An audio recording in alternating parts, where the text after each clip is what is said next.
All right, good morning, everyone. We are here at the exact time as the announcement just went live, so hopefully you guys can hear us. But we've got round one of the CoreTCG Pasadena Regionals, a big weekend for the One Piece card game. Yes. First time this format's legal around the world for the English version, and really looking forward to it. And yeah, Zell, as you can probably hear, 5-12 players today, which is insane. Yeah. Full house as usual in sunny SoCal, and yeah, I think this is going to be a really exciting event. This is our first time seeing a lot of this format, and I think a lot of people had a lot of questions going into this format about what it's going to look like, what the best decks are, and I think the general consensus is no one really knows. No. The format is very wide, so we're going to expect to see a lot of different leaders today, and I'm hoping for a couple of like the oddballs to get a top today.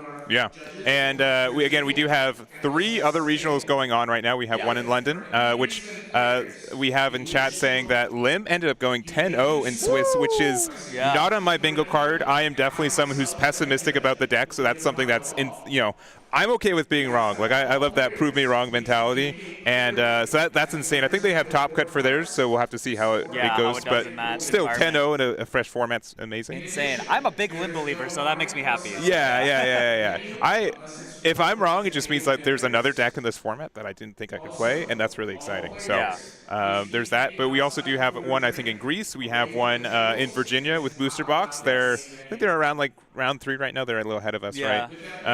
But we've got this 5-12 event, and it should be really interesting. And talking about Lim, that's going to be our first matchup. So let's just jump on over there. All right, there we go. We've got Bonney versus Lim, and also I swear that the lighting was different like 5 minutes ago. I do not know what happened with it, but we're going to get into this match. They're going to go for it. And why do you like Lim? What's with the my obsession with Lim. So first of all, I think just having a consistent source of ramp is really nice for the deck.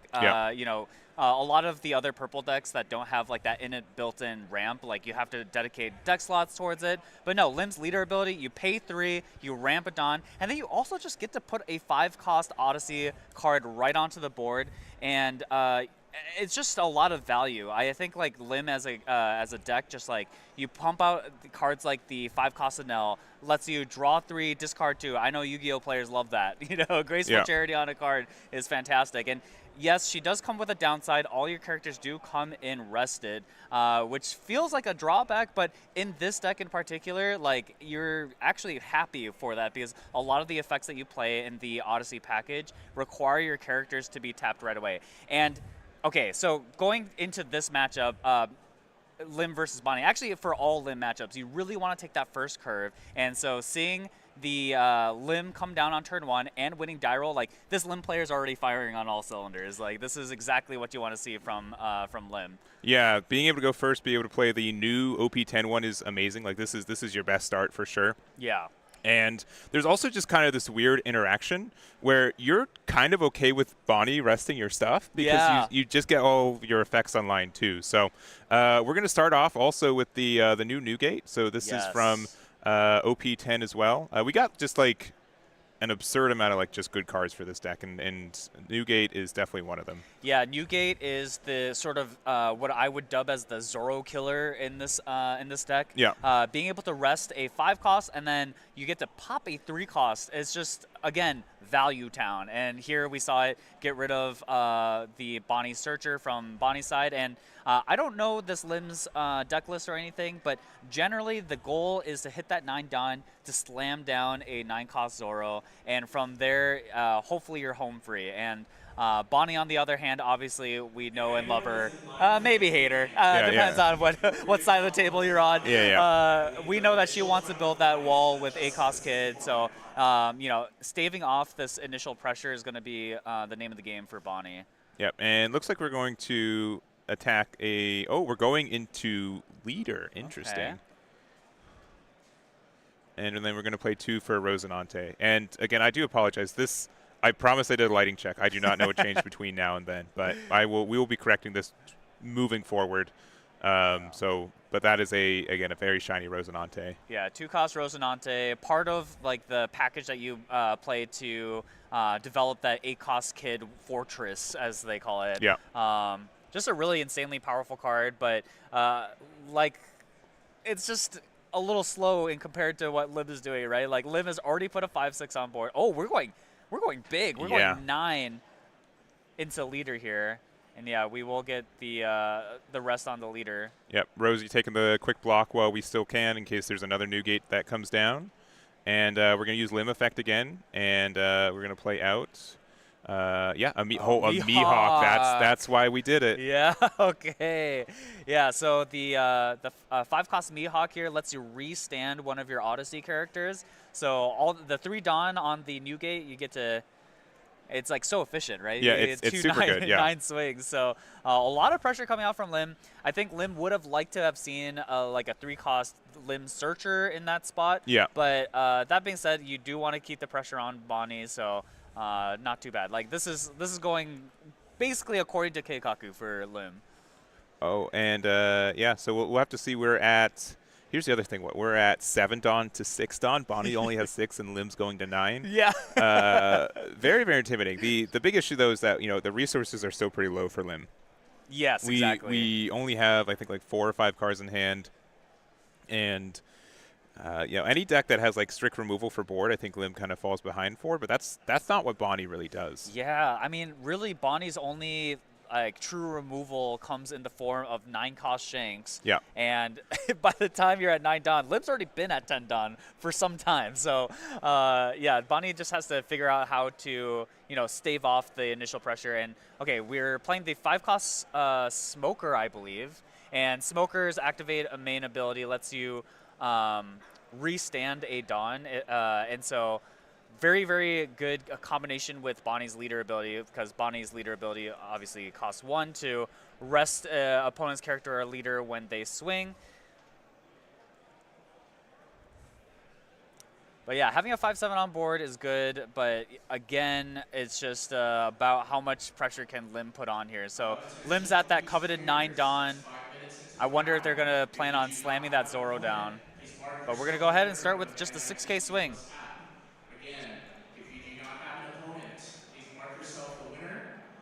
Yeah, there we go. Smoker, one of the new 5-cost characters from OP10. Just green staple. Like every green deck wants to play this card. 5-7 Banish just puts on a lot of pressure on your opponent. Banish is just such a strong keyword.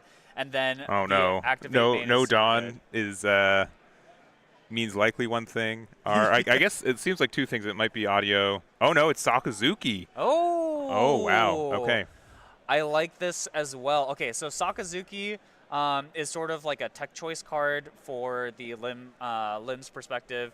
6-cost 7K. When it comes into play, if you have 2 arrested, you get to pop a 5-cost. Yes. Or 6-cost, I believe. Or is it 5? I believe it's 5 cost. 5? Okay, yeah. Which there's so many good 5 costs in this meta right Yeah, now. yeah. Like Smoker's one, 5-drop Rush Luffy's one. Yeah. There's it just Sangoro, Sangoro, yes, just amazing. So generally speaking, so what this build looks like is more okay. There is a Zoro due to now trashing it. Yeah. I've been seeing a lot of builds get a lot of success by just playing for this Sakazuki.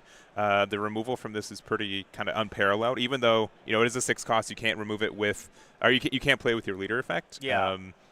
This 9 Dawn turn to play a card, remove a card is still insane. And we could have played Zoro if we wanted to, but I think this is way stronger. Yeah. The tempo here is just absolutely absurd. Yeah, Sakazuki is just doing so much work here. And again, yeah, playing that Adele after too to draw 3, discard 2. I mean, yeah, this is so terrifying.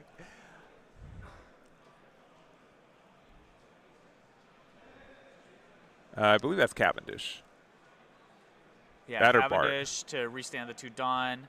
And just going to swing a 6, which is just very easy for Lim to get out of, using that Usahachi for the 2K. And then we're playing out a Bardo blocker. Yeah, Bonnie's just falling very behind here to this Lim pressure. I mean, Lim has a full board at this point. Yeah, like getting out of one attack is trivial at this point, right? Yeah. You only have one blocker. If you have like another Newgate in hand, you immediately get rid of that blocker too. You have to rest something, which again, Bonney's going to do very quickly for you. It just kind of says you have to kind of block my first attack. If not, you're going to get punished. Yeah, and now we have a 9K swing, putting on the pressure.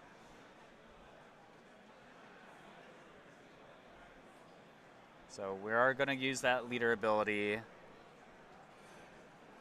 Yep, just rest another one of the 5/6s. And again, I think this is a great showcase for how strong Lim is, right? Like, just being able to consistently put these big bodies onto the board while removing your opponents. Like, if my eyes aren't mistaken, I mean, this kind of looks like Lucci or something. Like, yeah. And I do, from what this is saying, I think this is a matchup that's just in Lim's favor, right? You're playing a lot of cards that are hard to interact with. You generally don't end with cards rested, which Bonney can assume will happen for most matchups. And is this just a 6? Yep, just a 6. We're poking in. Yeah, I'm really surprised we didn't block with Bart though, because if we had another Newgate, we would easily be able to get rid of that for 3 and then just keep pushing on the pressure. Oh man, you hate to see it. Zero cost. Zero cost for a 6K attack. Yeah. Yeah, and I think at this point, Lim smells blood in the water. At this point, even playing an 8-cost kid, if you somehow survive this next turn, like, it just isn't going to have that much protection behind it. So, really tough spot here. Yeah, the only thing, like, maybe, you can technically go for game. Another zero cost to get out. Brutal. All right. Here's a big 9. We got 3 open, too, so Mihawk could come down. Okay, we are finally going to use that blocker, get that out of the way. Replacing the Enel with another Mihawk. Yeah. Okay. Another 9K swing. This is devastating. Yeah. I agree. Brian probably agrees. It is very. It's been a lot of success for him. Yeah. I mean, he hasn't been able to remove one card on board, right? Yep. I think the best way to. It might have been best just like even on like turn 2, just put all 4 Dawn on leader and just swing at the Newgate. Just get rid of something just to slow down the Lim. But we did the trash pile check, checking for those 2Ks. My guess here is Brian's only out here is the hope that the Hody Jones comes in and somehow manages to take the game here. But no, okay, we are going to try to live another turn. That is a big ask. It is a big ask. That is a big ask. We are going to go ahead and stun 3 characters. That's the 10-cost Doflamingo on play. You get to make sure that 3 different characters or leaders don't unrest, so they won't be able to attack next turn. But the problem is, you're still staring down. Yeah, they're still. Yeah, that's probably one of the weaknesses from Lim is that you don't get, there's no rush into the deck. Even green and purple cards have rush, but even though your leader effect just negatively interacts with it. So yeah. We're going to keep 2 Dawn open unless we have like legitimately like a beige blocker. I don't know how we can do this. Yeah, no, we're attaching the Dawn. Swinging 6. I mean, but can you get out of 17?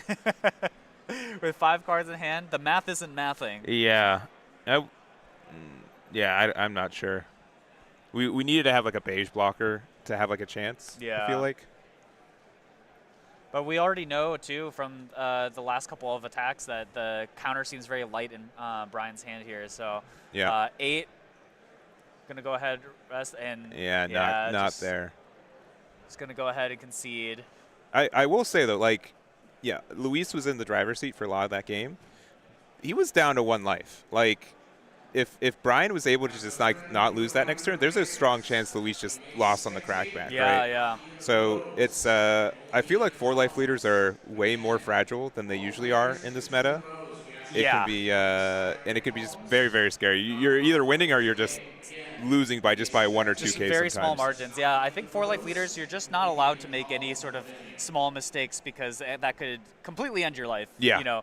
Had Lim, taken a life for some reason or whatever, like you can definitely lose out of nowhere, which is definitely a bad feeling. But yeah, I think you know, having played the Enel card to be able to filter your hand and all this stuff, I just think I'm so happy that this was our first match of the day. Again, as a Lim believer, I think this deck has some if you're potential. our last match of the day too, right? If you're continuing to believe in Lim, right? Just gonna go the whole distance. So. We'll see. I think we'll see how the day shapes up for people. Obviously, Lim does have some bad matchups in the format, so got to dodge some of them. One of them being probably one of my guess is the most popular deck today will be Shanks, and that is definitely a matchup that is difficult for Lim. So, yeah, we'll see. Yeah, and I think that's from what I've been seeing, I think Shanks is maybe 20% of the room, 15-20%, maybe somewhere like that.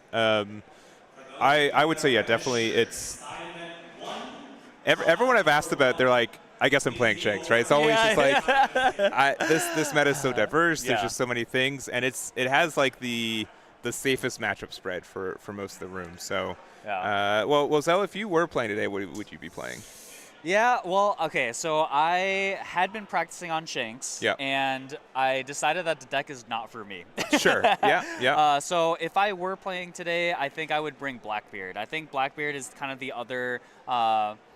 If I think just like edges out a little bit on some of these other decks, just in terms of like the raw deck power level that you're bringing to the table, but also that consistency. I think that's like the big thing with a lot of the decks that that people were kind of considering as like top tier in this format. The problem is it's hard to have a deck that both has that raw power and consistency. And like I like Shanks a lot because again, just from a pure card-to-card perspective, like that deck just runs gas, right? It's like every card in that deck is just super powerful, but if you don't draw them at the right time or out of order, like it just all falls apart. Like every Shanks player knows that feeling of like having 5 bricks in hand and just dying to like your opponent's 6k attack, and you're like, well, okay. That was literally me like the other day. Like no joke, I had like 7 cards in hand with no counter. I'm like, what is going on? And I think Shanks definitely has, I think, more power,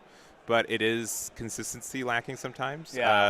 Teach is very consistent, above average power for sure, if not like very strong. And I think the only thing that deters it is that like it's very specific on how it plays. It doesn't really play one piece; it plays its own game. So kind of like BY Luffy in the same kind of vein. We lost one kind of guest character deck, and then we got another one right after. So, what did So I think I think Blackbeard's very strong. I'm expecting to see that very very often. I did say that throughout this weekend, I think Shanks was going to win at least one event, just by numbers, right? Just by numbers. A raw numbers perspective, like. A Shanks that gets a high roll, you know, they see their curve, they win die rolls when they need to, like. There's a very good chance we'll see Shanks in the top tables. Yeah, and that's why we've got those beautiful mats, that next wave of ones, and so there was like the Blackbeard and Luffy one, and then there's the Buggy and Shanks one. So I chose the Buggy and Shanks ones because I'm like, I can say Buggies on stream, and I felt like Shanks was the most popular leader. So we'll get someone on the Shanks side. I feel. Pretty consistently. I do. If it was Shanks versus Blackbeard on the mat, though, that would be. Ooh, that would be ideal for this format. For this format, Sorry, sure. Buggy players. I'm. Hey, maybe your starter deck's going to do something. All right, maybe. Just keep hoping on that one. You know, funny enough, though, Buggy does have a tremendously good matchup into Blackbeard. Yes, because you can just play a 10 drop for or a 10 drop 12k for like nothing. So. You have to really play the roulette of like, do they have it in hand or not? Because that card's a menace, and Teach really can't remove it either, which is scary. Okay, so I've talked about my cope decks. Yes. What are some of the decks that you think might have a chance here to top? I think the next kind of layer of coping is like maybe Red Green Smoker. I think a lot of people are on it. It is sometimes fragile, but it's a red deck that gets to play Hody Jones. Hey, that's pretty good. That wins a lot of games. So it's been something I've been testing a lot. You also get to play Kid. You also essentially are a 12 Dawn leader at the end of the game. Sometimes a 13 Dawn leader. It is so absurd. Yeah. You just get so much freedom with your Dawn. It is absurd. So it feels like cheating sometimes. It does. It really does. I have to double check like is these the right numbers for it? it? Did you just play Bolgun for 1 Dawn? Am I counting that right? Yeah. So that is, I think that is a deck a lot of people are trying to crack. And like the best way, because you can play it like super aggressive. Yeah. You can play it very control-y. You can meet in the middle. And I hope we do see a smoker on stream today, because there is it's a really fun deck. And when I think it does have a little bit of, if you don't see smoker on 5, your win rate goes down quite a bit. But it's a, I don't know, I really like the deck. I like the theme and flavor for it. So yeah, I think a lot of the smoker players are saying, next set they get a little more consistency pieces. They get that extra searchers. Yeah. So as of right now, we've just got Virgo. Virgo's it. That's it for our searchers. Yeah. So and Virgo misses for me half the time, even though it's like half my deck. But and yeah, just not seeing the smoker on curve is a problem for the deck. But I mean, the raw power is definitely there. Anyone who's been on the back end of just all the untapping of the Dawn and just being able to use so much Dawn a turn is just very powerful. So. Yeah, I can't think of a deck that like punishes someone from having a suboptimal start than Smoker, because you are just playing 5 drops. You're swinging like 7 every turn at least, and it can get kind of out of hand. So I won't contend to say that I am the best player or have the best deck list for it right now, but I'm trying to get towards there and see if we can get that. So I think that is one of our newest. It came out of OP10. I think another OP10 leader in contention is the Yellow Useless Kid.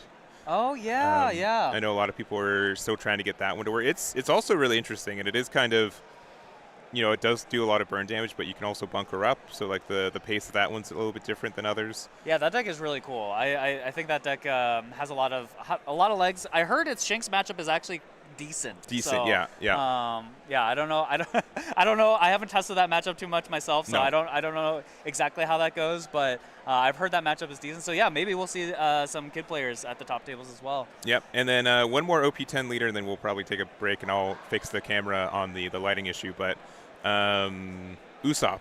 Good deck or bad deck? Yeah. Oh, man. Yeah, put you on the spot. Yeah, okay. So, like, Twitter discourse has you believe that Usopp is a bait deck, and I tend to agree. I think that deck is so strong, but if the most popular decks are your worst matchups, it puts you in a difficult spot. Mm-hmm. So, if you're playing Usopp, you gotta, like, dodge Shanks. I don't know. Maybe some guys cook the list on how to beat Shanks, but I am not a believer of Usopp in this current meta. I would say the current way Usopp's built, based on how it was in the Japanese meta, I don't think that deck is viable. Yeah. I don't think that deck is viable for this meta, but I do think if people are able to blue and black are just such a good color combination, right? There's just so much combo potential. Sweet boy Sakazuki, I miss you every day. And so if there's a way to craft that deck in a way that utilizes those cards better, I think you have a good chance. But I think the builds that I've been seeing more often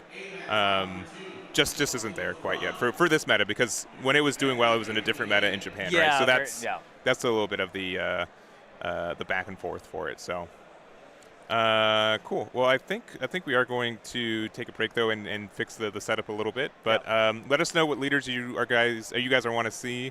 We're based on how the setup is. We're pretty much just looking at table 1 and 2 and grabbing one. Whatever matchup's cooler than on that side. So it was either Lim or Katakuri. So I think Lim was probably the better of the two. But we'll keep our eyes open. I'd be very surprised if we saw.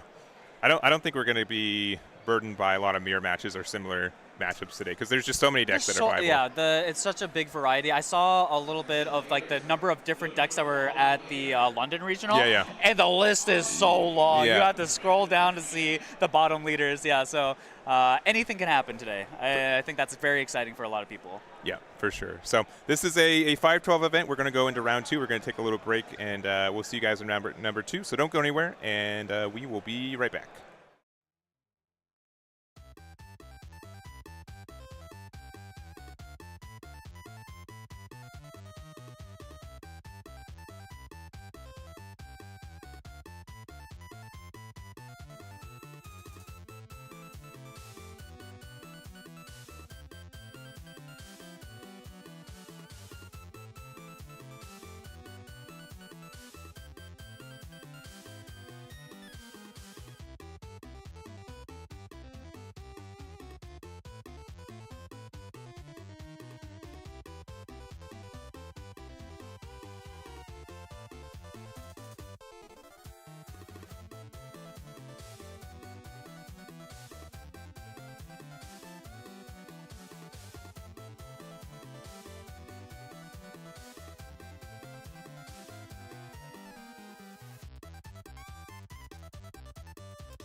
All right, we are back with round number 2 of the CoreTCG Pasadena One Piece Regional OP10 format. Restriction list active. That light, we were there. We actively saw that, right? Yeah, someone's playing tricks on us. Like I actively just saw that, and it changed. I do not know what happened. Like, I feel like I'm going crazy. We are actually getting trolled by the venue. But if you can't read the card under Which, the light, again, I don't blame you. Yeah, can't blame you. It is purple Monkey D. Luffy over on K-Bean's side here. And then against him is Zoro, OPO1 Zoro, which has been one of the winners, I feel like, of the ban list changes. I think seeing less Luccis around has been really big for the deck. Okay, I saw something that maybe I was not supposed to, which is a couple of cards from his deck. And rather than the classic, or I should say now classic, Animal Zoro, it kind of looked like a deck list that was just like the classic OG Zoro with more events and not the Animal Zoo package. So I'm a big fan of the classic Zoro list as opposed to the Animal Zoo list, so really excited to see that. Yeah, and it's been one that I think have been popping up a little bit from there a bit as well. Like Animal was like I think the popular right out the gate, but more and more people are going back in time, trying more of just the rush stuff, and there's not as much removal to you get that instant value, right? Yeah. I think I wouldn't know the win rates specifically against separate builds, but I don't think it's an issue playing that build with it either. So. Yeah. They're finishing setting up. Purple Luffy, there have been some unique builds, I think, with some of the Don Quixote family stuff. Yeah, people were deep in the kitchen on that one. Yeah, and I don't think we are seeing that. I think we're seeing more of the standard Purple Luffy, and I think Purple Luffy is also a bit of the winner from this ban list a little bit. Purple Doffy being less present and less aggressive is good. The fact that additionally, like Zoro, like what? Rob Lucci just can't Ice Age away your Luffy Taro as soon as you play it, which is good too. And I think that's a big proponent for it. So also shows to both them playing with the exact same sleeves. Not planned, by the way. Yeah. But yeah, this matchup is going to be very interesting. I think when you first think about this, you're like, oh, Purple Luffy doesn't like small aggro decks, you know, just attacking, chipping his hand over and over again. Yeah. But surprisingly, I think Purple Luffy does quite well in this matchup as well. I don't know if it's quite favored, but it's closer than you would think it would be. Initially, I was thinking when this ban list happened and we were doing our initial testing, we'd be like, oh yeah, Purple Luffy has to just lose to Zoro, right? Like Zoro just goes too fast. And honestly, it's not been the case. So I think it depends a lot on Zoro's draw and, of course, Pluffy's draw. And especially this classic list, because you're playing some of the events like Radical Beam, Blast from the past, baby. Yeah. But before there was Gum Gum Giant, there was Radical Beam. And it does a good job of keeping you alive. So, yeah, we'll see. We'll see how Zoro does here. I do think some additional things like Linlin lets you get a lot of advantage and help you stay alive as well. But yeah, it looks like it's the classic list and classic Buggy. Classic Buggy. No searches on the top 5, and we're going to pass it right back. Yeah. That's going to happen. Buggy, out of all the searches you play, Buggy's just going to be the most likely to whiff. You just don't run that many events to keep it consistent. But it's okay because it's a 1-3. It's like a vanilla body that you played that randomly can't get hit by Slash, which is actually very relevant. Again, if you haven't been playing One Piece for very long, the attributes on the cards actually matter because of Buggy. They do. Yeah, it was the first card that a lot of people were like, oh, I need to. And also weirdly, like in the mirror match, it was important. Yeah, and still very important right now with Shanks and Zoro both being Slash leaders. So yeah. And I remember like for a time like when Kinemon was kind of similar. Like man, it just lost to Zoro. So like every card in Wano has like Slash. So we were playing the double law. I think we got Songoro on the first one, and then we got Zoro on the second one. So not too bad for searching. You know, salt in the wound, right? We searched twice, top 4, and we hit both time. Scar looked once, top 5, and missed. Womp womp. And I think he might have just drawn an event off the top, which is, again, just additional salt in the wounds there. Yeah. Gonna go ahead, 6K swing. Zoro, again, if you don't know what the leader does, when a Dawn is attached to him, all your characters get plus 1K for your turn. So, like, it's just super, super good with all these little weenie searchers. They suddenly become relevant attackers. You get to overwhelm your opponents with just sheer number of attacks. And here he's going to go ahead and play Nami. Pick up, again, the Rad Beam. Let's go. The pretty Rad Beam. And, oh, the searching don't stop. Going to go ahead and play another Nami. And this time we're going to go ahead and pick up the Diable Jambe. One cost event that turns one of your Straw Hat characters or leaders unblockable. Can't block it. So with that in mind, Pluffy will have to make sure to play around it, make sure not to get down to 0 life. But yeah, like you were saying before, the 9-cost Mom does a great job of keeping you away from 0. So we'll see if he has that in hand. But 4 Dawn turn, which usually becomes a 5 Dawn turn for Pluffy. Ideally play something like Kid, something a little more defensive. All right, 5K swing into Zoro. Yeah, we're going to eat those. Zoro isn't really usually interested in defending his own life. No, just some free value. Yeah, just drawing cards as an aggro deck feels good. All right, we're playing at that Zoro, looking at top 5. Let's see what he picks up here. See the Giant on top, but oh, I did see a 9-cost Mom in there. That always feels bad. You're like, oh, I kind of wanted that. Yeah, that definitely helps out the matchup. And most decks are playing like 2 or 3 copies of it. So knowing that, you know, 1 copy is gone. We do get a 2K, which is nice, but yeah, we have to be really careful like how much we're ramping off our leader effect, if at all. So this is usually kind of a decisive turn for Zoro. Like sometimes, even on this turn, you just simply don't want to play anything rested. But okay, yeah. So interesting. Marco, yeah, Marco's a really unique card in this build. You won't see it in the animal build, and it's a 5/6. When it on plays, it pops a 3K power character or less. And then it's also very sticky, again, because you're playing the buggy package, you're running events, means that he is going to be more impervious to straight removal. But on the Luffy turn, we're going to go ahead and see the 7-cost Sanji, which rests a character. And now, we're just going to chase that down, foiling the Zoro's plans here a little bit. And now, 7K swing. I wouldn't say this is like the optimal Pluffy like curve. Normally, I think you'd want to establish like a Sangoro on top of the Luffy Taro or something like that to consistently give you cards to draw. So this is a little less pressure, but eating cards out of Zoro's hand at this stage is very, very good. Like Zoro actually wants to be down to like 2 life to get the Radical Beam online. Makes him much more annoying to deal with. So yeah, and that's why you know, we still play like the 2-drop Sanji 2K. That can let you just draw a card from life. You know, taking cards from your own life is kind of a rare and a bit of a gambit. I think in this game too, because it does feel very bad to take your own card, but. And this is again kind of a weird turn because you kind of don't want them swinging at your board with 4 life as Zoro. You kind of want them to swing one more time, 1 more turn's worth into your life. But yeah, I think he's just gonna go ahead and just say, you know what, enough is enough. We're gonna go in.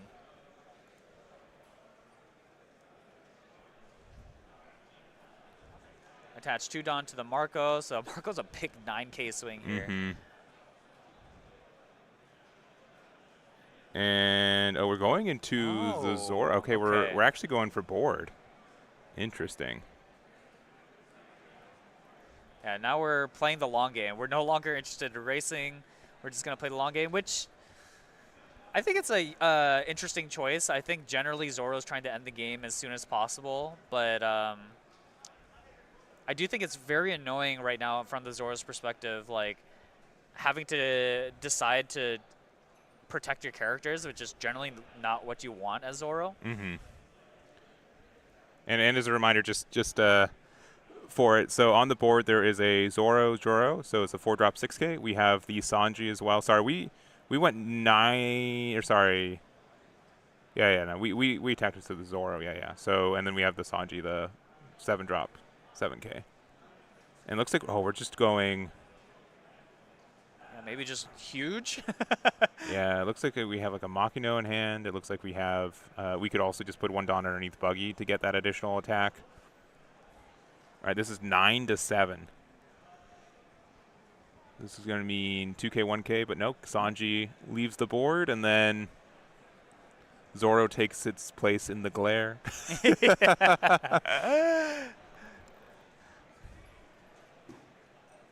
Yeah, very awkward position for Zoro. And then, we're just going to, we are going to go ahead and use the Makino. Makino is a 1-drop that's also a 2K, and then rest itself to give one of your 1-drops plus 3K. So that is actually now a 7K attack from the Buggy. Yeah, into the 6K Zoro. So I would not expect Zoro to kind of pivot to getting this much removal, but it ended up working out, and you know, we're likely losing a couple cards on board. Like that Law being able to get rid of the Makino is nice. Yeah.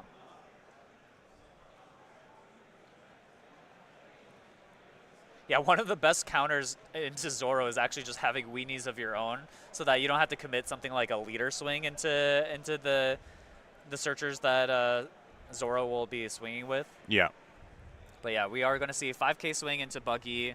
Thankfully, not a slash attribute character, but here we go. Here's the Luffy Taro into Zoro Juro. So not a Sangoro, but hey, Zoro Juro draws you a card. So yeah. And let's see what we end up getting. We do see 2K potentially, which we are going to get with the Uso Hachi. I think we're probably leaving one open for a potential Gum Gum Giant as well, since though we are only at 7 Dawn. It'd be pretty detrimental to use Gum Gum Giant this early on. Yeah. Because then, we're just going to be back at 7 next turn if we do. But I think so far, things have been playing out to Zoro's strengths here a little bit. I was very surprised to see both characters go down on K-Bean's side from last turn. Like 7K into 6K, I feel like if the 2K did exist in hand, he would have instantly used it. So it's kind of knowledge now, right? And so Zoro Juro found a 2K, but that's likely the only 2K in his hand. Yeah, you get that free knowledge that, it's likely only 2K, maybe an extra 1K, but not a lot. And Hurley Dedan comes out and whiffs. Man, Scar's missed two searches so far today. One with Buggy, which is somewhat knowledge, but the Dedan really hurts. Yeah. You're probably likely hoping for a Makino. Makino would be insane here. Makino would be great, or just being able to chain like another searcher together with Nami or Buggy, something. But just a whiff is really brutal, especially again Zoro just being at 4 life just puts him at an awkward spot. Only 4 cards in hand. Yeah, but I think honestly, like recognizing that we have to try to fix our hand a little bit, it's probably worth losing the 2 Dawn. Yeah.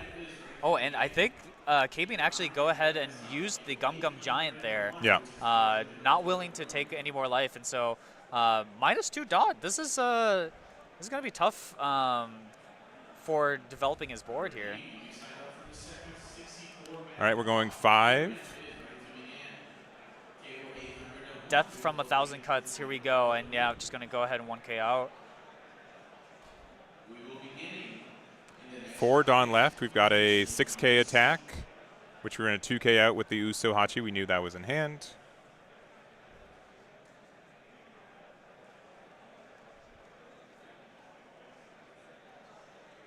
Yeah, looking at Zoro's hand right now, not a lot of options. Just going to go ahead and throw down, another 7K attack using the Rush Zoro. I love this list of Zoro so much. It's just a blast from the past. I started a little bit later in One Piece. I started in like OP04, but people were still playing this Zoro list back then. And, very cool to see that, hey, some of these older decks still, you can teach old dog new tricks. Yeah. Kind of. Well, it's the same trick, but it still works. Good, yeah.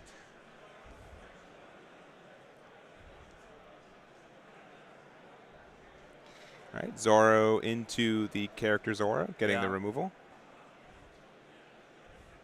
into Marco, which you can protect it using its on KO effect. Yeah, and we do have 2 events in hand. Like, how useful is that Diablo Jambe going to be? Oh, wow. Tosses the Rad Beam instead. Yeah. Okay.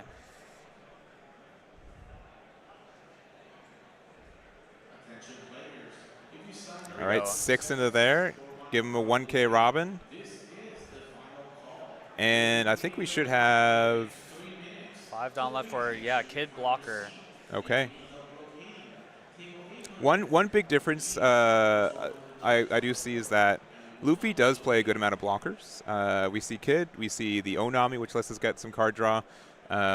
So it's not too unheard of to be able to bunker up again with 1 down as well, being able to use that to help us stabilize a little bit. And we're at, I think we're at 8. Did we end up using our leader effect to ramp 1? Because I think I think he used it on his first rampable turn, Okay. and then since then hasn't used it. Gotcha.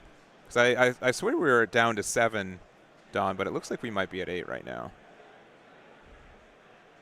5. No, we are at 7. Yeah, we're at 7. Yeah. Oh, wow, we're using another Gum Giant. Another giant. Right. We're never playing a 9 cost in this game. No, we are down to like 5 costs right now. Yeah. I mean, at this point, like, you can just kind of, 7. Yeah, just keep the train rolling here. If they go down to 0, just Jambe's in hand right now. Obviously, I don't think it's public knowledge. I think he searched it, actually, right? Yeah, so if he searched it, I don't recall where, if one of the Namis found that. I know Buggy didn't find it. Yeah, so KB's got to be shaking in his boots a little bit because, yeah, the counter to Diablo Jambe is getting up to the Dawn necessary to play out Moms. And Mom is also just great because you also deal with the board at the same time. Like this Marco, which has been a huge thorn in KB's side, could have been dealt with by the Mom. And, yeah, we're just going to get another big swing this time with Curly Dedan. Not just a caretaker for Monkey D. Luffy and friends. She's got hands, too. Oh, and we're blocking. Blocking already, giving a 2K. This just means we can go 5-6 maybe with the Namis in there. Yeah, I'd go 5-6. Yeah, either they go down to 1 card in hand or so. Unless we have Makino as well. Okay, 6 into lead. Oh, that's an awkward spot. Yeah, Okay. Jeez. I'm so nervous for this Luffy player right now. I mean, yeah, I guess you go 5. Yeah, there is a Makino. There is a Makino. Yeah, so they were hoping.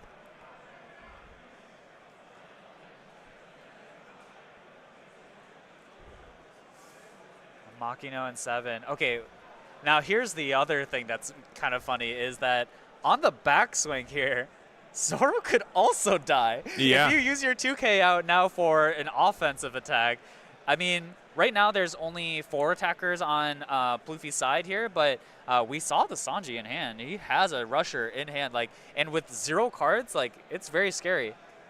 But yeah, we are, okay, violence it is.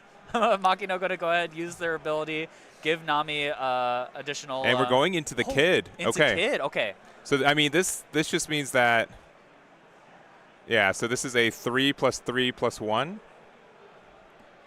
Quick math, 7K attack. Yeah.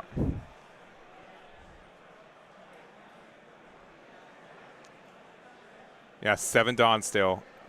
2 cards in hand. I mean, we can clear 3 bodies, maybe 4, but having 2 left up, 2 life, and leader attack. Yeah, this is very scary. Oh, that Sanji's good, but wait, it's what? Sanji and Gum Giant left in hand?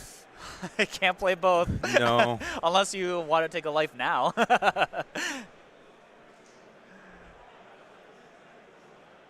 All right. Get rid of the Marco. Do we save it? Nope. Finally goes down. All right. KB, sigh of relief. Yeah. Marco's finally left the board.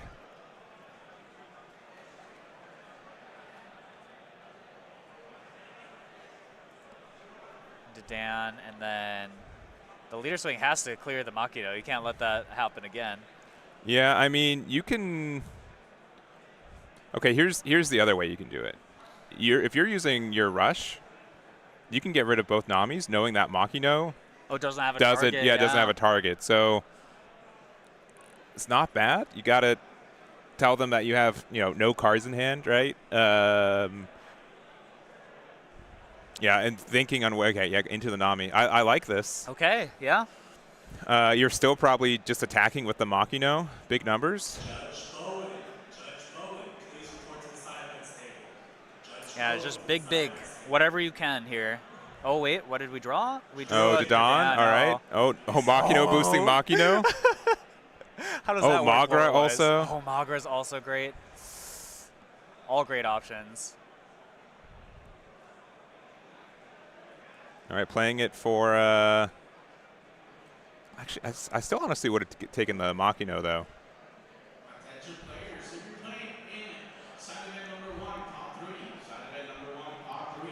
All right, so we've got Scar. He's down to 2 cards in hand, Jambe and the Magra.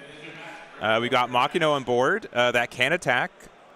I think whatever our numbers, 1 and 6 plus 9, 7, 16. So we can do. I think we can do 7 and 9. 7, 9. That's pretty good. Okay, so Magra is a 1 cost that makes a 1 cost get plus 2k to attack. So now with Zoro ability, that is 7. We're going to just go ahead and take that. And yeah, here's the 9. Okay, what you got for me?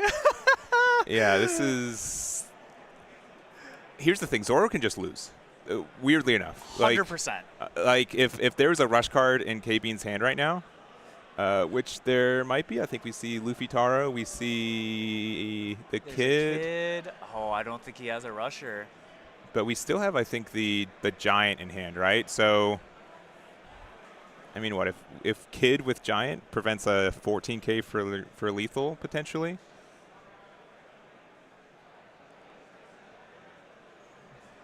Simply don't think it's going to be enough here.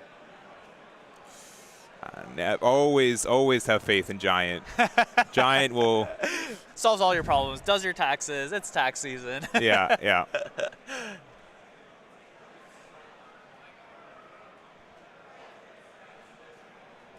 I mean, what is even potentially optimal? Let's see. So if he Gum Giants has got 4 cards in hand, he has to not play anything. No, but then you're just dead to all the different swings from Magra and Dadan on the following turn. Yeah, I mean, spot. but we've used, what, 2 Giants so far? If we leave 2 Dawn open, we can get there. Oh, yeah. Chain them together. All right, another 7. 7. Zoro's going to take everything here. Yeah.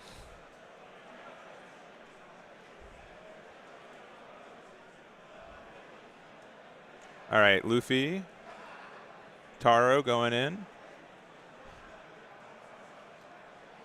Oh no, isn't gonna put up another Dawn. I would have put another Dawn open just in case we find the 4th one. Yeah. No, actually, I think we bottom decked 1 off our first law search. Yeah, so we know it's, one's gone. Yeah.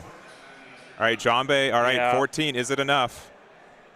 Yeah. Oh, really? Do we not have the Giant? I swear we kept it in. Oh no, yeah. It's just Maybe I was looking at the wrong card. I swear we had it. All right. Well, okay. Zoro took it, but honestly, I think that was really close. Yeah, K-Bean was super close to stabilizing.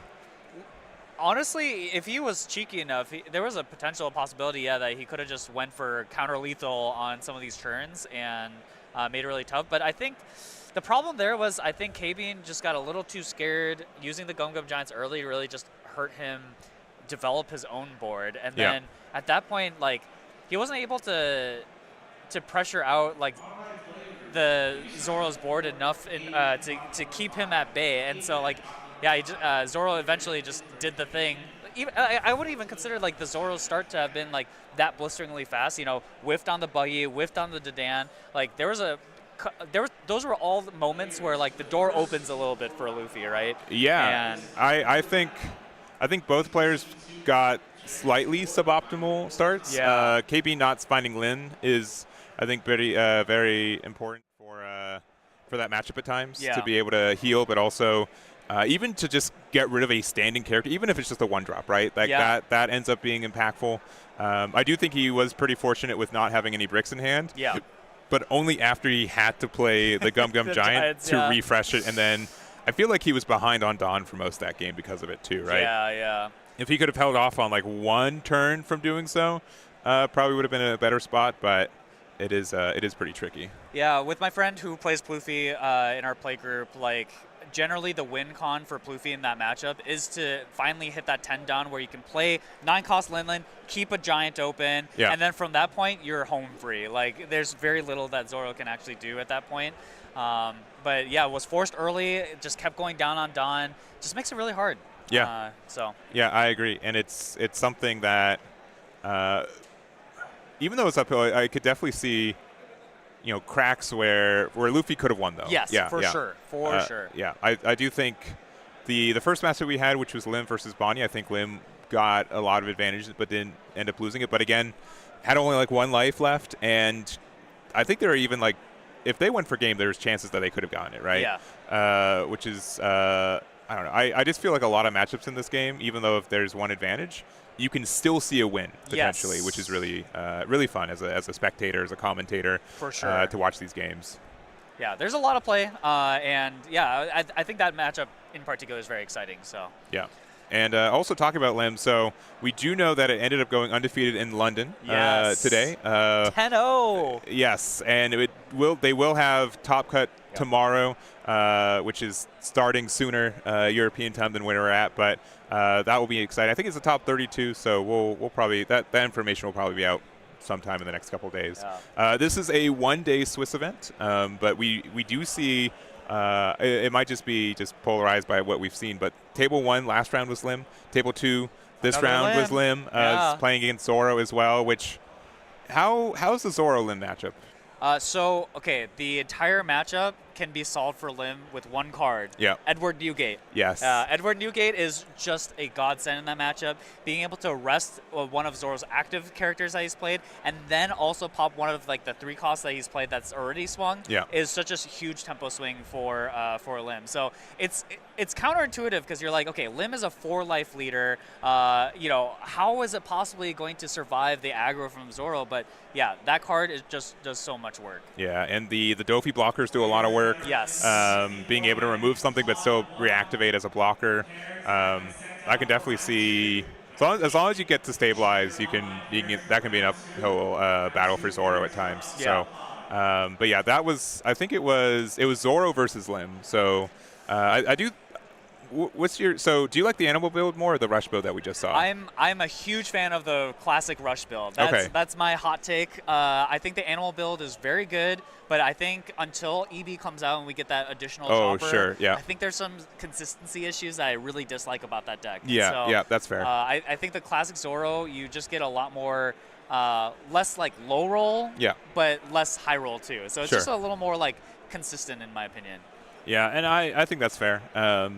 I do think the ceiling for like the animal build is so high. Yeah. Like you could just make it like a non-contest sometimes, right? Yeah. Everyone is terrified when they are on 4 Dawn. They play the chopper for 3 and then they just hold one up. You're like what am I supposed to do? Yeah. Like, do I just pass? Like, what do I do for it? Yeah. So, I think that's something. I think Zoro's been really present. I'm curious to see if it will continue to be as present in the next couple weeks. I've already kind of seen it wane a little bit. Which is pretty crazy to me, because I feel like Zoro...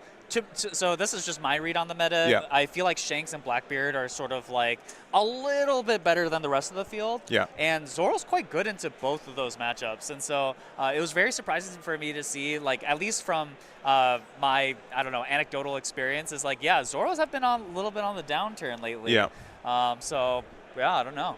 I do think that it is a deck that is solved, right? Like, more or less, right? Like, legitimately, we are playing a deck that is mostly a build from 2024. And kind of even earlier, like 2023 in some respects, right? So because of that, like, the deck is almost as optimal as you're going to be. So when a lot of people are testing new stuff and trying to figure out what this meta is, the efficient aggro deck always is going to have an advantage in those situations, right? Right. And I think a lot more people are trying more 4-life leaders like Usopp and others that kind of would bully those. But most decks in the game that are viable are 5-life leaders right now too, which honestly, Purple Luffy's a 4-life leader, right? Or even a 3-life leader sometimes, right? So it doesn't. That's why I think that matchup can be uphill for Purple Luffy.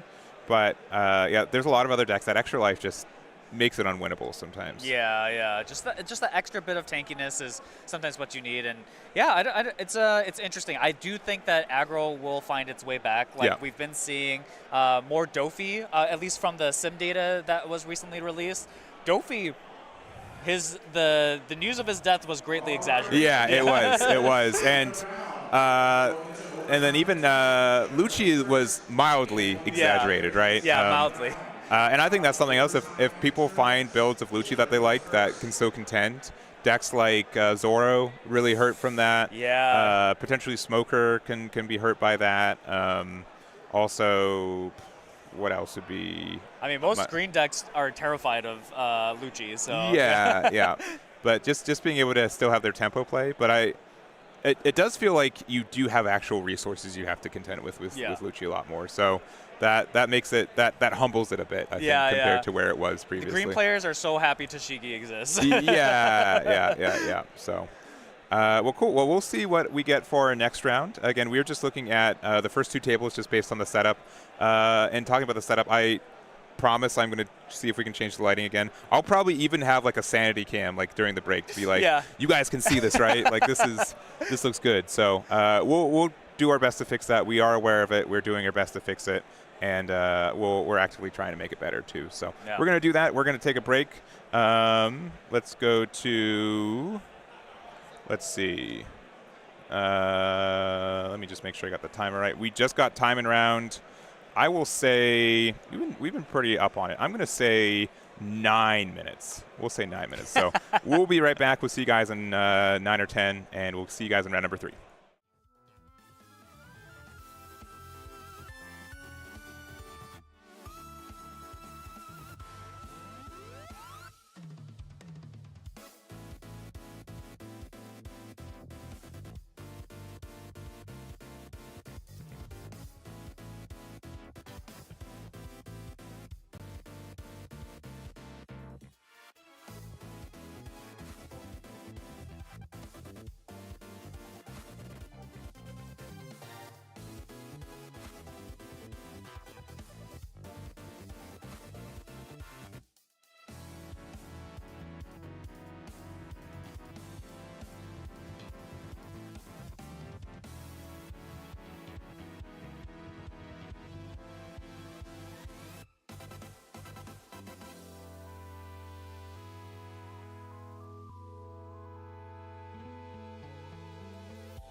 All right, we are back.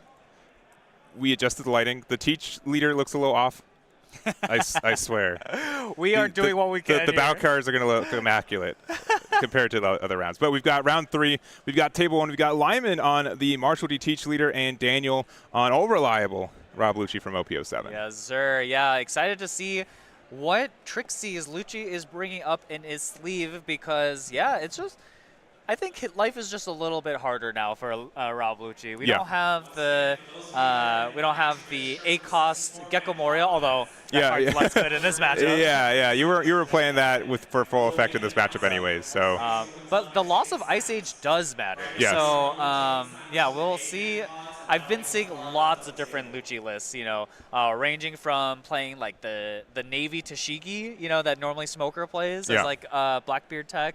Kaidos, I feel like, are a must. So I'm very curious to see what Lucci's build looks like here. And I would say it's more of the trigger-based one on the teach because we do have the I bid, yeah. 500 million berries, 500 billion berries. I think it's that. They got a lot of money. Yeah, it's from OPO5. I swear it's from OPO6. But yes, we do have that card. We are only playing it for the trigger. Yes. Yeah, Blackbeard leader sometimes doesn't care what cards are in hand because you're just going to pitch them anyways. So. Yeah, the amount of consistency, especially since we saw stage turn 1, lets us play some of these interesting cards. There's just so much kind of weird overlap this deck does have with like BY Luffy, right? We can play a lot of these weird tech cards because we have like this discard effect associated with their teacher, or with our leader, which is teach. And we're starting off, we're going big 6. We're hitting a Tempest Kick and a Who's Who in the life there, or off the top there. And then we're going to play, the Uta. Yeah, I've been seeing this in a lot of Lucci lists. The Uta is a very, very annoying card. 2 cost, 3K, I think it's a 3K. And when you rest it, you can -2 something. But the big important thing is that the Uta itself cannot be attacked by leaders, which means, hey, if you're doing the Lucci thing and you're keeping their board completely scot-free, then they can't deal with the Uta at all. Well, you can. I'll let my opponent attack their leader into it, but it cannot get KO'd, right? Cannot be KO'd, yeah. And I'm like, all right, if you're sure. Kind of like Buggy. Yeah. And man, we're bidding over the place. We that's like what, 1 million, like an extra million berries, but yeah, we're at 1 billion berries bid. Yeah, that is a lot of bidding. Yeah, and obviously this matchup is very teach favored, mostly because we have a third one in hand. Sorry. That's 1.5. Yeah. But no, the teach is very, very frustrating for Lucci to deal with, mainly because of the very interesting. Wow. Another stage. Yeah, we're just trying to filter through. But the existence of the Jesus Burgess, which can't be KO'd by your opponent's effects, very annoying to deal with. That card gets very out of hand. Usually attacks as like a 9K or above because it counts how many cards are in your trash, and for every 4, it gets a plus 1K. So it just attacks for absurdly large amounts. And then on top of that, Marshall D teaches leader ability just turns off on plays, which is what Lucci needs in order to remove cards. So Teach is, yeah, kind of an annoying matchup, but yeah, this is a very interesting start already. Yeah, and I don't think Lyman's really making any rough decisions. It's just the top of his deck is not associating with good plays right now. We don't have really any playable cards. We're at 4. We had to replay the stage to find 2 stages and a 2K off the top of our deck. Yeah. Like, you know, this is a deck that's built off consistency, and unfortunately not feeling the consistency this game. Yeah. At least you got those cards out of the way now, so, you know, these next few searches are going to be all gas, obviously. That's how that works. Okay, 5 Dawn turn for Lucci. And yeah, okay, I saw a couple of interesting cards in his hand there. Both playing the 4th cost Kuzan, and then also Laboons in Lucci. Yeah, that's a card that still works against Blackbeard. So. Yeah, yep. Some additional activate mains are nice. You do need to have a way to get rid of cards, but I know that a lot of people are playing the finger pistol, I think, in Rob Lucci, which is I think a 4 of and Teach 2. So. But we're just going to play old reliable Kuzan there, draw a card, and especially while we still can use some on plays here.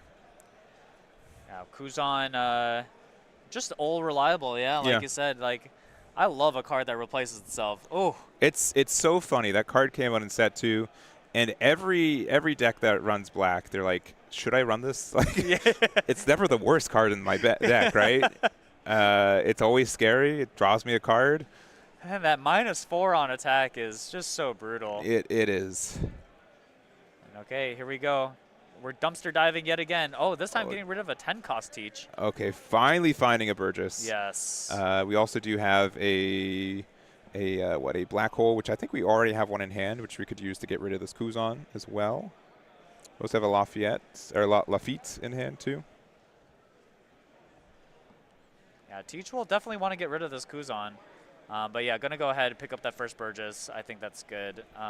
Important to – that's your win con. Your whole deck kind of revolves around that card. So seeing it early here is good. And then the question is, what do we want to establish?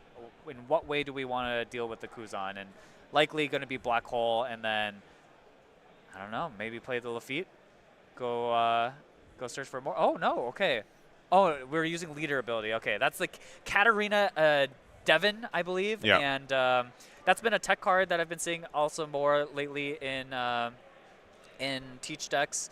Yeah, it came out of OP09, and I think most people passed on using it, but weirdly now it's just sometimes a blocker that's obnoxious. It can put pressure when you need to. Yeah. It's just a really good toolbox card that you can get off the new Kuzan as well, which is really nice. Yeah, I think that interaction with Kuzan makes it so nice because a lot of times with Kuzan, sometimes you just need like a blocker, right? Yeah. And hey, if you're gonna get a blocker from trash, might as well be Katarina Devon instead of what's the 2 costs? Vasco Shot. Vasco Shot, that's right. Yeah, and again, since this can turn into Banish, Double Strike if you need that to go for game, like it can put you in situations to win where you otherwise might not. Yes.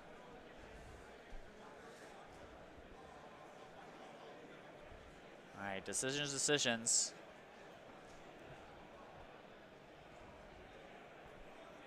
Yeah. I always admire people who bring decks that are a little more complex, like Teach, to the table, especially at these regionals, because the mental stamina that you need to play out all these rounds and not make a mistake is very difficult. And a deck that's as finicky as Teach is, I think it's definitely a very matchup-dependent deck, too. And when the field is so wide, right? Yeah. It's intimidating. You got to know, it rewards people who know what the meta look like, but if you don't, you can get hit by a tech card you're not expecting and lose the game. And just lose the game right on the spot. And okay, actually choosing not to deal with the Kuzan is going to let that stand, and instead is going to go ahead and establish that Burgess that we talked about earlier. Yeah, but only a 6K right now. Only a 6K. I'm sure it will be a 9K soon enough. And you're really not afraid of attacking with it early, I think, in this matchup, because they generally don't have as much big numbers to start attacking with. But that Uta does attack, right? You do get rid of the Lafitte, which is nice. They taught her violence in her kindergarten. Yeah. Who would win? Yeah. A man in a top hat or a kindergartner? Yeah. And then, like, Teach can't even attack her. What a menace. All right, and we have more cards into our trash now, so our Burgess is now a 7K. We do see the Brook. Yeah, that is a good tech card. If they didn't respect the respect it with the on play, like that could have come down and get rid of the Burgess. Yeah, notably the 6-cost Brook trashes, not KOs, and so gets around that KO immunity from. We've got best friends here, Laboon and Brook on the board. Oh, that's cute. Yeah, that's how fitting. Yeah. So now you have to get rid of this Brook. It's not really an option to not to. It has this on KO or on attack to get rid of something. So if you want to play anything this turn, you have to respect that. Again, Burgess does have the KO protection for some reason. Yeah. So you're not afraid of Brook getting rid of it, but it's a any of your other cards can be, besides Kuzan as well. Yeah. And you could almost get rid of 10-drop Teach with all this. That's what I'm saying. Yeah. Like there's so much cost reduction on board. We have the full 10 on board right now. So if the Teaches do come down and the board isn't dealt with, like, 10-cost Teach, you're not safe. And Lyman's looking at the top. We've got, I think, a Burgess and a 10-drop Teach that we're deciding on which one we want. This would be our second Burgess, but it would be our second known Teach to hit the trash, or just be out of contention for it. And so that's what makes this difficult. I will say, I don't know, Blackbeards have been cutting this card lately, but Liberation would be devastating on this board. Yeah, you'd be able to get a lot of value. You'd probably get rid of the Brook and Kuzan? Brook and Kuzan. Hey, anything you want. It's open season. You could. It's a 4-cost and a 6-cost that you get to KO. So it could be like Laboon and Kuzan. Just get rid of some of the minus ability from Lucci's side. A lot of options. But yeah, we are just going to go ahead and pick up the 10-cost Teach. I do think, you've already trashed one. You need to see that card in the late game, so I do think you probably do want to pick that up. And we're going to 10 next turn. We're at 8 right now, so that is also, I think, important. Yeah. And interesting decision. So things can snowball for Teach right now. And like the decision to keep the Kuzan up here might cause problems now down the road for Blackbeard. Yeah.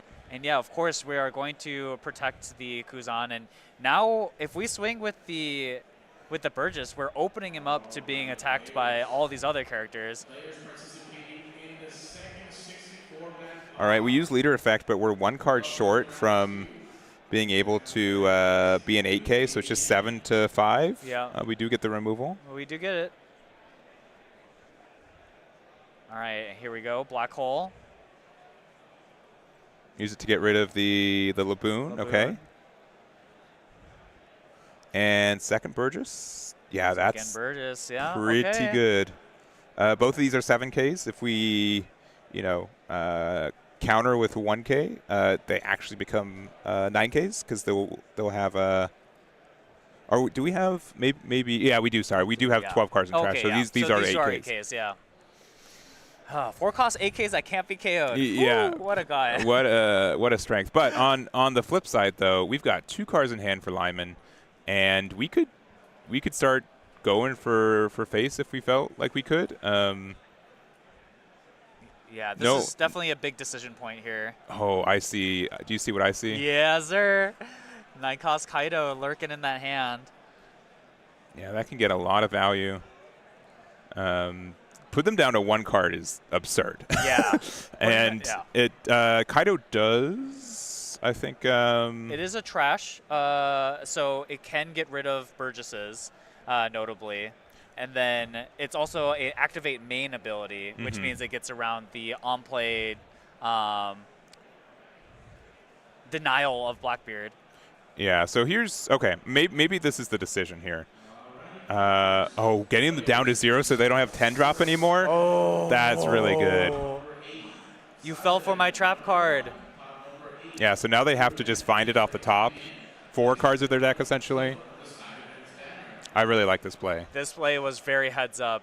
Really punishing Lyman for countering and leaving that 10 cost card in hand. Yeah, and we have to get rid of a 2K, but... Yeah, and I understand like why you would feel tempted to take a get out of a 5K attack like that. Okay, we are searching, but we have to use the Dawn Force. So all right. Yeah, no 10 cost this turn. Okay, we are gonna pick up potentially this Lafitte, and yeah, back to dumpster diving we go.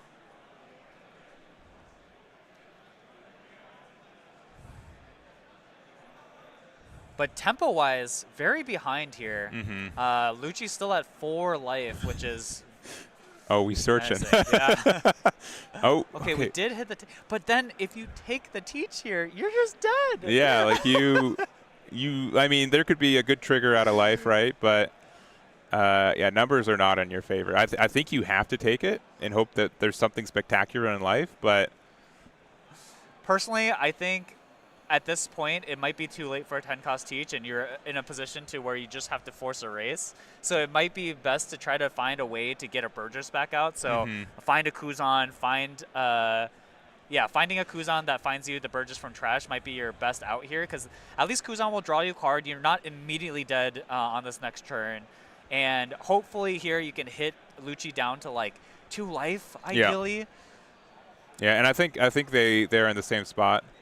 There's Kuzan. Okay, there is Kuzan. So now Kuzan, play it for 5, draw a card, ship the rest onto leader, swing with the Burgess, and just... Hope. Yeah.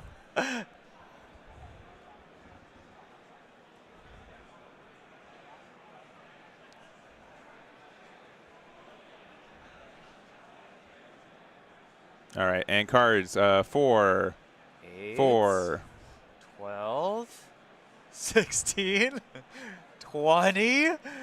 21. So 5 plus, so we're 10Ks. If we have a 4-drop Shiryu, we could use that to pop the Brook, which would be pretty good. I don't know if I've seen one. Yeah, we've already seen basically half of the Teach's deck here.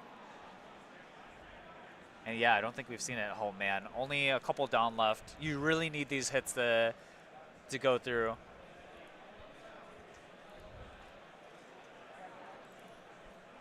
Do you remember where you were when you first saw this Kuzan card? Yeah. I'm like, man. Fell Burgess, down to my knees. Yeah, Burgess was annoying, but at least we can bounce it or interact with it. And Kuzan's like, oh, well,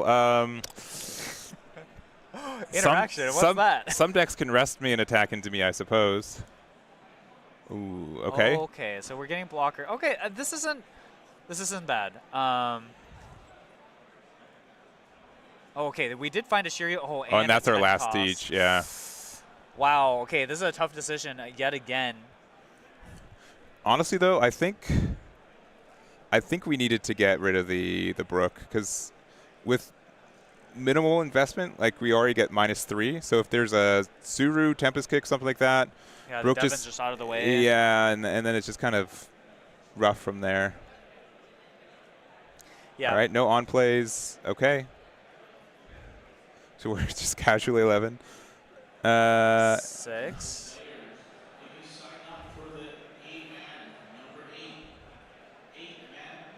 I think this guy has. Oh, he's just passing. He's just leaving him at 4 life. I don't know if you've got the time. I think you gotta attack Burgess. Yeah. I don't think you have the time. And you gotta hope that Katarina Devin stays on the board, maybe gets the double attack off or something. You need something cheeky. I think we just got another 2-cost Uta, which would get enough removal to just straight up get rid of the Devin. Yeah. Yeah. All right. Yeah, the world is your oyster, Lucci. Yeah, if that is another Uta. It is? Okay, all right, cool, cool, cool. He's got Mancheri, he's got Laboon, he's got all sorts of ways to reduce things right now. Yeah. So.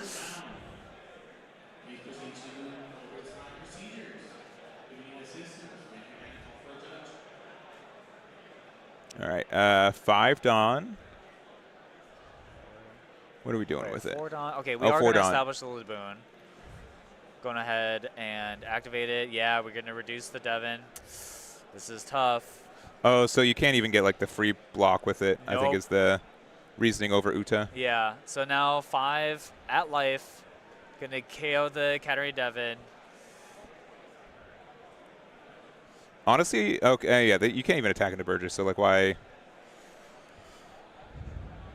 Yeah, just go. Do we probably attack into Lafitte with Uta just to do it, right?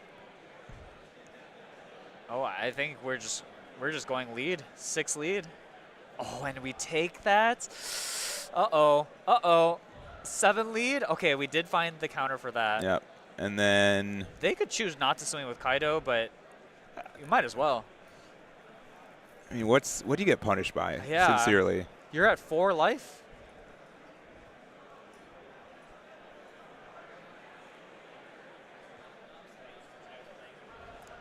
Yeah, here we go. Violence. All right, and we're passing. 0 life for Lyman. 2 cards in hand for Daniel, but 4 cards in life. What is the play here?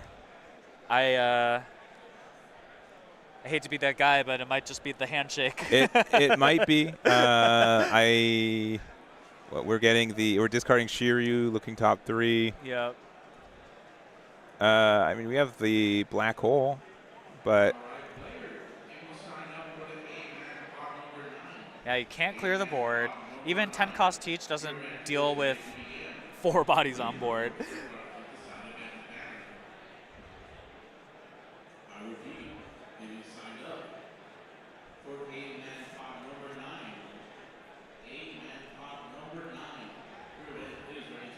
Yeah, no possible swings to end the game. I have seen some teach lists run the Rush Burgess. Oh, sure, yeah. So some of you guys have to be careful out there. You do not want that catching you lacking. No, that card is terrifying.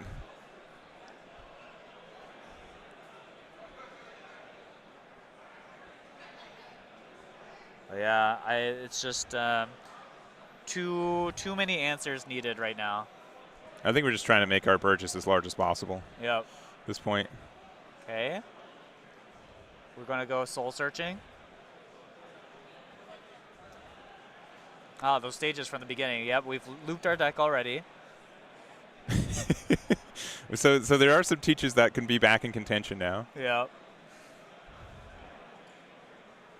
But it is likely too late. Yeah, at the end of the day, you're like, can I live to 2 10K or 2 7K attacks, right? Like,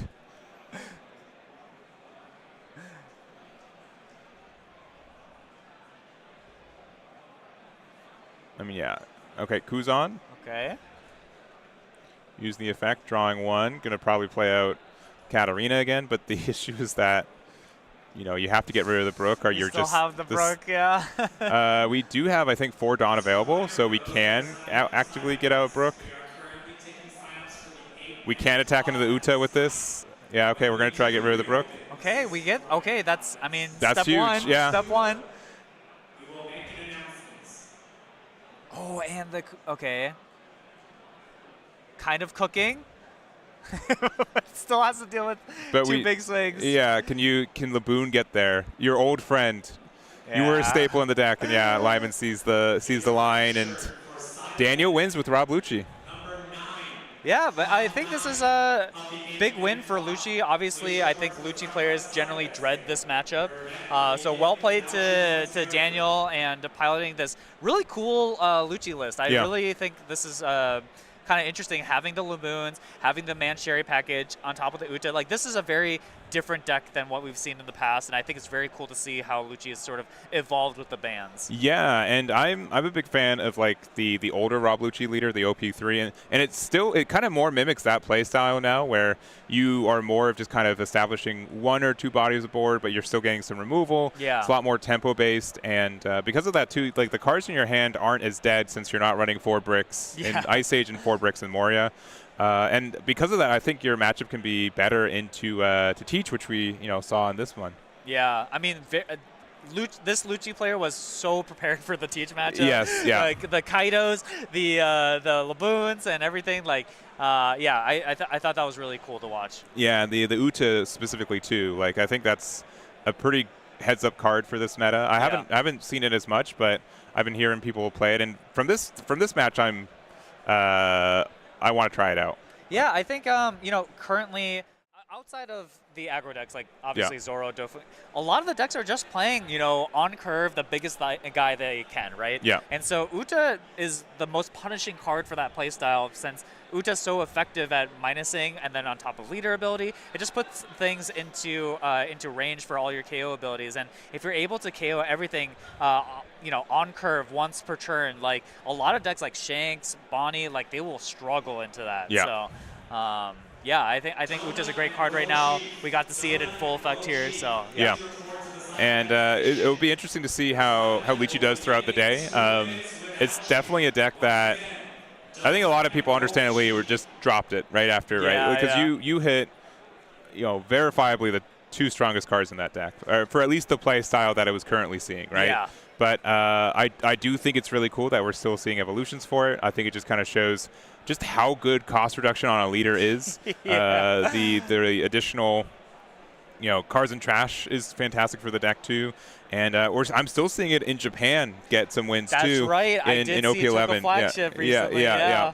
And so that's really, really cool to see. So we'll have to see how Lucci does today. I would be surprised if that was the last undefeated Blackbeard for the day too. So I think we got a couple, 1 or 2 of those still into this one. But again, this is CoreTCG's Pasadena Regional at the end of round 3. We do expect 6 more rounds up to round 9 since we did cap out at 5-12.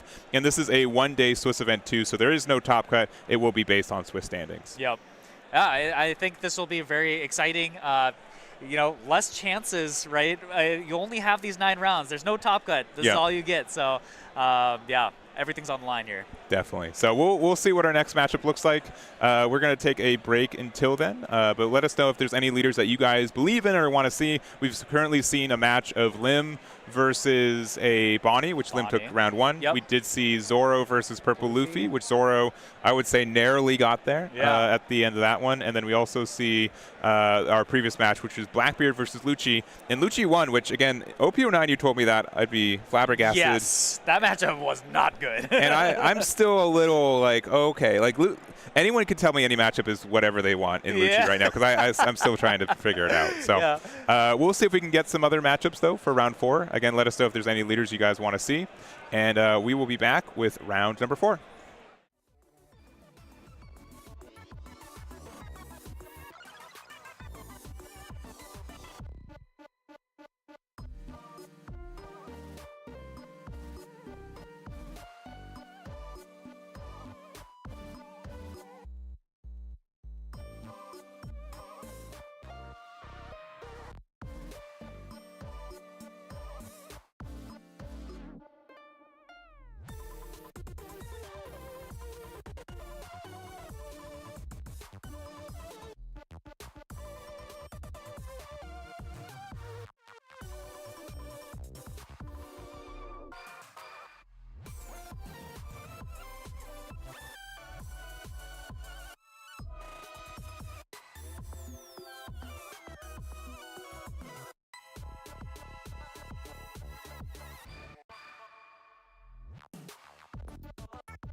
All right, we are back with round number 4.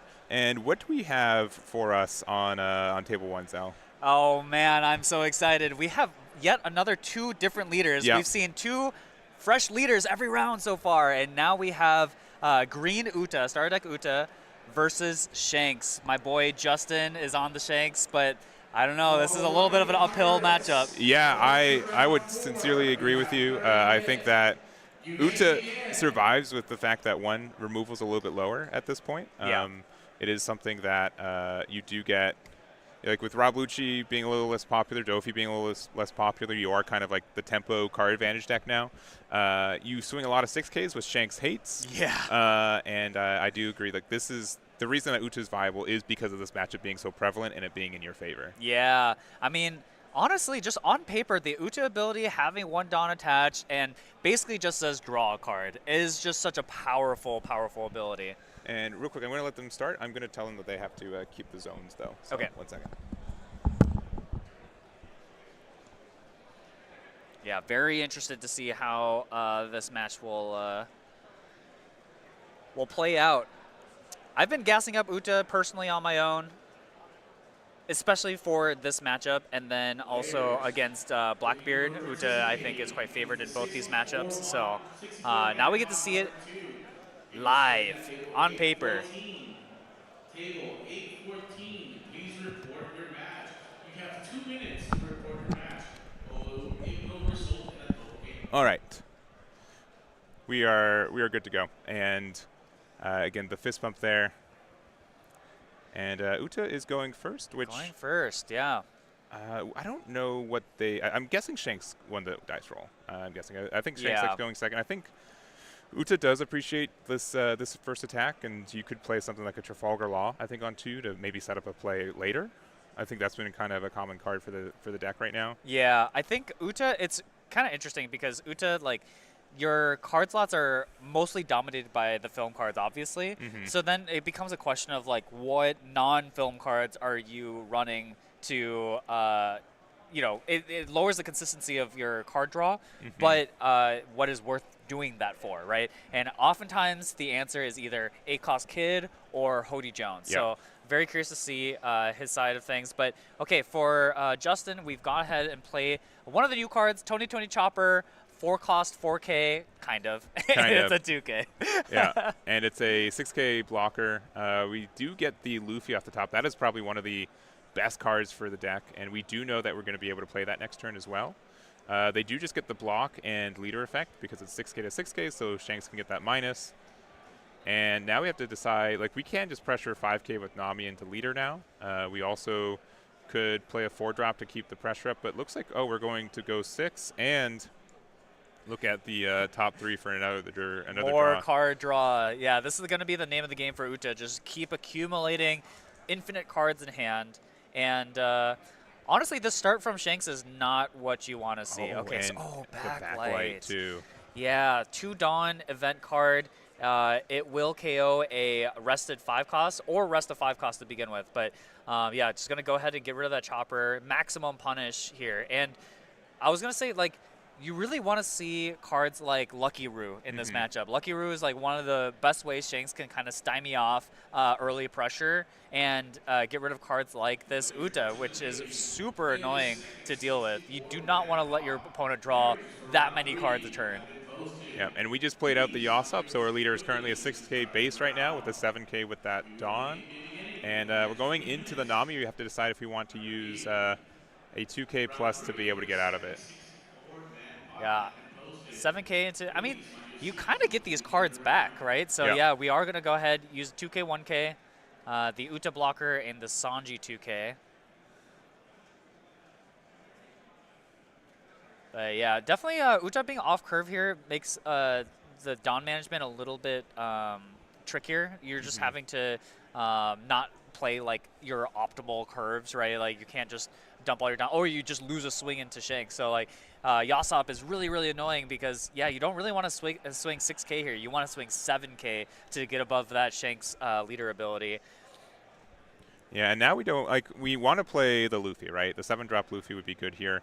The issue with it, too, is that with Usopp on the board, even if we play it, we can attack with Usopp, give it the -1, and then Beckman can remove it. Yeah.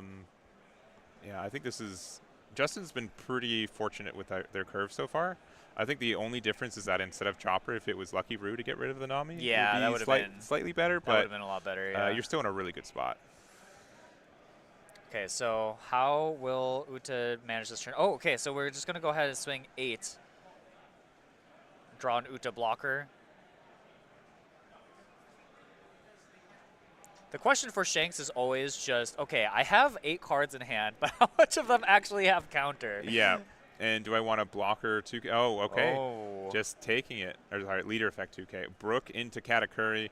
That Katakuri is also, I think, a really clutch card for this deck. Yes. You're able to just get a lot of... the fact that it can convert into a 6K offensively pretty easy is really, really nice. Yeah, and again, that 6K is that magical number against Shanks. That is always what you want to be swinging to Shanks with. And so, yeah, it's a 3/6 with counter. With counter, yeah. Player, you off in the main event, okay? All players, make sure if you do not have an opponent, just raise your hand, call for a judge. Notably right now, the Dawn attached does not count towards the Katakuri rested cards count. Yeah. So at the moment, it's just a 3/4. Could be relevant. 8 Dawn turn, like something like Rayleigh could come on out. We're going to start with a 5K swing. Okay, we're going to take counter there, and then we're going to take this other one, getting looks like a 2K Sanji. Oh. Yeah, and there is the Rayleigh. Oh, man, that is so unfortunate. Yep. Okay, so Rayleigh is just probably one of the best red cards ever printed, honestly. Yeah. It's just so powerful. -3 on play, -2K, and then not only is it just on your turn, it's for until the next of your turn. So now that card cannot, it's way harder for them to swing back at you. And then on top of that, it KOs something. I mean, what doesn't this card do? It does not get searched by any card in the game. Okay, that's fair. That's fair. The one negative that it has. Although, I don't know if the new you're right. the new support might give it a searcher. Who knows? Yeah, honestly, I think Shanks would be one of the decks in contention for it. Shanks is also getting a brand new starter deck to boost the consistency for it. So the deck has definitely fallen off a little bit in Japan's OP11 format. This deck really crumbles to 6K leaders and 6K swings, which is very present in Japan right now. But it is definitely, it can be viable, I think, very quickly with just a little bit of support. Okay, so now I believe that 7 Don Use, we know and love him. Yep. Monkey D. Luffy. Monkey D. Luffy is a 7-cost, 7K blocker that also lets you play out a 4-cost. And this 4-cost that we're bringing out is the starter deck Uta.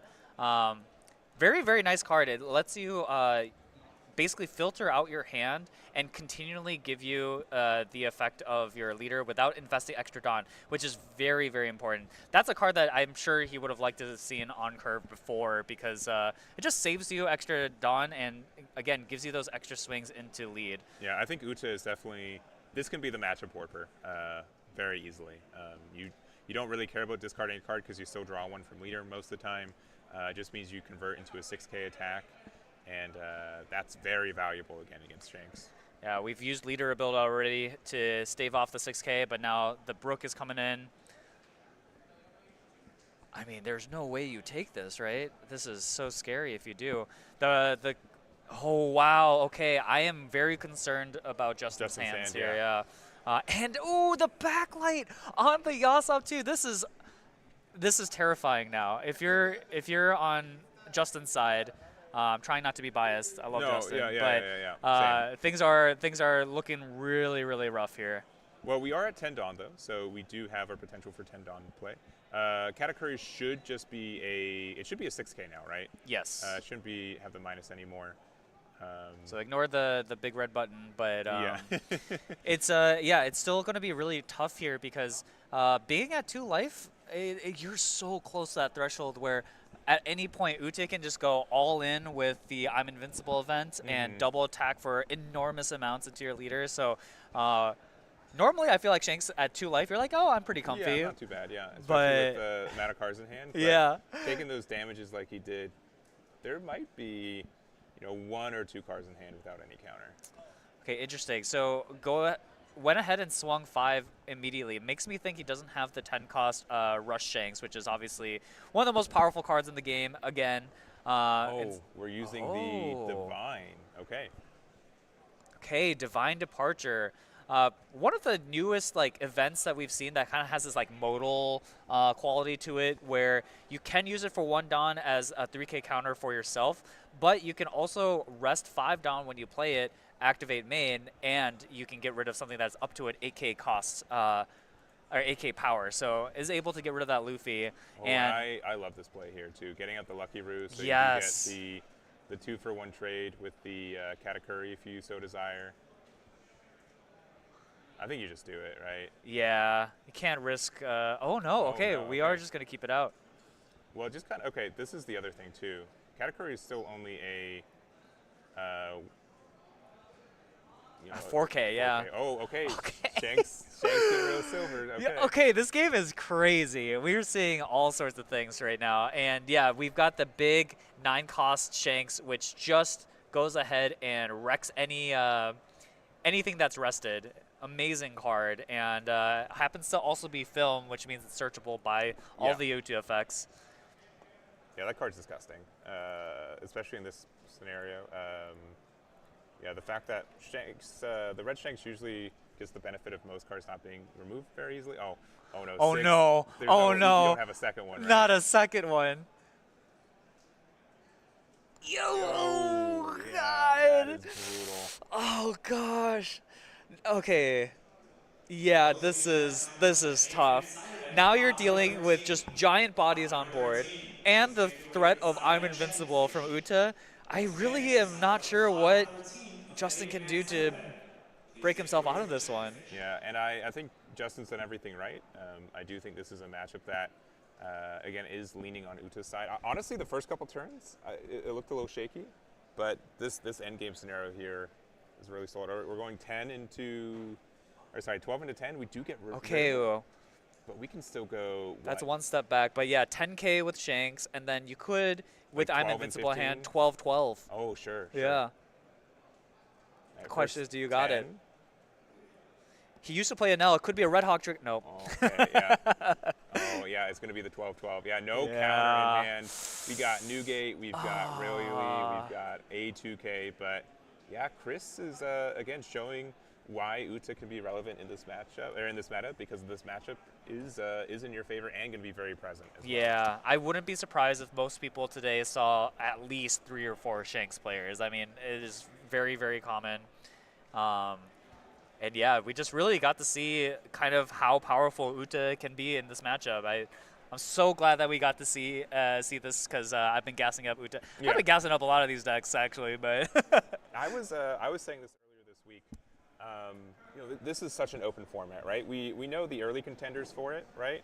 But there's just so much room for an unexpected deck to take the spot, right? And I think Uta's been a fine deck, I think, for a while, right? Especially with the new starter deck, it's very easy to build, very understood how the gameplay works. But it's never, Doffy and Rob Lucci really kept it away from play, I feel like, for most of, for OP09. But without those decks as present right now, with Shanks being, I guess, thematically a good matchup, right? Do you think Shanks got a little bit of a soft spot for Uta? Yeah. So it's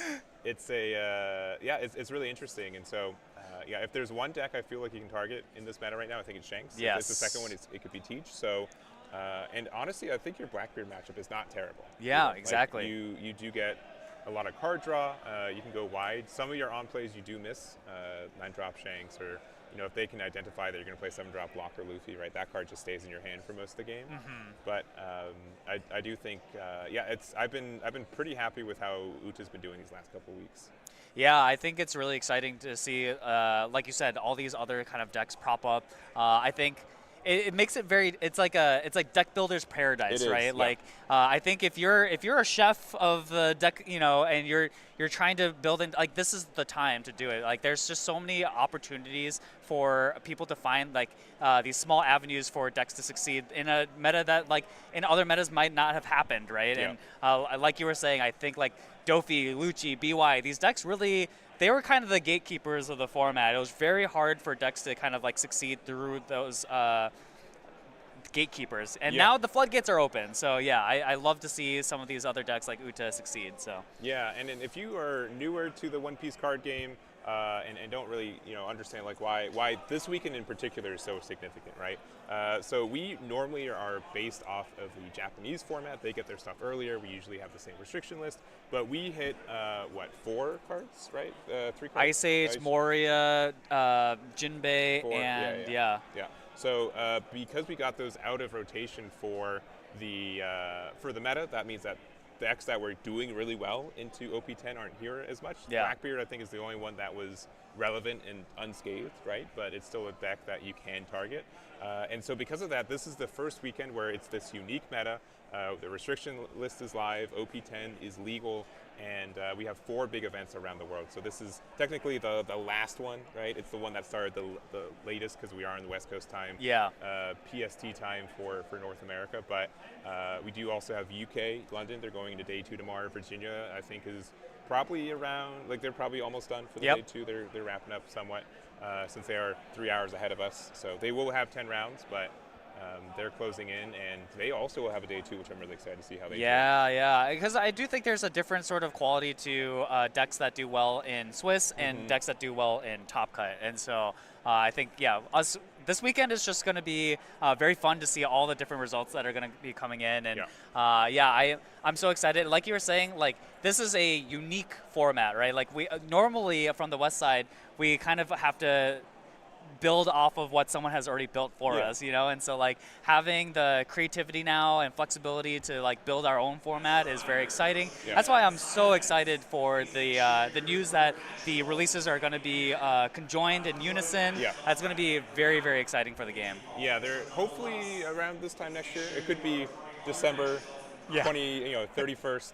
2026, but they have announced that they are working for it. That's something that Digimon just was able to accomplish after a year. And so being able to have this format where, one, I love being wrong, which is good because I'm wrong a lot, but being able to say, like, these are my thoughts going to this format, like, these are my opinions, and then see facts to either back it up or different things, I think that's really cool. I'm already, with Lim doing as well as it is this weekend, I think I'm already losing some points, so that's fun. Uta definitely is one that I didn't believe in, but I saw the writing on the wall that it could be good. So I do know a couple people who are on it. And being able to be, we have a unique format, this format. We're going to have a unique format in OP11 because we will have, and EBO2 is only unique because the restriction list was not in Japan until OP11. We have the Star decks coming out early, which would be OP12 for Japan, OP11 for us. If purple Luffy cards are really good in Japan, we might get another good, unique format. So this has definitely been the most fun. I think a lot of people have also been under the most amount of stress. They're just like, how can I play a deck with 2 bad matchups? Like, there's no way. So I know a lot of people have had like character crises, which I think is fun, but and understandable too. And I hope most people know. Most people are going through that right now. I think from the player side, like as a competitive player, you're like very, very scary, nerve-wracking. But as a spectator, as a casual just enjoyer of the game, this time is just so exciting. Like anything can really happen, and I think that's just exciting, right? Like we're seeing so much diversity right now. And as a spectator again, and as a commentator too, there's so many unique matchups we get to watch. A lot of them are within the realms of both players winning, too. It's not like a triangle format, because that triangle format gets a little stale, right, in the sense that that you get to, like, you're a really good matchup and a really bad matchup, and so it's almost always kind of one-sided. And we don't see that as much, I think, for this one. Right now, we're at like a dodecahedron format. Like, how many different decks are involved right now? It's crazy. So my only the only thing I'm reminiscent about is that this is only for about a month, right? We have this format. We do know that May 9th, we are getting EBO2 here in North America. So we'll have, I think, one online event before that. And then the rest of them for May will be with this new format. We have seen that the new Luffy leader from that set is very good. In most senses. We haven't seen it in this particular format, but I would assume that it is still going to be a menace. And, so that's the only thing. If it turns out that we're in this format where there are decks that are clearly better than others, but no. Right now, I have not seen enough evidence that one deck is specifically the best deck in this format. Right, and I think that's I think that's awesome, and I'm really excited about EB. EB has all sorts of support for kind of like more niche decks out there too, and so especially again. We don't know what that meta is going to look like. We have these restrictions. Japan did not have these restrictions. And so some of these support cards might prop up decks that we never would have thought were powerful. So. I know like Odin in particular, there's a new Yamato that helps out the deck a lot. If Shanks is still around as often too, like having another 6K leader offensively and defensively is really good. And I think there will be another wave of building, but there will be definitely a public enemy #1. So, well, we're almost done with this round. We've got, let's see how much time we have left in regulation. We have 10 minutes left, so this might be a little bit of a longer break, but we are approaching the halfway mark of the day. We do expect to have the full 9 rounds. This is round 4, and we will be going to round 5. Are there any leaders that we haven't seen yet that you would expect and/or want to see? Oh, that's very interesting. Man, we've already seen 8 different leaders. That's actually insane. I am very interested in seeing some Doffy. Okay, we've saw Lucci succeed on stream. Now it's time for Doffy, another deck that was hit by the bans, but I think should be on people's radars as a strong deck still. So I'm very excited to see that. Yeah, I was talking this week, and I'm trying to say like the best way to say it. There were, in OP09, there were perhaps a lot of fair weather Doffy fans, right? Who were on the deck because it was clearly very good, right? I think there's definitely less people who are on Doffy, but the people who are on it are menaces, right? I would be arguably more afraid to play against the Doffy player right now. With the current player pool of it, because I know the people who are on it are strictly good on it. Yeah, exactly. It's the Bruce Lee quote. You want to face somebody who's done 1,000 different kicks once, but you got to fear the guy who's done the one deck kick 1,000 times. So, and also I think Doffy builds will be very interesting too, because I think a lot of people have chosen different sort of cards to replace that Jinbei spot, and I'm curious to see what spice people may have cooked up here. Yeah, I agree. So we'll see if that ends up being around. The only other 2 I'd say we haven't seen really any OP10 leaders, right? Yeah, we haven't seen like ACOS Kid. Or sorry. Oh my God, I have. There's an 8 cost in that deck, right? The yellow one, right? So we have the yellow kid and then Usopp. Usopp we haven't seen, and we haven't seen Smoker either. So I would like to see one of those 3 today if we can. We'll see if there's any left undefeated that we can try to get in the next round or so. But again, we do have 5 more rounds. This is about the halfway mark. We're going to take a little bit of an extended break because that game was a little bit quicker, but I'm going to say we'll be back. I'm going to put 16 minutes, and I don't expect it to run the full course. So we're going to do that. We'll be right back, and we'll see you guys in round number 5.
All right, we are back. We've got for you guys round number 5 and another unique matchup, though we do have our first repeat leader of the day. What do we got? We've got Shanks coming back, as you guys can see on the Shanks side of the playmat, but on the other side, we got our wish. Yes. A new leader from OP10, the green-yellow Trafalgar Law, being played by Jansuko. Justin, yes. Justin, yeah, and he is a character loyalist to the core, has played every law leader. You do not see him like we do. He has the hat on. He's got the full cosplay.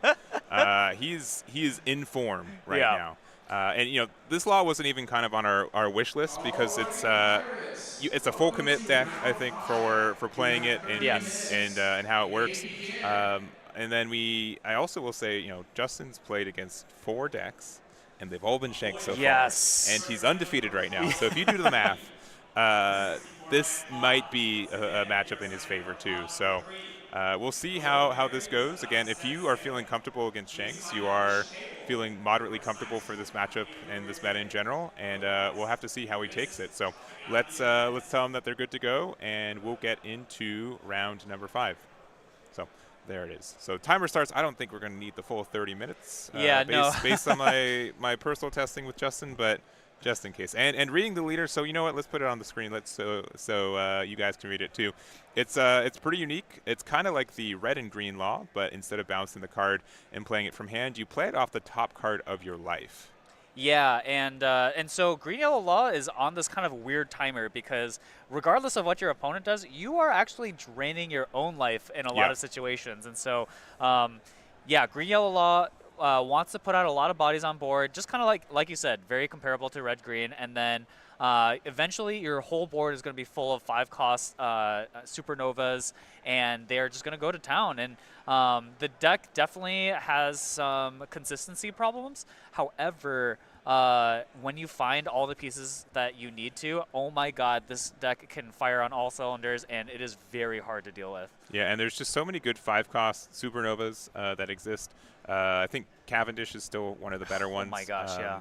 By itself, as long as you have a body on board, you can then start using your leader effect, especially if you have like a beige. That's super helpful.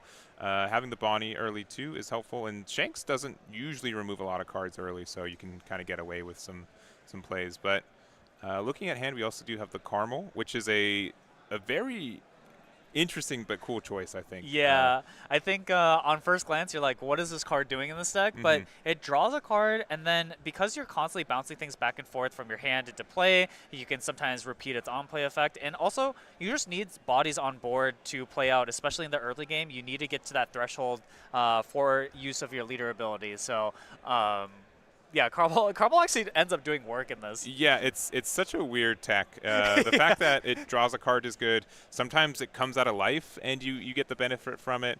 It just weirdly works so well. Side bet, how many times do you think our opponent will have to read the cards that are on Justin's board? A good amount, and that is also like a bit of a benefit for a format like this, where if you're playing something that they did not test against, like adapting on the fly is a skill that you have to possess as well. And 4 cost for Shanks was the 2020 Chopper again, and this is again not really what you want to see from Shanks' side. Lucky Roo is the premier 4 cost that you'd like to be playing here because it makes things very awkward for Law, because now you can't swing in without losing one of your precious 6K bodies like this Cavendish that we just saw played. And then we're going to go ahead and use the leader ability, bounce the Caramel to hand, but we've revealed the killer off the top. But yeah, we're just going to go ahead and commit to it. Yeah, and we don't have to play it. It's any Supernova with cost of 5 or less. This is not the one we were hoping, since this was a bit of a blind hit for it. Yeah.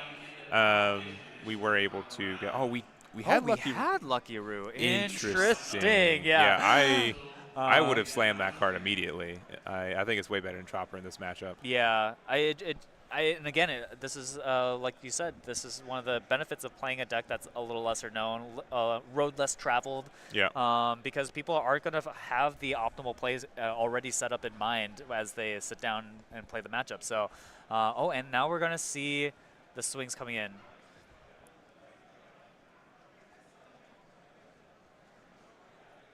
All right, and yeah, our hand size is getting a little small here. We do have the Luffy, so I think identifying that all these 5Ks means that this 7K is likely coming, and we'll see what Justin has. So already down to 2 life. This Luffy being a 5/7 rush essentially on curve has been menacing in its own way. I think this card might be one of the most meta-defining cards right now, to be honest. It is just so absurdly efficient because it's a 5/6 rusher on its face, but then the ability to attach a Dawn means like so many decks get so many uses out of it. Like against Shanks, it means, or for Shanks, it means you have 2 6K attacks, which is like very relevant in the meta when Shanks is one of the top dogs. And then for Zoro, it means you attach a Dawn to your leader, and now you've given your entire board that plus 1K. So yeah, I think this card is just so good. And so we also get the law, the secret rare law from OP10. This card is great. We're able to use the effect to put a Bonney into our life and then bounce back the killer and then play it once again. So we're kind of getting set up, and we are stunning, I believe, a Dawn, which I think is as much as you want to stun this Luffy, I think the Dawn is the right play. Yeah, I think keeping Shanks off the big drops, like Rayleigh here could be devastating. Being able to get that removal down is probably like Shanks's like #1 play here, and so taking that away is really powerful. And yeah, this new 7-cost law is just tailor made for this deck. Gives you the life back, heals you, puts a Dawn under your leader so you can immediately use your leader effect. And a 7/9 is actually just like the perfect body size in this format. Like you just get around so much removal at this sizing. So yeah, this law is amazing. Yeah, and one more thing I'll say is that the healing I think is just unparalleled for the deck. Like being able to recover. I think most of this game is like how many laws do you see late game. That defines a lot of matchups, and hopefully he's able to find 1 or 2 more to help you to stabilize a little bit. Yeah. Luckily, Shanks' pressure is a little bit on the slower side. The Luffy does help in that regard, but let's see what he goes out and plays here. Oh, okay. Okay. So we are in a more aggressive build. So yeah, we are taking this. Okay, Rush Zoro. Wow, okay, so this is like this is kind of like the new meta adaptation that Shanks has kind of done recently, is that rather than being kind of the late game focused Shanks that we know and maybe love, people are reverting to more of an aggro-based Shanks deck. I think especially with the popularity of Teach, you kind of need these rushers to make that matchup palatable, and so I think it's very interesting to see this build, and it's doing very well. Yeah, I would say compared to more, I would say traditional builds of Law, this one is feeling, to the Nami. Interesting, okay. So just 6K, we do have a 2K. All right, Nami is going to go swinging in too. Yeah, this is very annoying here. Like, yeah, we're just going to give a block for the 5K swing. Yeah, we are definitely running out of resources. Getting the 1-drop Luffy, which we would love to have that card. That card essentially says draw 2, because we can play it out and bounce it back. And even if we don't use the effect, looks like we drew a Hody Jones. Yeah. A little suspect when you're only at 1 life here. So yeah, it's funny. The roles have been reversed here in this matchup. Normally, Green Yellow Law being the aggressor, and Shanks is trying to survive, but we're seeing the opposite. Okay. Oh, removal of the Luffy. That's some good knowledge. Yeah. Now, this is what makes this deck very tricky for Law, is that while you normally are the aggressor, you have to balance your own sort of defenses while balancing your offense here, and I think that's what makes this deck very tricky and very difficult to pilot. So let's see what we've got here. So we're going to go ahead, play the Bonney, stun another Dawn. So yeah, so no 10-drop Shanks coming down, which is good news. We're going to go 7 into the Zoro. We get 2 Dawn back. We do get that removed. Okay. And then pretty looks like good so far. 7 into Nope, just 6 into, I guess, leader.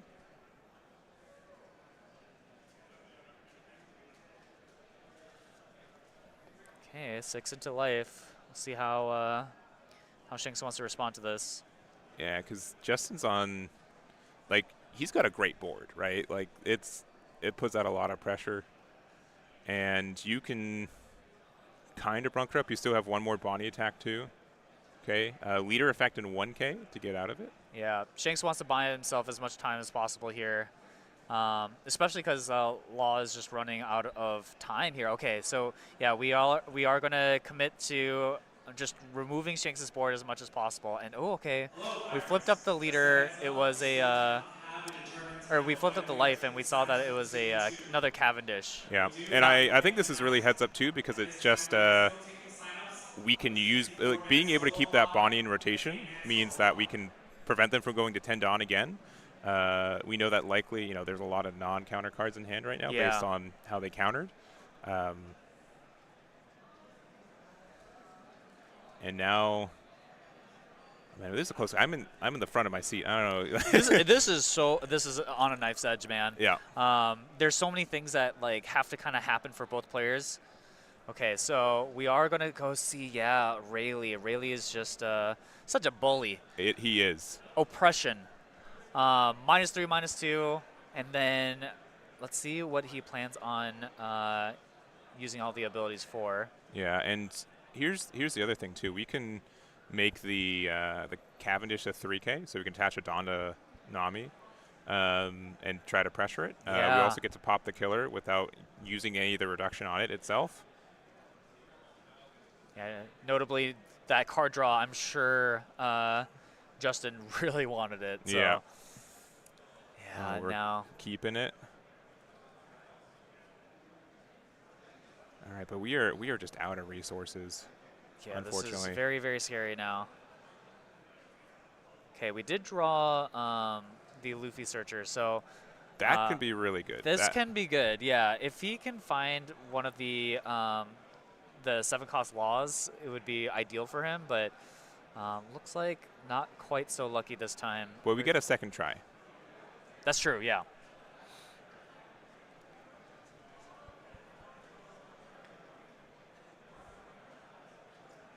Okay. Killer.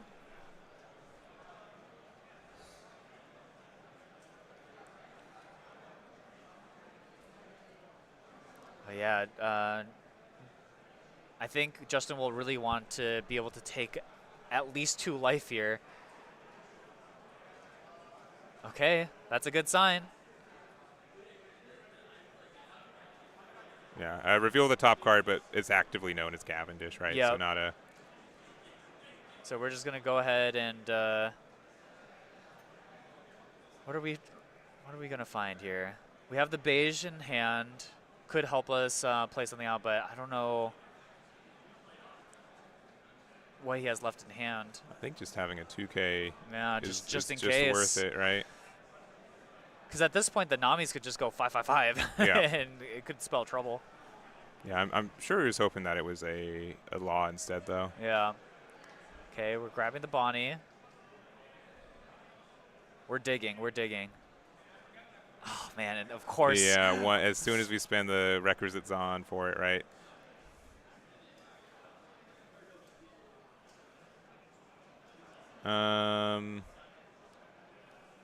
Yeah, I guess 6 at leader. 6 at leader.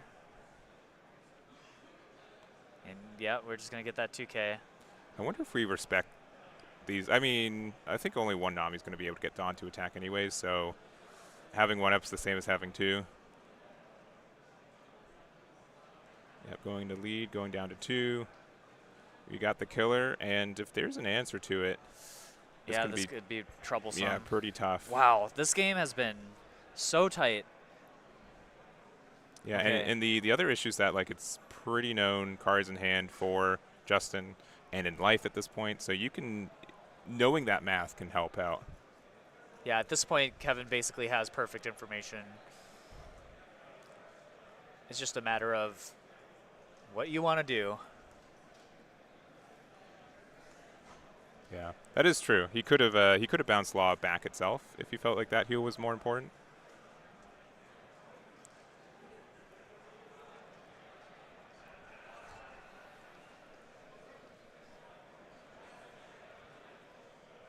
Yeah, very critical turn here. I mean, at 2 life, at this point, Kevin's also got to be concerned about the crackback back. So, okay, we're just gonna start with a 5K swing at life. Go with ahead. the 2K, yeah. Yep, 2K.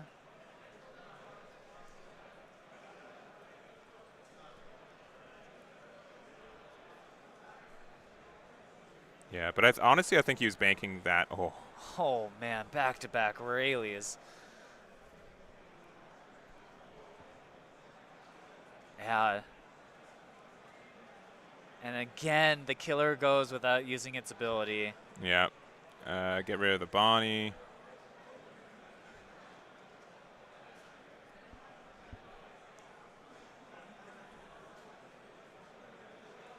Oh, so frustrating, yeah. And now the 6K body goes, and where's this Rayleigh headed to? Yeah. Yeah, into the. All right, if we top deck one, we could get there. Okay. 2 into Nami. We get the Nami. Yeah, still Cav. Fortunately, just still Cavendish. Ooh, blocker law is not too bad.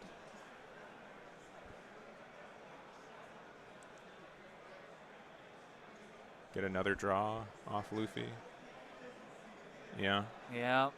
We're just gonna keep cycling cards and hope to just eke out just small avenues to potentially do something. Okay, so yeah, we're just gonna go ahead and flip that again. For those of you that signed up for pod number 16 of the 8-man side event, please make your way over to the check-in station at the side. Seems likely we just take the 2K. Yeah. Pod 1-6.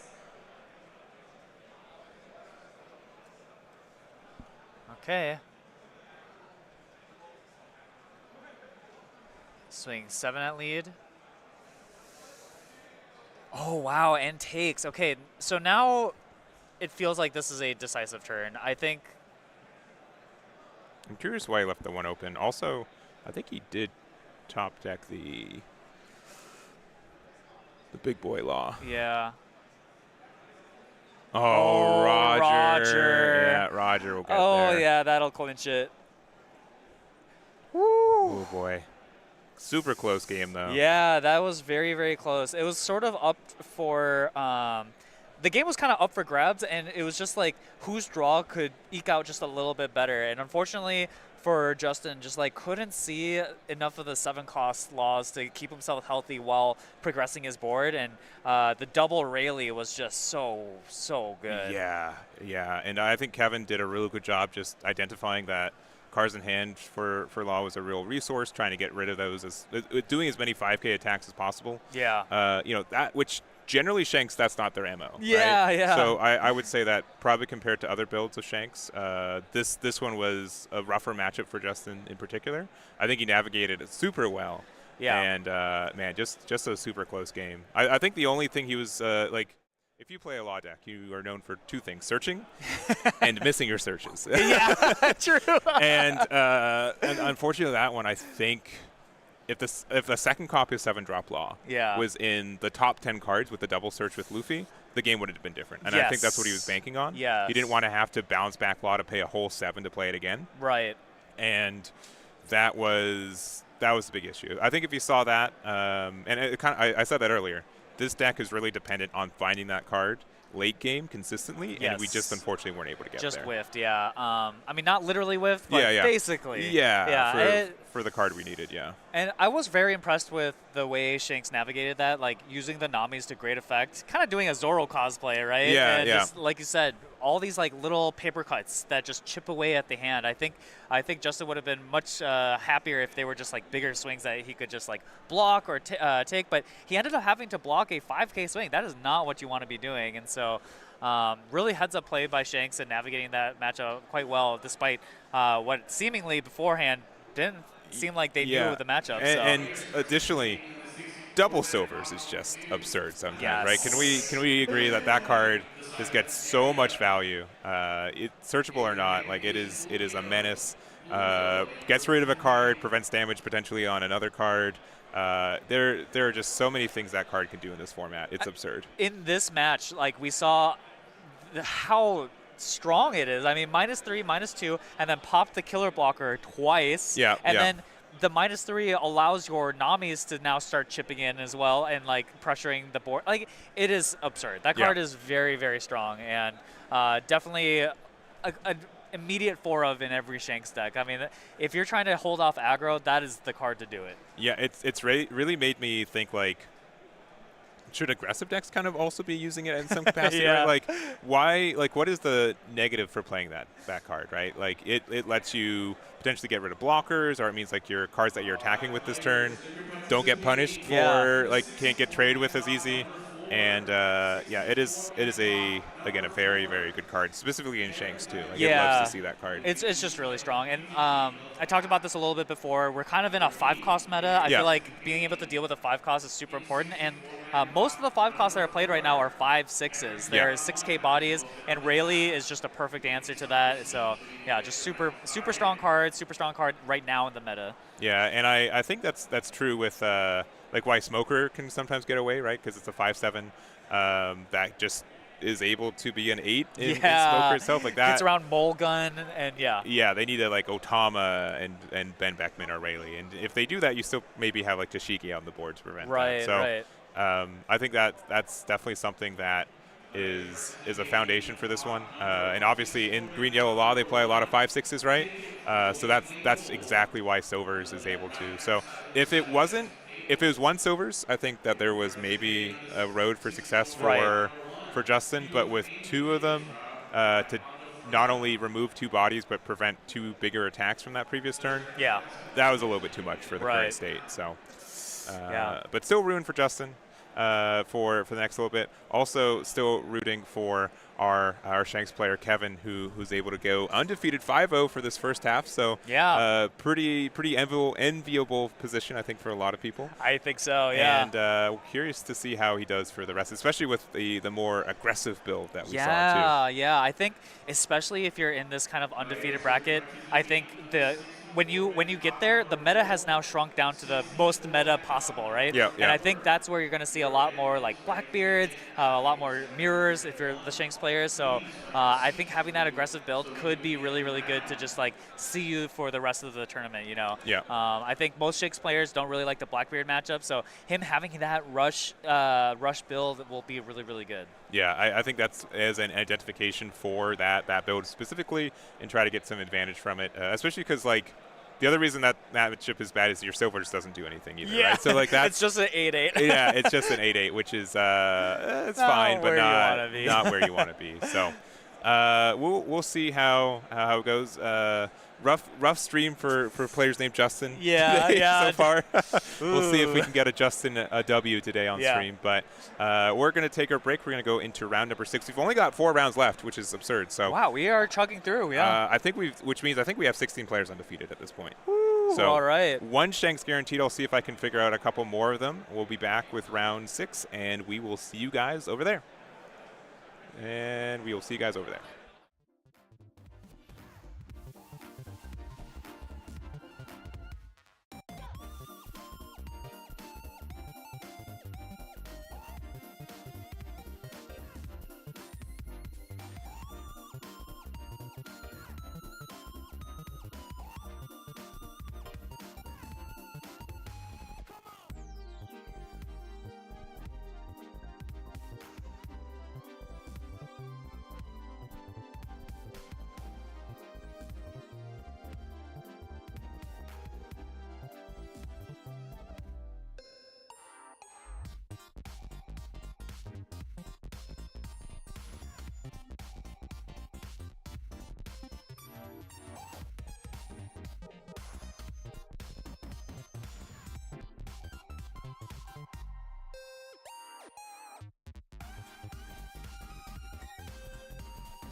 All right, we are back. We've got for you guys round 6 of the CoreTCG Pasadena Regional, and we've got another unique matchup today. What do we got?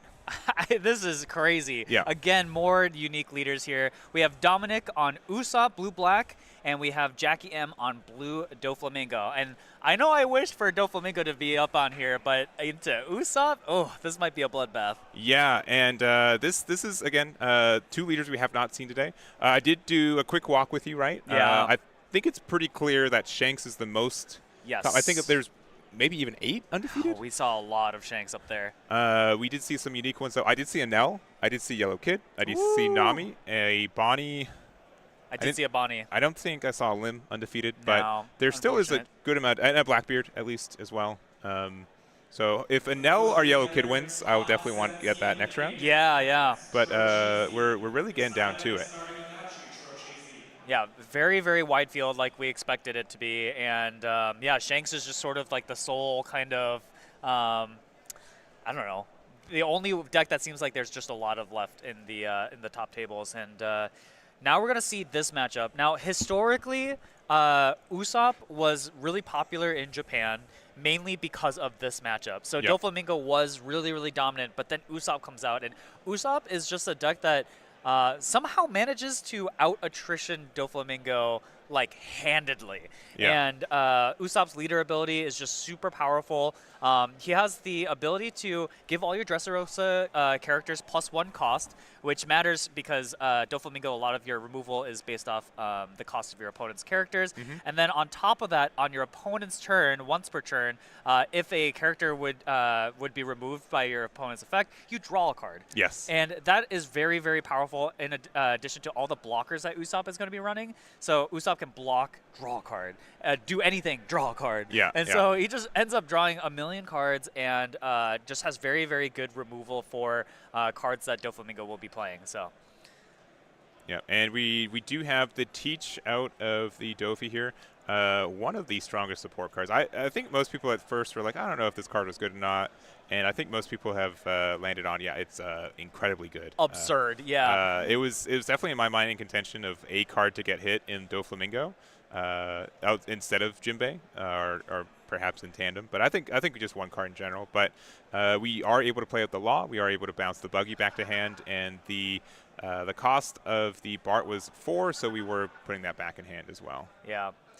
And Usopp still gets to, draw a card off that bounce. So the only awkward thing now is that he's taken the 7K lead attack. And Usopp can struggle sometimes when, this is going to sound counterintuitive, but has too many cards in hand. Yeah, sure.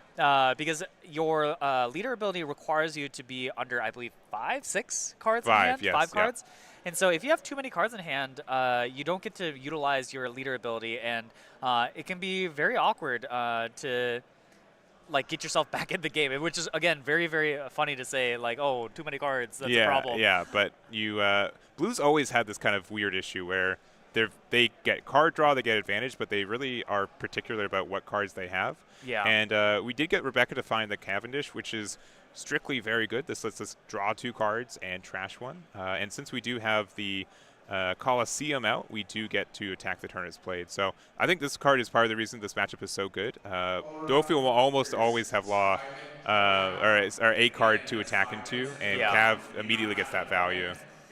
Yeah, it's just very, very difficult to keep a board when everything just keeps swinging into it. And yeah, we're seeing double 2KUs to protect the Law, and now Jackie will need to just keep up the pressure, really end this game quick before Usopp starts to outvalue what Jackie can do. But okay, we've got the Jozu now, and we're gonna go ahead, bounce. I mean, that Buggy has been bounced many, many times already.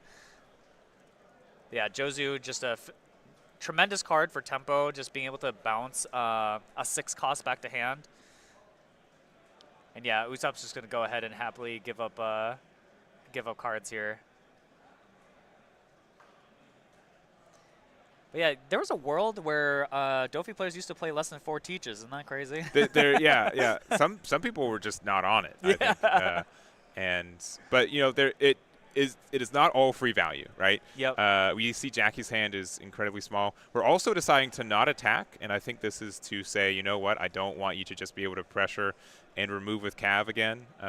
If you want to establish the card, you have to kind of work for it. We're attacking 5. Does that mean we might have Rebecca? Yeah, We okay. do. So, yeah, Gecko Moria might be banned, but Usopp's got kind of their own sort of Gecko Moria, and that is in the form of 7-cost Rebecca. Oh, man, this is such a good spot, too. I might have tried. We could have removed the law instead, right? And then Oh. attacked into the teach. Yeah, you could have done it in the opposite order, yeah. Yeah, get a little bit more guaranteed. I think it's still going to work out. Yeah, just flexing on him, I suppose. These plays are part of the reason why I think this matchup can be so polarizing for Usopp, because there's just so much value here. You really can't interact with this board at all, and Jackie's in a bit of a rough spot. Yeah. And this 7-cost Luffy, the old OP04 Dressrosa Luffy, I mean, I have memories of Rebecca playing that card. Yeah. And many times that card is paired with, I forgot what the name of the card is. King Kong. King Kong Yeah. gun, that's right. And that means that technically could represent lethal on the next turn. So, okay, we're just going to go ahead. Red Rock, no frills, just get rid of it. And I think that's fair. We do kind of need to get cards out of our hand because we want to be able to get some card draw for cards getting KO'd. Not that I think they would be this turn. We're going 7 into assumedly leader right now. But yeah, Red Rock is more of a standard tech for Doffy now compared to where we were in OP09. Yeah. The meta just didn't really ask for larger removal like that. But then also, you have a little bit more room now to play some alternative cards. That's true. At the cost of the Jinbei slots, yeah. Yeah, Red Rock is, we're just kind of in a Red Rock meta. A lot of the decks are playing like really, really big guys every turn. And so Red Rock is a way to kind of shift tempo back potentially, especially from cards like 8-cost Kid or 10-cost Shanks. So yeah, that card's very, very commonly at 4 these days. But now, yeah, Usopp has just been doing the Usopp thing of just constantly peppering Doflamingo's board here. And oh gosh. And this is a really fun play. So Kiros can bounce anything back to hand, and since the Coliseum's still out, we can go 7 into 9. Yeah. And we can really pressure this, because then if this goes away, you're going 5, 5, 7 into life. Yeah, this is very dangerous now. And Usopp is still at 3 life. Yes. Like, he's been so safe this entire time. Comfortable with cards in hand. Yeah, I will say, this is a matchup that is Usopp favored, for sure. Yeah, and this is a tough decision, because now if you give up all these cards to protect the Jozu, like, do you really have enough to potentially go for 2-turn lethal? And on top of that, you have to survive these next few turns where you're getting peppered with attacks too. So yeah, we are just going to go ahead, commit the Dawn on, and then... oh, the 7 went into Jozu. Okay, so... well, it's actually I would have actually done 7 into Jozu. Yeah. And then 2 5s with Rebecca and Usopp instead. Yeah. But we're still getting there. Okay, so Jozu lives, but for how long? Yeah. At what cost? Just a reminder for those of you that signed up for pod number 5. And Kiros is such a strong card. Like, I was complaining about an 8-drop 9K. There's a 7-drop 9K that you can play for free off another card. Like... Yeah, Kairos is a card that I'm a super big fan of. Being a 7 cost means you just dodge a lot of removal in the format, and then it itself deals with a 5 cost. And again, I keep repeating myself, but we're in a 5 cost format. Like, there's a lot of 5 costs that you want to get off the board immediately, and Kairos just being able to do that, and a 9K body is just enormous. It's a little absurd. He's got a gym membership in Dressrosa for sure.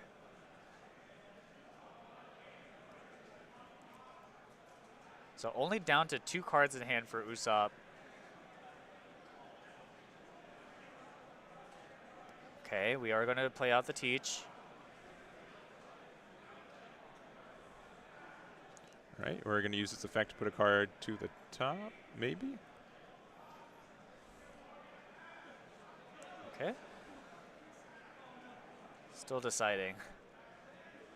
I understand why. Like this is not.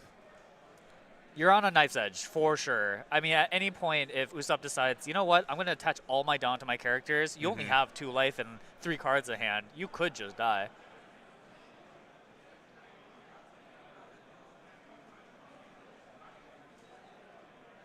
All right. Attacking into the Zoro, getting the Moria.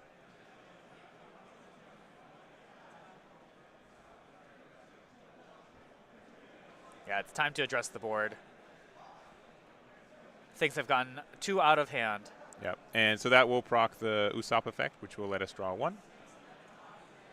And then, Ooh, yeah, Red Rock. another Red Rock. Okay. Hey, this was a big turn for Doflamingo. Yeah. Was able to establish some bodies on board and remove some of these big threats off of Usopp's board. So, so depending on what Usopp drew here, I see King Konga was one of the cards. So, very glad that the 7 cost Luffy is on board if you're a Doffy fan. But you can still, that can go anywhere. That's true. You can that do could go like anywhere. a big 10 double, see what happens. But no, we're going to go the more conservative route there. Going to go into the, oh man, that is a good top deck. Into the Moria. Okay. Yeah, a tricky question here is, do you protect the Moria and then potentially lose out on your Jozu later? Yeah. Round 2 have been posted. Please find your seat so we can begin the round. I repeat, if you're participating on a 60 format, bot number 4. Pairings for round 2 have been posted. Please find your seat so we can begin the round. Gets rid of the... Gets rid of the teach. Yeah, every body is able to swing, so you just have to get rid of everything on Doffy's board. Yeah, and then just 5 put them down to 1. Very scary. Very, very scary spot now for Doflamingo. But I honestly don't think they're out of it quite yet. Like they do, like Dominic is starting to run out of resources. The issue is that if Doffy wants to get rid of these resources, they have to get attack into them. Yeah. Which means that Usopp gets to draw, right?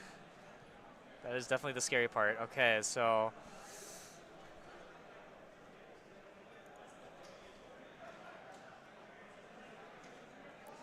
yeah, it's this long, grindy attrition battle, and both leaders just do provide tremendous amounts of value. So yeah, and Jackie should be, you know, like Doffy's known for like being okay in these kind of situations, right? Yeah. Again, Teach, which we've been seeing a lot of, is known to be a bit of the thorn in there. I think Boa early might have been a bit of a difference because it lets you establish a body but then also set up your next turn.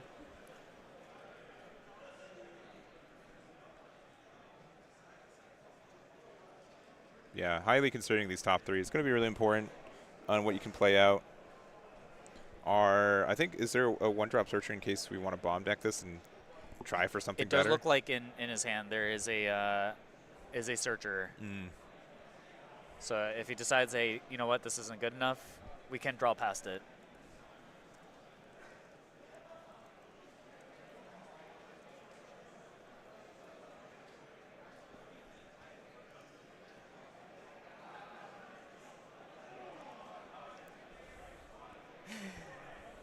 I know earlier on we were talking about being a 4-life leader can feel terrifying against aggro decks, but man, when you get to draw a card as many times as Usopp does, feels pretty good. Yeah. You're just sitting pretty at 3 life against Doflamingo. Most 4-life leaders are terrified of Doflamingo. Yeah, it's like why aggro decks are your good matchup, right? Because generally their only source of removal is KOing through battle, and you get to draw when they KO it, and you also have rush against KOing their cards in battle too. Yeah. Make sure you find your seat as the event is beginning without you. Yeah, we're deep in the tank here.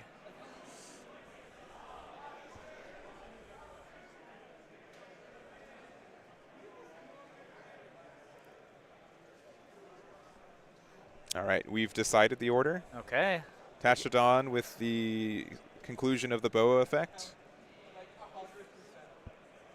And are we going for leader? Are we going for... I think the board needs to be addressed here. You are facing down potentially lethal.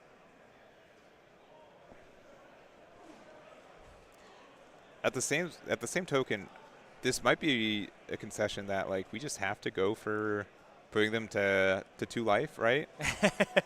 Maybe even 1 life. Yeah. I do. If we are attacking at leader, okay, we are going into this. All right, using that to bounce the law back to our hand, which they are both 5 costs, so we can't interact with. So just using it for a draw 1. Unsure if that was a conscious decision or a, but at the speed of what he did it, right? Yeah. Yeah. All right, getting a card draw there. Playing Son Goku. Okay. Picks up a 2K. Yeah. Oh, okay, Oh, double. All Son right. Goku. Okay. Actually, this is very relevant because we're at such low card amounts in hand. These Sengokus can actually present potential lethals for Doflamingo. Yeah. So definitely have to be a little bit scared here. Yeah, I do think, yeah, I'm guessing it's a misplay, though, a little bit. I think we should have played Sengoku out. Then we get the card draw. Yeah, the and ordering. And then bounce it back, and we'd have a 5K out still. But I think this is still fine. But you would feel better if one of those Sengokus was arrested law. Right. And that's a tricky. I find myself running into that all the time with Usopp.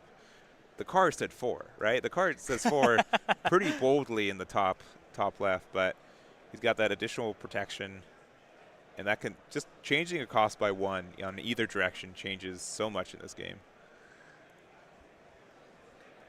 Whenever an aggro player wants to look at your trash, I know they're counting one thing and one thing only. Yeah.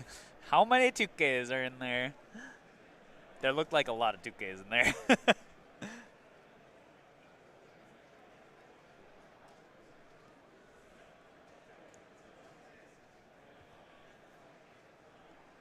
All right, we've got Leo, which is pretty late in the game for this to be our first Leo. Yeah.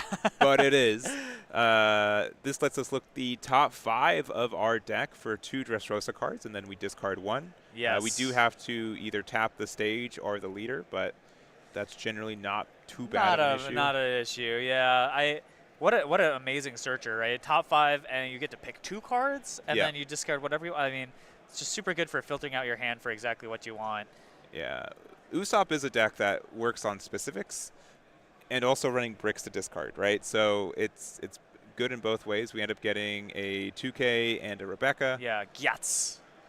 And we can maybe play Yeah. Nah, okay. We're just going to pitch it. I think just not enough targets to play it off of, so. Yeah, if we had a Kyros, we'd probably play it. Yeah, we'd definitely play it. Okay, here we go.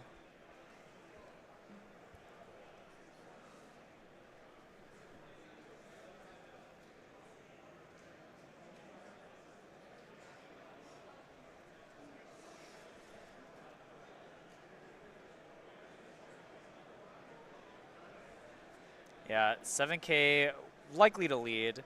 Yeah. And the question is, of course, can you give up that counter? Because if you give up that counter, then maybe the Josu's at stake. And then if you don't counter at all, like if there's a easy way to get rid of the boa blocker, do you just die? I mean, so many questions are being posed here.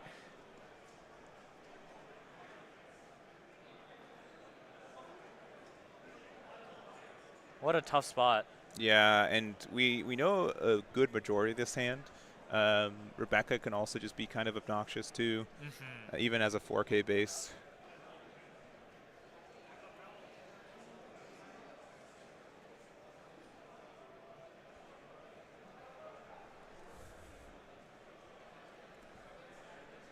Yeah, you can't. Okay, so we are going to commit to taking it. Okay. Alrighty. Now, Usopp doesn't run any blocker. Generally doesn't run any things that ignore a blocker besides getting them off the board, right? Yeah, no, there's no like Diable Jambe type effect that Usopp normally plays. Yeah, and this is another 7, so kind of forcing a Yeah, big number here, 2K, 1K. Yeah, doesn't want to expose the Boa to any nonsense here. Ideally for Jackie, everybody needs to do something this next turn, so. I think just attacking all in on Rebecca is likely a solid play, right? You will likely get the Boa out of hand or off the board. If they don't establish another blocker, you generally just win next turn. Can this Rebecca attack? Yes, it can. Okay. Yeah. It's only a 4K, but it was played on curves like like it should. So I have not tested Usopp a lot personally, but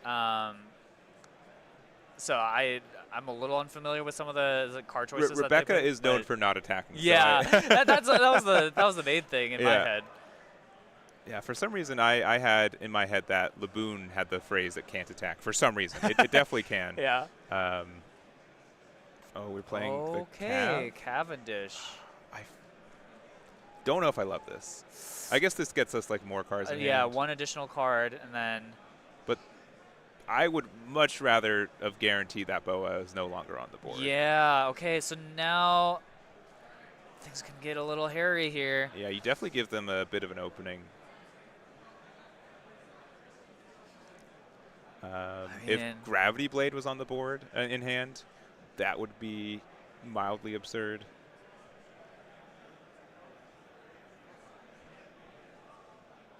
So now I think it's time for Sengoku to pick up back his fighting hands.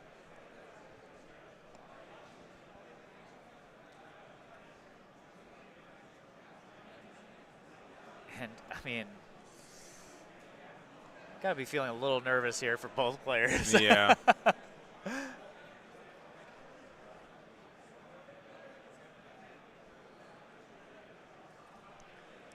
Okay. And I think I think the math is literally, do I just go for game, right? Yeah. At this point. I don't think you can live another turn. Like.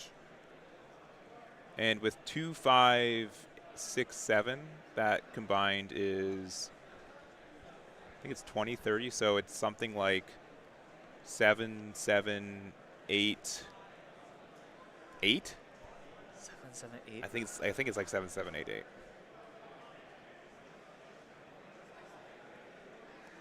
Okay, 7 in. Pray for no red rock triggers. Yeah. Okay. We got 9 Dawn left, so I think it was okay. We're doing 7, 7, 7, 9. Yeah, perhaps? 7, 7, 9. Yeah.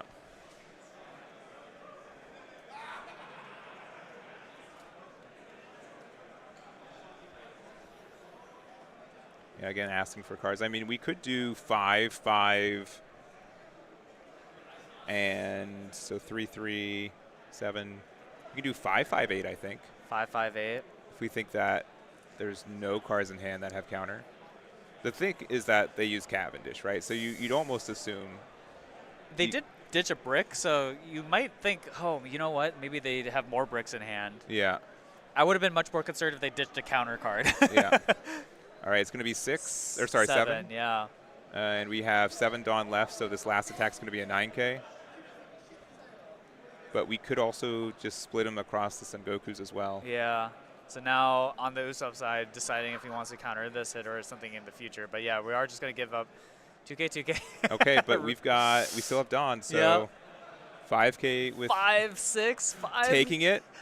Oh 7. my God. That's it. Jackie takes it. Wow, what a finish. Unbelievable. Yeah, I cannot believe. Oh my gosh, what a comeback for Jackie.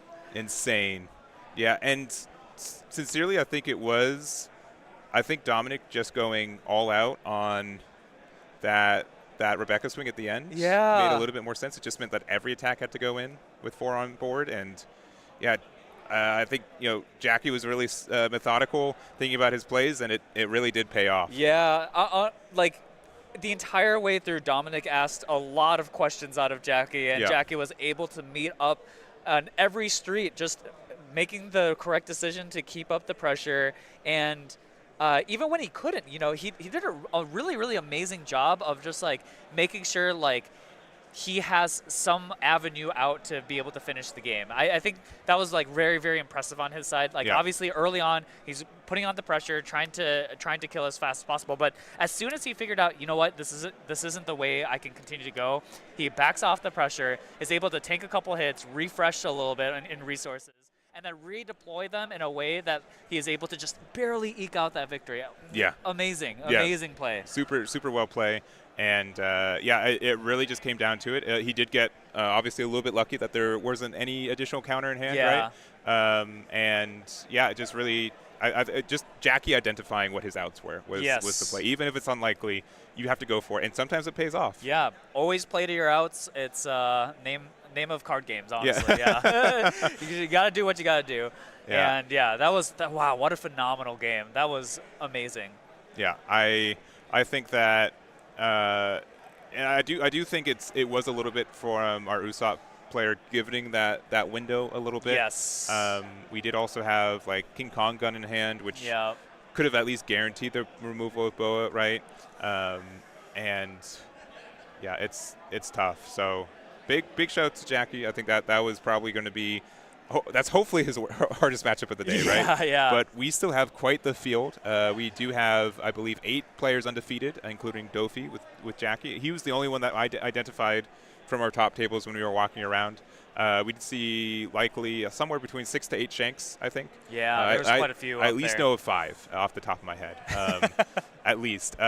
We saw Blackbeard enter undefeated, but I think only one. We saw an Anel and Yellow Kid, which if either of those players won, I definitely want that as our next match. We did see Nami, which I'm surprised Nami can survive in such a aggressive format. I know that Nami player, and that man plays Nami regardless of the format and somehow manages to win regardless. He is an incredible Nami player and has survived many formats with that deck. And I think Anel is really, really crazy. And, you know, out of all the decks that got hit, I think I've saw the most hubbub around Doffy and Lucci as being like, hey, maybe there's something here, maybe there's something that we can cook. But Anel is a deck that, like, truly I feel like lost a lot, and I have not heard any Anel believers. So seeing that as, like, potentially undefeated into the 7th round is very, very crazy. Yeah. So we'll see what our matchups look like. Again, we should have 8 undefeated into next round. At least one Shanks guaranteed because there was a mirror match of it. Yeah. At least Doffy, and we'll figure out the next 6 as well. So we'll see what it is. We'll be right back, and we'll see you guys in round number 7. Be right back.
to round 7. All right, We have 30 we are minutes back. to We begin are the at game. round 7. We've got 8 undefeated players, and Zell, I don't really remember, so I'm going to let you do it because you do remember. Oh, do I now? I think we saw 3 Shanks, 3 Shanks in the top 4 tables, and Yeah. then we have a Bonney player, we have a Nami player who I saw beat a Blackbeard, which is traditionally a bad matchup, Yeah. and then we also have Pluffy, and we have a Doffy. Yes, yeah. So we saw Jackie win with Doffy last round, so Yep. he's playing Purple Luffy. Table 1 technically is Shanks versus Bonney, but we're rearranging it for the one we're seeing now. We do have a yellow Eustace kid, currently 6-0, which is quite the accomplishment. Yeah, I think so. I mean, I think this is one of the leaders that got a little less hubbub again compared to some of the other OP10 leaders, but this effect is very, very powerful. And the addition of the new 8-cost kid, the yellow 8-cost kid, is also just a tremendous card for the deck. It's very defensive. You know, we're in this sort of I would consider this an aggro meta, and being a naturally very defensive leader that also matches up well into Shanks is just puts you into a really good spot in the format. Now, of course, there are leaders that you want to avoid. That's unavoidable for all of us, but yeah, it's super cool to see a cost kid, and I know a lot of people were lamenting that, you know, we don't have the promo law, the 2K quite yet, so this is a kid that's not technically even at full power necessarily. Sure, so. yeah. I would say that card, law feels it a little bit more. Right. I think Eustace Captain Kid is not. You still probably run the card if it's in your rotation, but without it, you're not that hurt. Yeah, it's not core to your game plan necessarily. Yeah.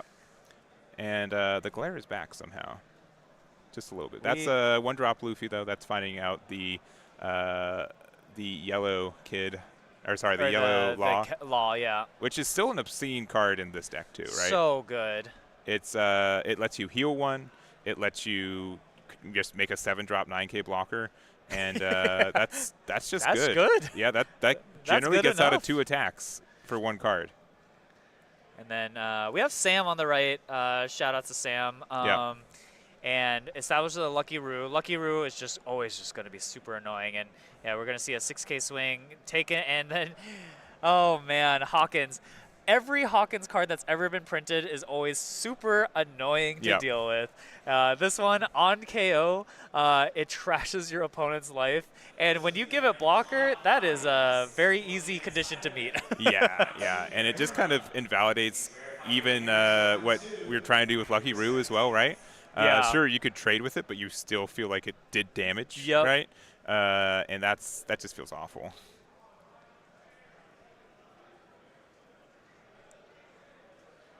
Okay, so now the question is, how do we want to deal with Kid's board? Now, some of the ways that Shanks has to deal with a Hawkins include Ben Beckman, whose on-playability gets around on KO effects because it reads as trash.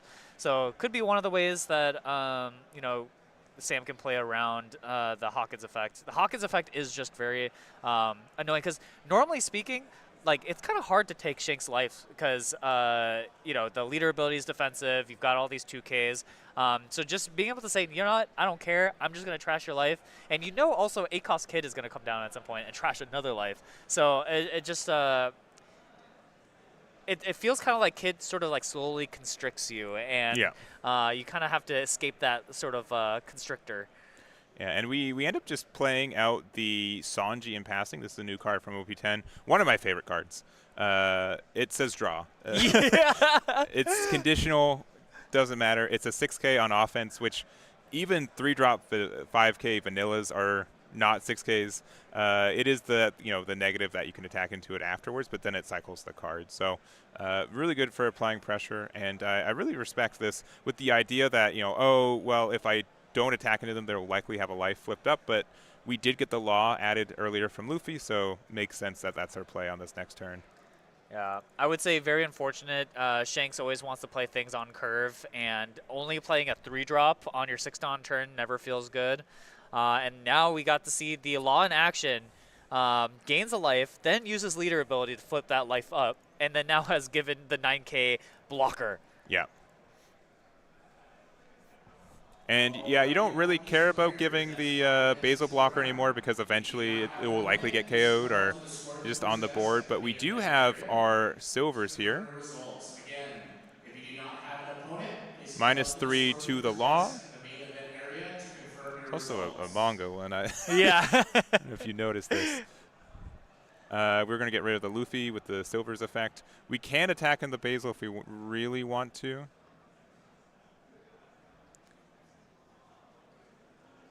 Yeah, we But, really don't want the Hawkins to pop our life, so.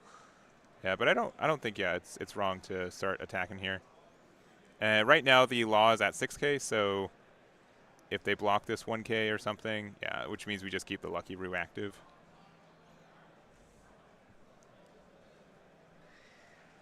Yeah, this is we're getting into pretty difficult positions here for Shanks. If the kid continues to just play, you know, the big guys on curve here, we're just getting pressured so hard. So, okay. This does have the Rayleigh effect still applied to it, so it's only for 6, but That will still essentially fall off still. yeah. We also gave them 8-drop Kid back to their hand, right? I mean, yeah, attacking this 5K.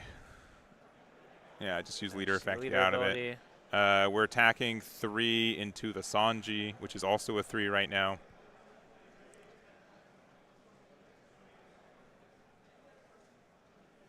Right. Okay, block. we will block. Yeah, just get out of it. That might be the first time in recorded history that Lucky Roo blocked. blocked and survived, yeah. Oh, and another silvers off the top. And yeah. This is looking like a really good spot for Alejandro. Yeah, 3 life now, just sitting behind these really, really big blockers.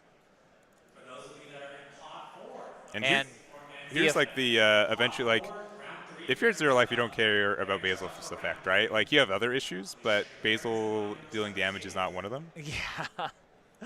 I was going to say, like, also at this point, ACOS Kid's effect is in play too, so they're going to be just filtering their hand for even just better cards. Yeah, very, very tough spot here. For the 6th pod of the 6th-man pod side of it. Pod 6 is still Oh yeah, and we finally see the Ben Beckman in hand, but is that really what you want to play? Yeah, it's you Feels definitely. a little late now. Silver's almost always better. Don't get Yeah. me wrong, but I think in that scenario, Beckman was likely better if we had it last turn to get rid of the Basil. But we can do some clever math, but we lose a lot of counter in hand if we do so. Yeah. Likely, if we have 10-drop Shanks, we just play it.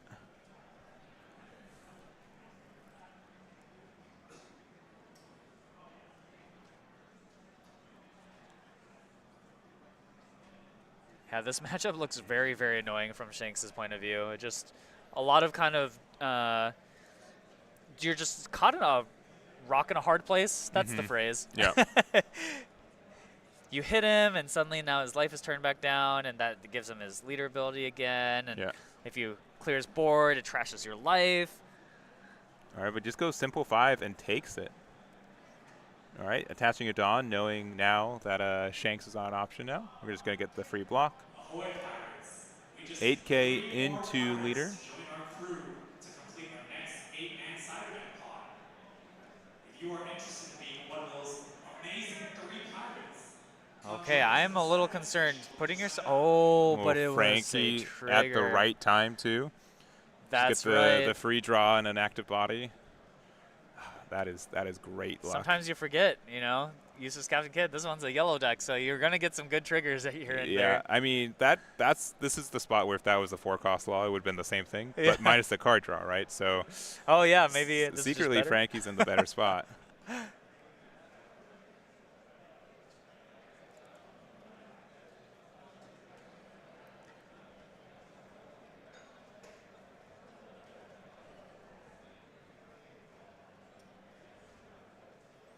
All right, just deciding on what to do. Looks like we're going to play out the Beckman, get rid of the Basil. That's fine. You know, Lucky Roo still can like trade with Frankie, which is cool. Yep. I mean, but they have like a.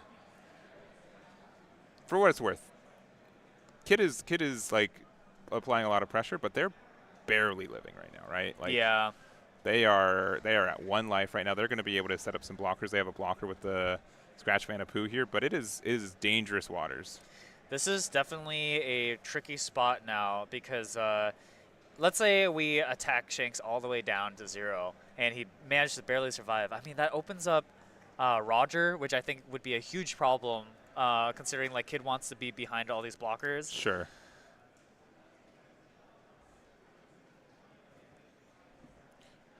Is there ever the play where you tack into Basil to put yourself down to 0 to play Roger? Oh, that would be amazing. Yeah, Giga brain. Yeah, it's left the board, but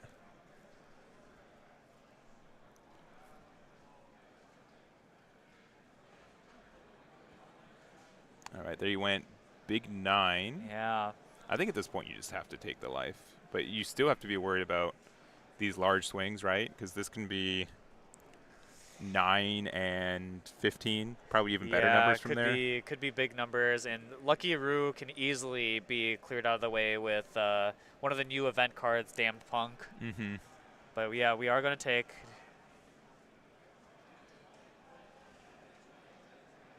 Oh, we're paying 5. 5, yeah. Oh, sorry, we're paying 7. Okay. Okay. Oh, and it's a Basil. Yeah, Basil. His trigger lets you draw 2 and discard 1, so that's pretty handy, especially in these lethal scenarios.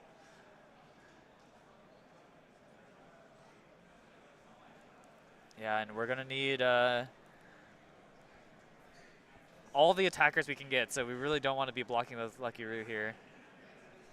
Yeah. You could Lucky Roo block if you need to and get rid of the Kid, but looks like we've got Rad Beam. And just to get out of it, okay. I like that. Do we have another one?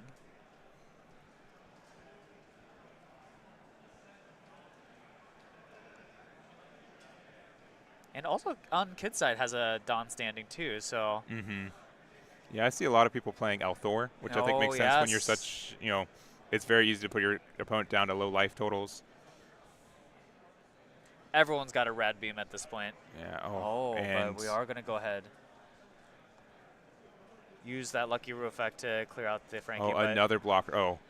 If you have Roger, that is when there's a board of 3 blockers.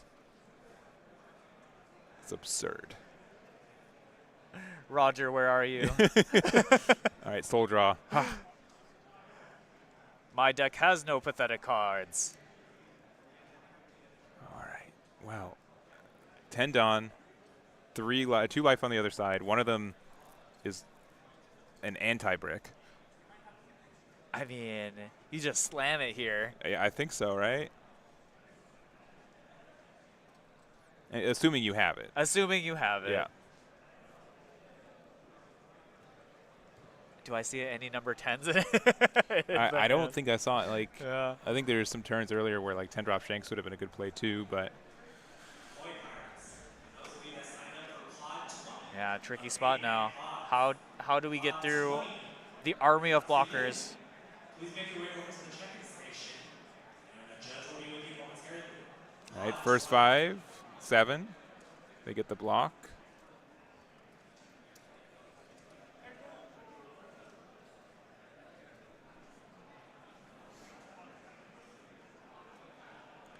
All right, Hody Jones.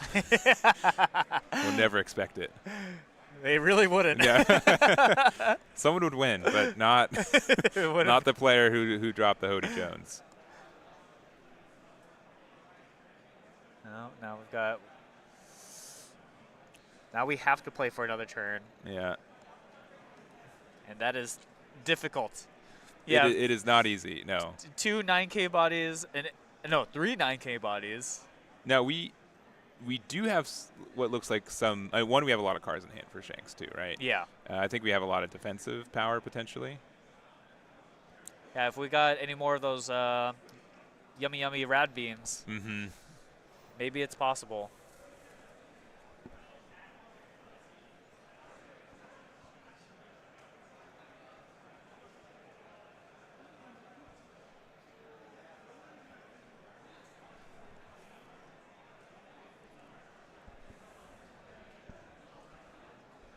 Here's maybe the other point. If you attack into them, you give them another blocker, which essentially would have been the same as taking the life anyways. Yeah. So give them less options for Basil next turn. I think is fair. If they have a third copy of 7 cost law, I think you lose regardless. Yeah. I think that's just the point where you have to put that in mind. So I think Sam is thinking in the best way. One, we could either use this to pressure and just get rid of a body. Looks like we're going to play one for a casual top 32 or a 64 Uta. Uta, yeah. Another blocker is good. Yeah. Okay.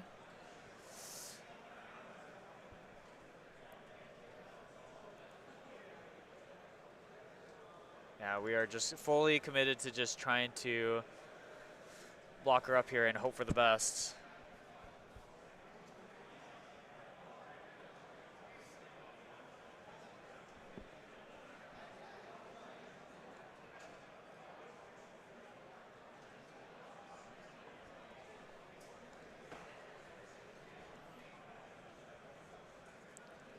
And you could play another blocker if so desired, but no, keeping no, it. just Okay. gonna pass. Okay. 1 blocker, 4 potential swings now for the kid, and 0 life for Shanks. Yeah, and weirdly enough, like in this scenario, like the answer for this for Alejandro is a card called X-Drake. But Kate has more life, so it does not work in this scenario. Yeah.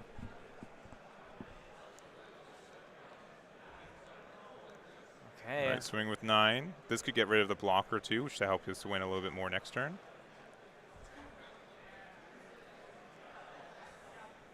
I mean, still, if you let this go, their attacks are 5, 9, 19. Yeah, 19. That is a lot. Yeah, I wouldn't want to necessarily block too early here, just in case we're having to defend a ginormous swing. So, okay, Yeah. we're gonna use leader ability, and yeah, Rad okay, beam. rad beam, Gets yeah. out of the first one. Okay.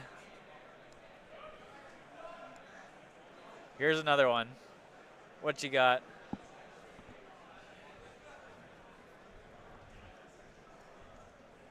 It'd have to be 2, 2, 1.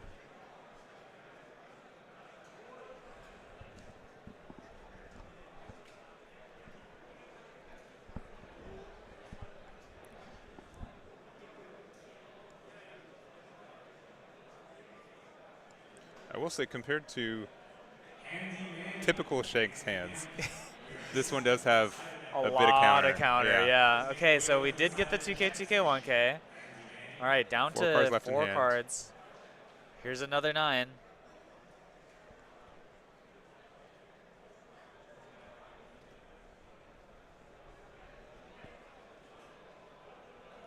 Oh, that's some spicy tech, actually. Yeah.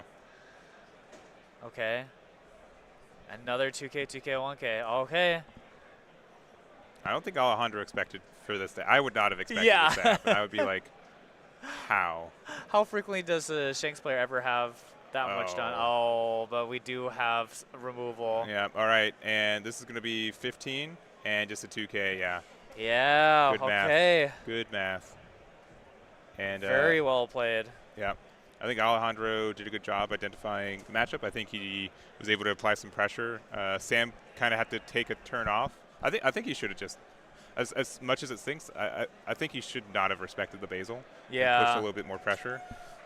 Being at 1, like, you had enough counter throughout the game that it didn't matter that you were at 1 versus 0 for most of it. So it was quite close. But yeah, Alejandro wins with the yellow Eustace Captain Kid, and is going to be entering round 8, 7-0 as one of our 4 undefeated players. Amazing. Into this one. So super tight game. Happy we were able to watch that one.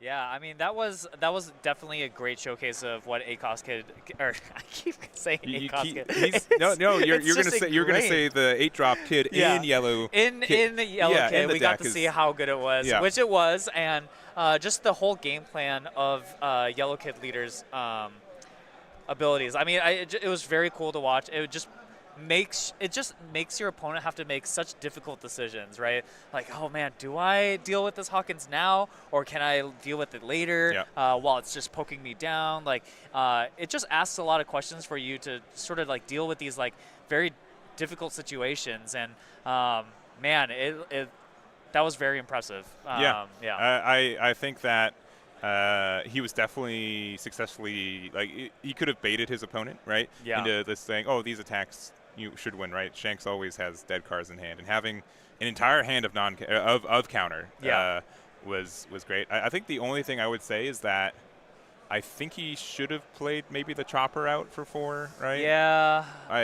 I think the issue was that they were trying to keep one up open for Uta to be able to use like the Machino to go for game. So I get it, but I think with the knowledge that Lucky Roo was going to get rid of the blocker, 1 drop, right, and everything else, that might have made a bit of a difference. Yeah, it's tough to say, you know, like the Machino giving Uta like a free attack. I mean, it could have been the difference, you know, had he lived in that next turn. So I think he did what he could to try to give himself the best outs if he somehow was able to survive to that last turn. But I think just unfortunate, like every Shanks player knows the feeling of just like missing your curve. And unfortunately, on his 6th dawn turn, was only able to play a 3-cost Sanji, which is generally not what you want to see out of the Shanks player. Yeah, and as much as it stinks, I think you still just go like 5 or like 6, 7, and hit life, right, and then play the 3 left open.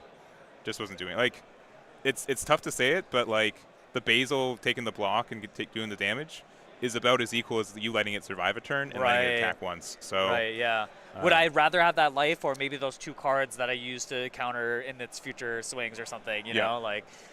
Definitely up for consideration, for sure. So we're going to take a break though. We've got not too much time left in the round either. I think that one went the distance. Yeah, that was almost a 20-minute match too. So I'm going to say 16 minutes or so. I'm going to maybe try to look at these other matches and what we're feeling. But going into it, we had Table 4, Doffy versus Purple Luffy.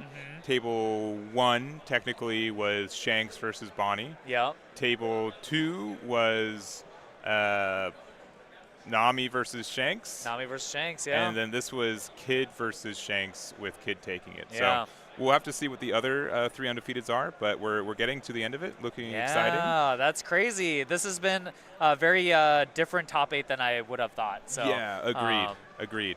And so no Blackbeards left undefeated. I don't think we're seeing Smoker today, which is the only. I'm sorry. We got Law, we got Usopp, we got Usis Kid. Like we just missed the Smoker, but. We're going to see that. We're going to be right back. I'm going to say 16 minutes or so, and we'll see you guys in round number 8. Be right back.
Okie doke, we are back. We've got round number 8. Woo! We've got table 1, Bonney versus Don Quixote do Flamingo, and then we've got at table 2. And table 2, we have a Nami Yeah. versus Usopp's Captain Kid. Yes. Is that what you predicted? No, and honestly, like, I feel like from what's left, Bonney has like a real good time, right? There's no real aggressive decks. Doffy's probably your worst one if it was to come down to it, but you're kind of in an okay spot. I feel like. I think Nami's cheering for the Bonney to win. Yeah. And the Bonney is cheering the Captain Kid to win. Yes. Yeah. So they're against each other, even though I believe they're on the same team together, which is very funny. But Bonney versus Doflamingo. So this is a matchup that is kind of interesting. On paper, it depends so much on your deck list and like what you are playing. Like back in the day, Bonnies, before they had Tashigis, they were definitely scared of Red Rock. Yeah. But now they have they have the Tashigi to help protect against it. But now Doflamingo has they still have the Pudding, which is also still scary. So there's like all these like little cards that that can make life difficult for both players, and it's kind of dependent on your draw and like what you're able to see. But okay, here we go. So Doffy is going second here. Starts off with a Perona. Time to set up the good old top deck. Yeah. And yeah, the thing is like now Doflamingos have so much more removal for Bonney. Like Bonney plays Tashigi, you've got Bounce Law. They play Cavendish, they Jozu. Play Kid, a Red Rock. Like Doflamingo now has a lot of ways to sort of disrupt Bonney's board. So it's kind of funny. I actually don't know if it's necessarily favored super like far in one direction or the other. So it'll be really cool to see how these guys play out this matchup.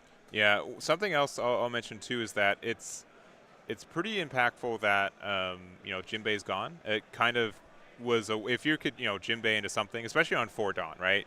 Set 2 things active. Like Bonney can't really interact with that, and it kind of gets around the leader effect a lot of the time. Yeah. Right? But we're going to take this first 5. We're going to play out a Tashigi for 3. Yep. And pass it back. That can just be bounced itself back to hand with Law, and pretty much just saying you kind of have to play Law next turn. Yeah. And if you don't, then things are going to get really hard for you. Yeah. So we're going to play out the Teach here. We're going to attack, and we are going to play out the Law, so we did have it. Yeah. Okay. Yeah, I think this is going to be kind of the name of the game here. There's going to be a lot of like back and forth on like who can deal with whose board better, and Bonnie's going to basically ask the Doflamingo player to continue to have answers, and if you don't have the answers, that's when Bonney can really, really take over the game. Yeah. But so far, so good. Bounce Law right on time with the Teach ability. And notably, Bonney can't hold up a Dawn either, so isn't able to address like the Teach on board now. So could be a kind of a scary spot. All right, deciding on what to do here. Just going to attack into the Trafalgar Law. We'll likely get a simple 1K.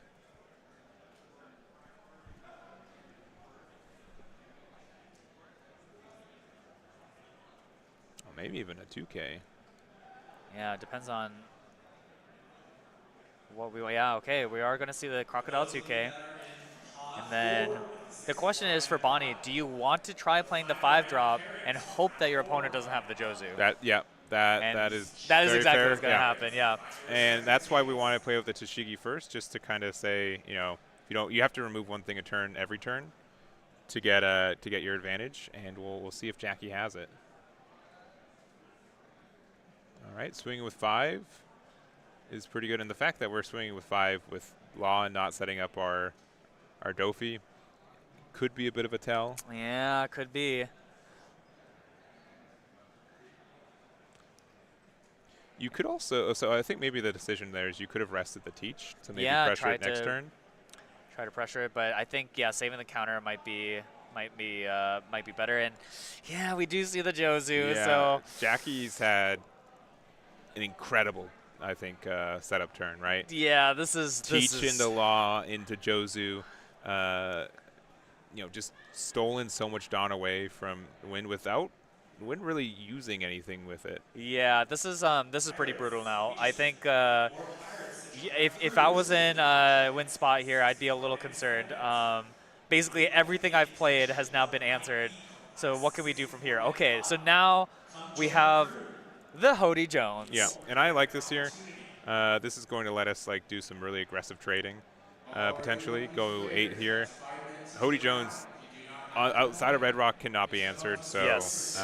It did take a card out of your life, but if you didn't answer those cards, you would have taken that life anyways. So I think that's a fair trade from the win side. Yeah, I'm loving how this game is turning out already. Like both players are just kind of finding the appropriate answers that they need on time to deal with each other. So now here we go. We're at parity. How do we get ahead now? Okay, okay. I spoke too soon. I didn't see the card either, so I'm like, yeah, there's a could. Oh, it's just pudding. Yeah. Oh, okay. Well, I was gonna say you play a card from OP06. I'll play a card from OP06.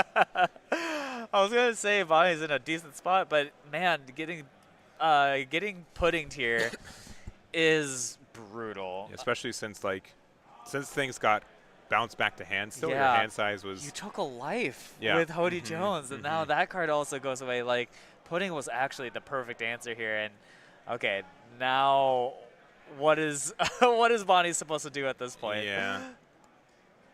I mean, so if we want to if we really want to apply pressure, we could put 4 Dawn on Jozu and be like, I hope you drew 2 2Ks. Yeah. If not, you are down to 3 cards in hand. Like, or if you do and you save it. Yeah, and even just attacking first with Doffy can make them want a 1K, and then you can just bully their Hody. Yeah. Okay, yeah, we are going to see the 5K swing. Yeah, this is a big decision. Like, okay, if you take this life, and now Josu goes in for big, and now you're down to 1 life. That's so scary. But yeah, we are just going to give the 1K, and now we have that Josu. What are we going to do with it? And for Dawn. We could play Weevil out. Yeah, I think that seems likely. Just get another relevant body on board. And also, you could also just not swing, maybe. I'd be really tempted to attack Yeah. 11 to Hody, because then either they lose the Hody or they're at 2 cards going to 3.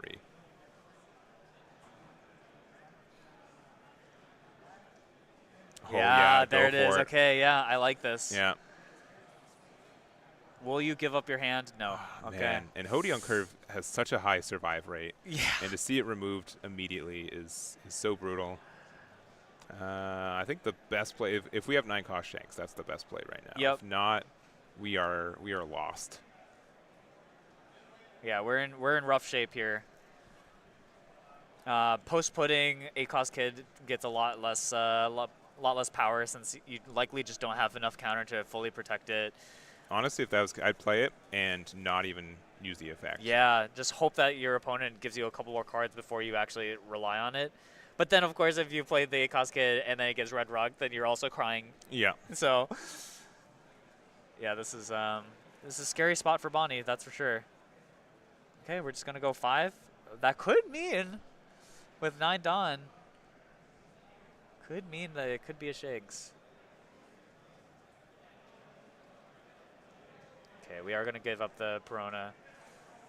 Yeah, you don't want to take life too willy-nilly against Bonney, because likely later in the game, the swings are going to be massive.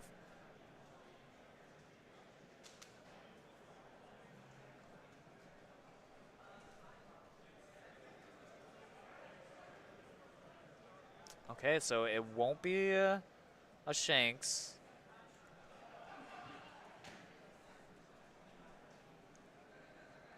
Five Dawn here, so it could be like a Cavendish. It's looking like it might be a Carrot from OP08. Oh, okay, yeah, looks like it. That card is so good in this matchup. Why it stuns a 7 cost and below is insane to me. It is such a good card, and just cleanly just deals with the Jozu if he wants to play it this turn. Yeah, so we're gonna play okay. Cavendish. Yeah. And then, but that also means we can double 5-drop stun the Jozu. Okay, both players just have very good answers for each other, and it would be amazing if Doffy found the Gravity Blade, which is like the perfect punish, but I would, if they Gravity Bladed after all this, I'd probably just scoop it up. Yeah. And like, they want it more. It's Yeah. clear. Yeah, we're going to use Buggy, look at top 3. And Buggy, unfortunately, only lets you keep things at the top 3. So sometimes you just look at the future and you're like, my future looks bleak. yeah, I'm not a fan of this timeline. But looks like we're going to attempt to attack 7. Again, we've got 3 cards in hand for a win. And this is going to let us draw a card from our trash as well.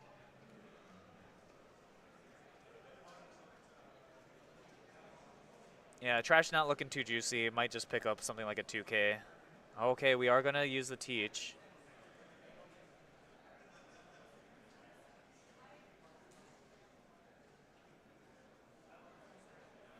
All right, Jozu. Oh, Jozu. Very nice. Yeah, and I like getting the Cavendish because you know if Carrot's on play and when attack is essentially the same, right? So you're going to get it no matter what. Yep. But I do think this is approaching where you can start fighting for board a little bit. I think the card we just top decked from the win is pretty good too. I think it's the Smoker, so that can be helpful. Yeah, 5 into Pudding.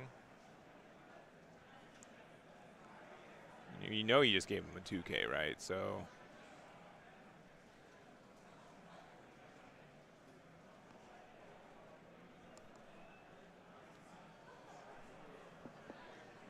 and you know 2 cards in hand. You know Jackie has Buggy and the 1-cost Teach from the sequencing we've done.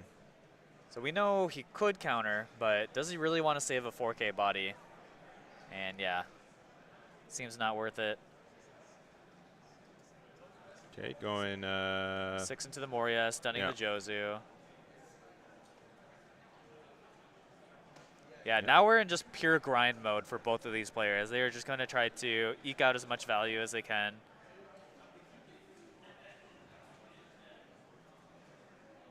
All right, going to search with Bonney. Okay, okay.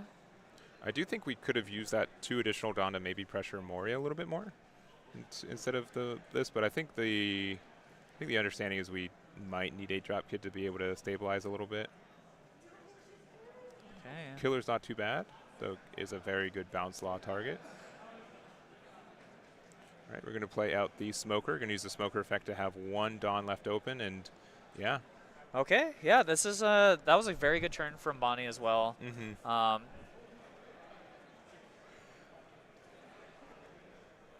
And yeah, okay, the Jozu's frozen. Yeah, with Bonney effect, we know that we likely can't lose, and yeah, Nguyen's done a good job at reestablishing a board. Despite getting Pudding, I think he's been moderately fortunate with the cards he's seen so far. Right.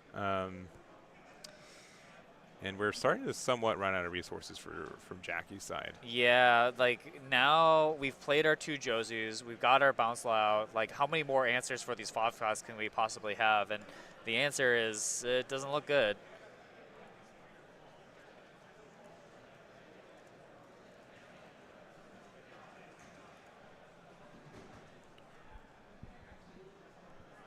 All right, and yeah, I think Jackie still is in the driver's seat, but this is Bonney forces these weird scenarios where like I would love to attack with my 7-cost Jozu, but then my Doffy leader can't use their effects, so that's a little bit unfortunate. Yeah, I think this is definitely a really tricky spot to be in, especially having taken the Teach too, because now, like, what is the right order here? Mm-hmm.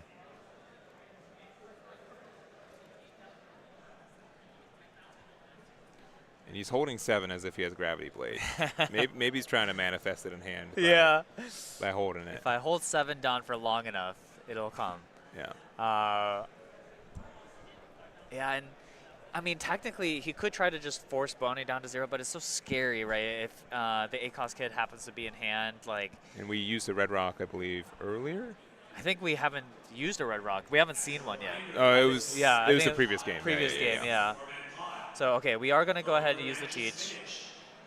So, sorry, Josu. Yeah. Today's not your day. I don't know. He's been doing a lot of. He's been a bit of a menace, right? I mean, just to when so many decks are playing 5 costs on curve, and your answer is to play a 6 cost on curve, like, it's pretty good. Okay. Big 8.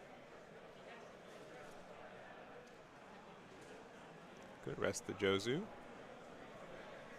And likely at what? Carrot? A carrot, yeah. We got to get this carrot off the board. Free my Josus. And yeah, I don't think Bonney can let that go. Yeah, but there's so much Dawn left open, right? Like, yeah, and only 2 cards in hand. Oh man, Bonnie's just getting slowly choked out here. I would moderately be tempted to just let this go and then. Oh, that, 0 cost event with a 2K. Oof. That's a tell. 2 cards in hand for him to win now too. The hand is not juicy. No. And I think Jackie probably smells a little bit of blood in the water. Because, yeah, if you All right, get the guaranteed KO. But it does mean, like, Jackie can't, establish another body, which I think was what he was mostly trying to do. Yep. But, yeah, getting rid of that carrot just helps a lot in terms of getting your board active again. I mean, it's just the Josus were just in jail by carrot, so. Yeah. And we did top deck a pretty okay card. Yeah. It's going to be the 9-drop Shanks there, so that will get rid of the Josu, who's been just wanting to attack all game, right? Like, I'm sorry I did a hit, all right? Just let me do one more. And not happening in this game. So we also do get 2 additional Dawn back from Cavendish and 1 additional from Smoker. I think Smoker has to go into leader. Yeah. And then you just do the rest.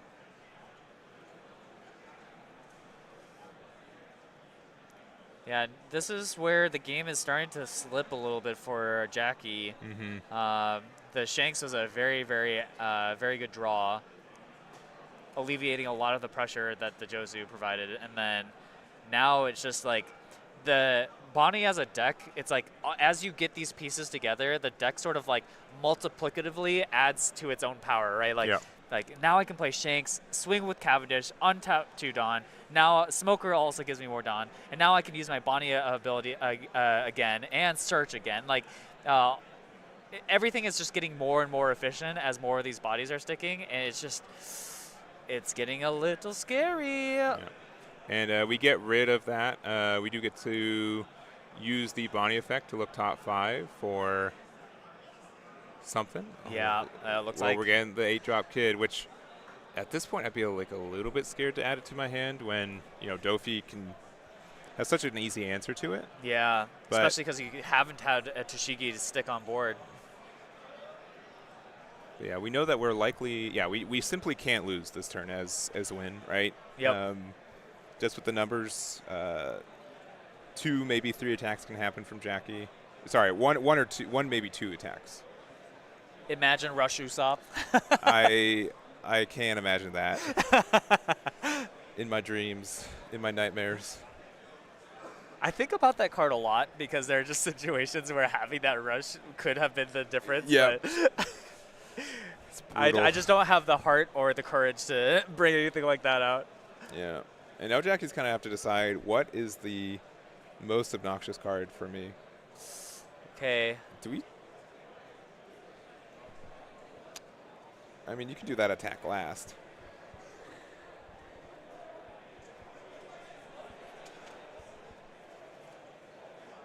Okay, we will commit the teach attack, which means, yeah, we're going to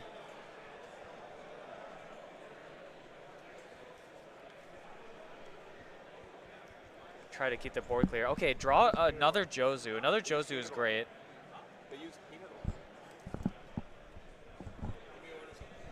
And yeah. Okay, we're going to go ahead and bounce the Smoker. I think that makes a lot of sense. Replay the teach. Oh, we're cooking now. Yeah. And we get an 8 swing into. Oh, this is what a tremendous turn.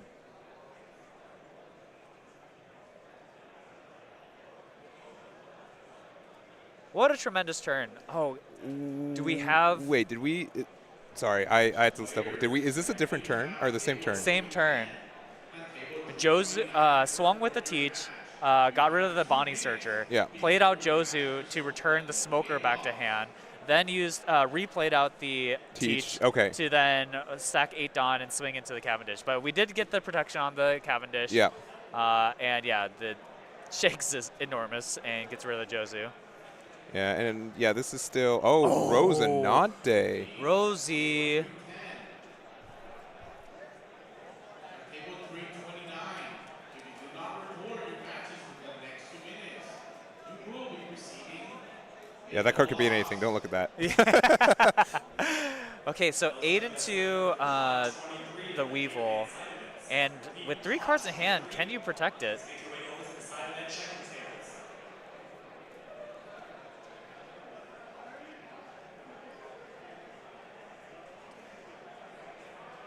Wow, this is actually, so technically, if you were able to protect it, I mean, you know what the last card is in hand. Mm-hmm. Yeah, right? So things could get very, very close here. Yeah, okay, so we are going to give the 2K, 1K. We can use Smoker Effect to. Yeah, get another Dawn. Yeah. And then. 7 okay. into. Is this a 2K? It is Not not. a 2K. Okay. That could have been the difference there. Yeah. So, all right, we. Oh, man. Facing down such a wide board out of nowhere. And I've been seeing some people tech the 8-drop Rosie. Just Yes. the card. There's so many good 5-drops. Like on release in what, set 3? Set 4? Set 4, yeah. Yeah, I'm just like, there are like 2 cards I want to play off this, maybe, and they do not work together. Yeah, and now we have Smoker, Carrot, Cavendish.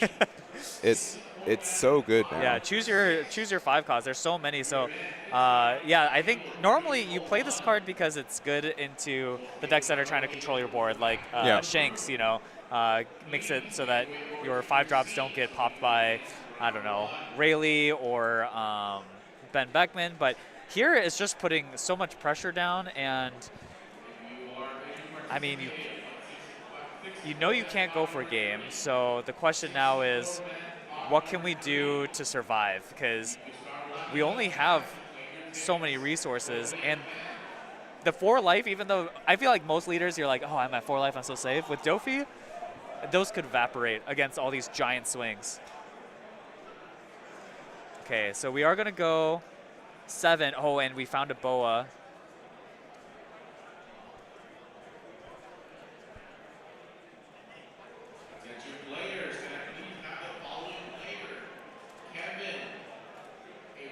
Yep. You know, Doffy or Rosie gets removed.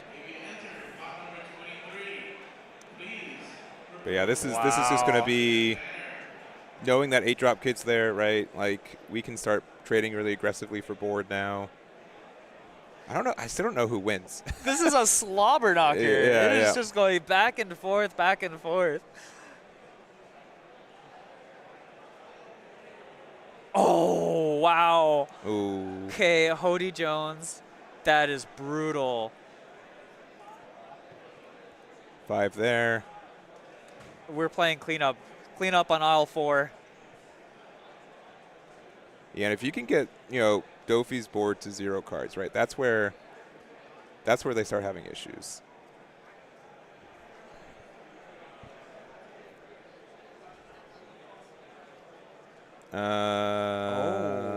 Interesting. Not the Jozu. Oh, into. I mean, I guess this is about the same, right? Yeah, because you have leader ability. Yeah. So that's fair. That's fair. And you just don't want to get the blocker out of the way, so. Yeah, and Banish is such a good attack, right? So.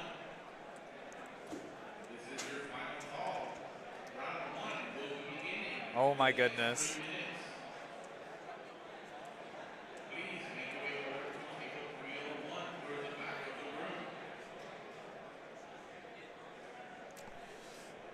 there are worse cards, I guess, to have, but I think the biggest issue is Jackie never found Gravity Blade or Red Rock. I think that would have made some easier decisions and applied a little bit more pressure, but just getting the cards we're at. There were a couple turns where, man, if he had drawn into a Gravity Blade, I feel like it might have been just the last nail in the coffin for Bonney. Yeah. But as is, I mean, we still have plays left here. I mean, Doffy still has another turn probably left in him. The question now is just like, can we get enough of a board presence here to be able to finish off Bonney once and for all? Yeah. So we can, there's a fun play we can do, but it's not super fun. We could put Rosie back into hand, but we also know 8-drop gets in there. Yeah. So, like, and strictly speaking, too, we kind of just lose next turn, right? Like, we need to somehow deal with the board, flood the board, and not die next turn. And that's traditionally Doffy's is a deck that can do that, right? Yeah. But it's a I think this is really just showing how, like, the incremental attacks that could have happened from Jinbei existing really catches up to Doffy in this matchup in particular.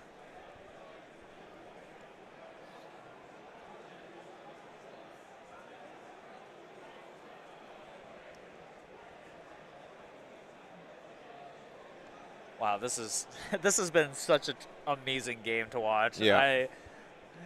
It's been so back and forth. And yeah, what is the decision here? Okay.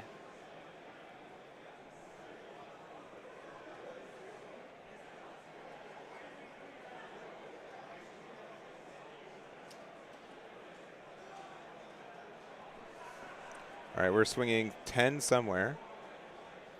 Again, we know that last card in hand. We know there's no counter. Yep.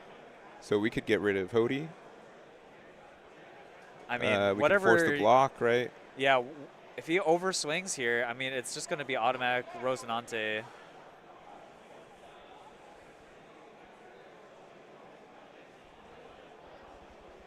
All right. Is left the hand. Yep. Okay. 9 into the Hody. Okay. Another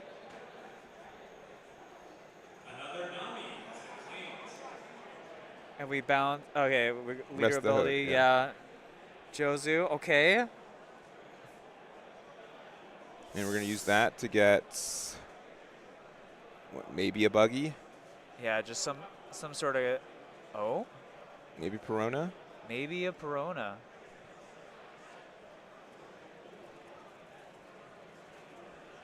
Yeah, every body is good right now, so. Oh my goodness! Do you see what I see? I do see it. Just a little bit too late, unfortunately. I think that might be good enough. Not if they play 8-drop, right? Because it's Red Rock. It's not Red Rock. It's Grab Blade, right? No. Is it Red Rock? Yeah, it Okay, was, yeah. I thought it was Grab Blade. He saw both. Oh, okay. So, He saw both. Okay. But the top one.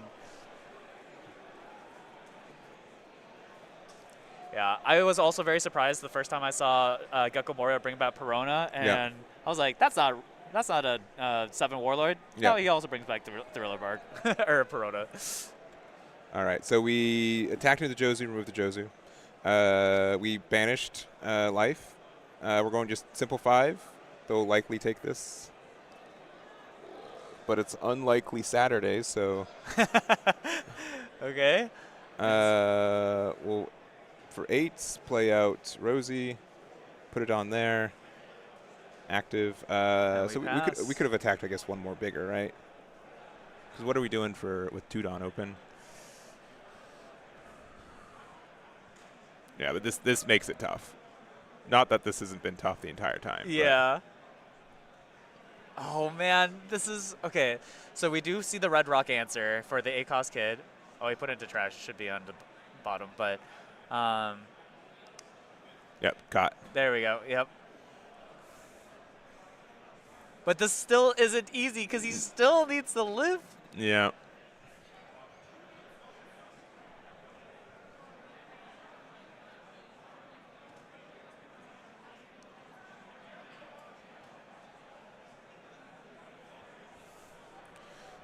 So yeah, you got a leader effect, rest that, and you kind of have to block with Rosie here, right? Just Prona's played last turn, right? Yeah. Prona could swing here. Overtime in turns, whichever comes first. I mean, if you have Perfume, right? Perfume. No, it's not a Warlord. Yeah, yeah, can't. it's Thriller Bark. All One Piece players, if you have finished your match, please report your results now. All right, and this is approaching time as well. Yep. Again, if you have finished Wow, this is crazy. Is there any way back from here? What your last card in hand is what law? It's a yeah. You could play it, bounce the Rosie back to bounce your Prona back, and they have one less attack. 2K. Yeah, oh. and it's, Yeah, I don't That's think we gonna need be that a- extra 5. I think we need 2 seconds here. 7K banish, 9K, 11K, and there it is. All right, oh win. wow, Wins. wins. Taking it. Yeah, is our round 8 champion. Will be in the finals in next round. We'll have to see what ended up winning at table 2, either Nami or Eustace Kid. But yeah, what a close game. That game was incredible, front to back. That was one for the ages. If you want to see a great Bonney player play against an equally great Doffy player, I mean, that was the game to watch. That was insane. Yeah. Just like the ability to continually answer each other's boards and just figure out and navigate these very tricky lines, that was fantastic. As a viewer, that was amazing. Yeah, and just also, I would have been really demoralized early game if I was to win, right? To just be putting so early, get so much of my advantage back, but he ended up just getting the cards he needed to find. Yeah. It was a little bit fortunate afterwards, but man, just a top deck battle, right? Yeah. Which, when Doffy looks top 5 so often, right, they end up winning those more often, but super close game, and I think both players should be really happy with their performance. Yeah, it was just, man, very timely draws from Bonney. It was such a great game, man. It's hard for me to put into words like how cool it was just to see it was like both players got to do what they wanted to do. Yeah. And so it was really just about just little edges that they could find, and that one top deck Hody was just like. Yeah.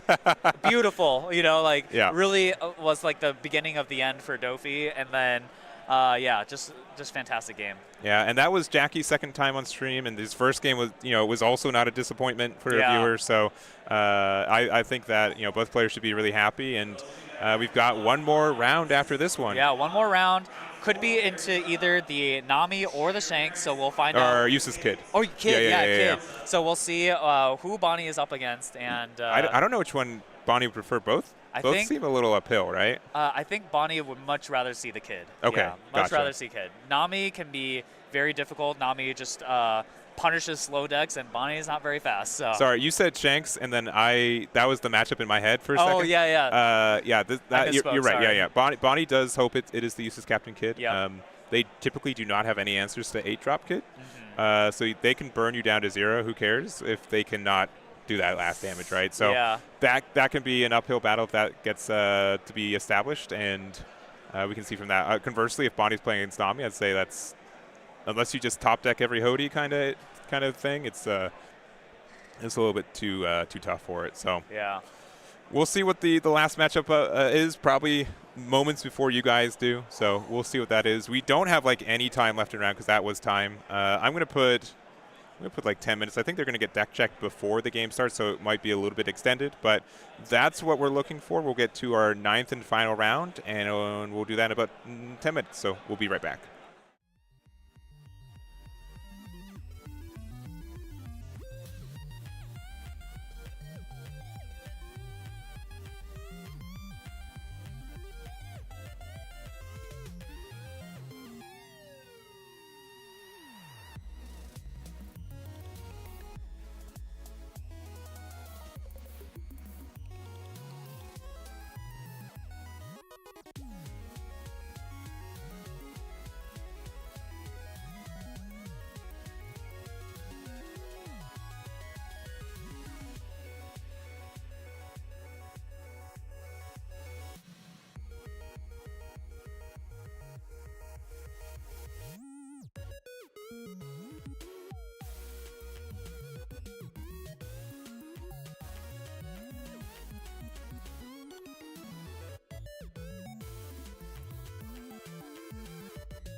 All right, we are back for the final round of the CoreTCG Pasadena One Piece OP10 Regionals. I'm with Zell, as I have been all day. How you doing? Good, good. This day has been not letting down anybody. No. This has been crazy. We've seen some amazing games from 1,000 different leaders. Yeah. And here we are at the final table. Is this where you thought we would be at the start of the day? No, I honestly, of all formats, I thought this was the format where, like, there's so much aggressive, like, red decks, right? Doffy's still around. Nami's going to have a bit of a hard time being relevant, but Adam's gone to distance. He's no stranger to Table 1, Round 9 scenarios, and he's just got one match, which traditionally this has been a positive matchup for him, too, right? Yes, yes. You know, Nami, like you said, generally wants to avoid the aggro matchups, and the problem is with Bonney is, like, you just don't have that same level of aggression going in. No. And so it's going to be tough for Bonney to really find ways to chip in at Nami before she's able to, you know, do the self-mill thing and get down to the bottom. So, yeah, very, very crazy. I mean, Adam is just the GOAT. Yeah, he's been on Nami forever. Yeah, doesn't matter the meta, no, doesn't matter what new cards have been released. I am playing this leader, and I'm winning with it. Yeah. And using, you know, traditionally the cheapest cheapest deck, and is he converted that to, you know, a bunch of cereals, a lot of prize money. And are we sleeve twinsies still? That's very, very funny. So all day. We're gonna get this started though pretty shortly. What other leaders though did you notice when we were walking around in our X1 kind of spots? Yeah, I mean it's crazy out there. So took a little peeksies at the X1 tables. Immediately saw the Lim player. Yeah. Saw some Zoros, of course, Shanks, of course, but really saw just about everything. I saw, of course, Doffy, Enel, the Yellow Kid. I saw Zoro. Did we say Katakuri already? Oh yeah, Katakuri. Yeah. I mean, Pluffy. We're seeing everything. Yeah. It's really just like such a wide format, and you're seeing it here. I mean, it's just everywhere. Like every deck, everywhere from all time, Yeah, OP01 to now. Yeah, and I think that's something, you know, with so many wide matchups, like there are, you know, unironically, just some decks that are just having their day, right? Yeah. They get to see the matchups that they want to see, and because of that, they're you know, and dodge the ones they don't want to see, so they're having a good time. I know Adam specifically has only played against one Shanks and was able to win. Wasn't able to, hasn't found Zoro, haven't found Doffy or anything, or Red Green Smoker, anything more aggressive than that. So I think that's something that's really helpful and for his success today, but also being able to get like these one-drop Nami started is pretty good. Yeah, very, very annoying to deal with from the Bonnie's point of view. Having two on board already. The key to this matchup for Bonney, of course, is the 7-cost Hody Jones. Normally with Hody, you're resting characters, but in this matchup, resting Dawn is so important. And so a couple of cards that, funnily enough, get a lot of value in this particular matchup is the 2Ks. Both man. the 1-cost. Oh no! Sorry, we fell for the snake dance. Oh, but we do have the Scratch Mana Poo. All right. Okay, that was a good sequence. Yeah. From both players.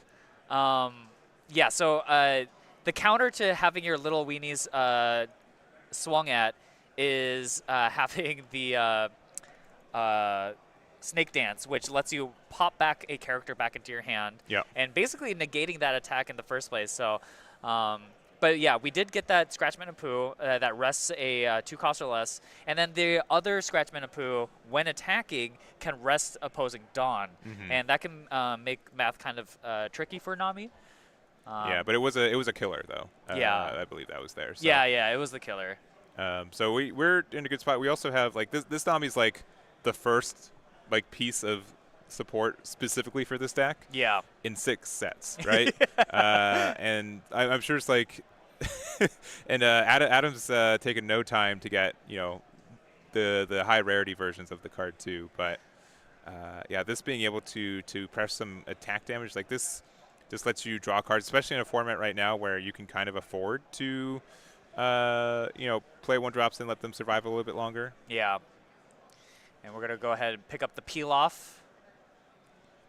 And our first Kaya of hopefully many for Adam.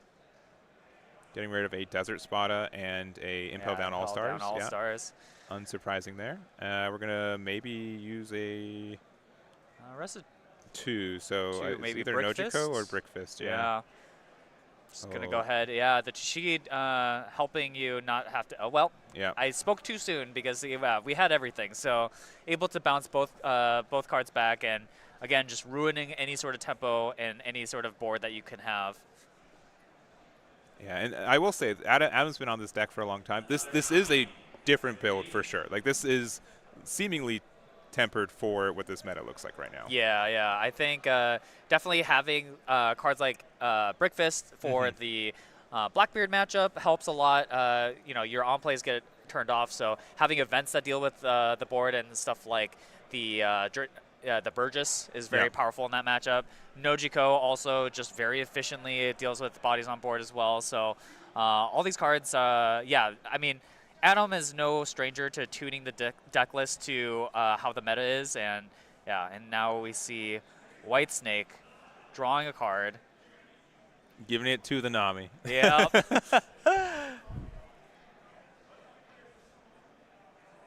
Oh, going at life, okay. Yeah, interesting. Going at life. I mean, you just might not get another chance to get a hit for a while. So, stunning the Nami.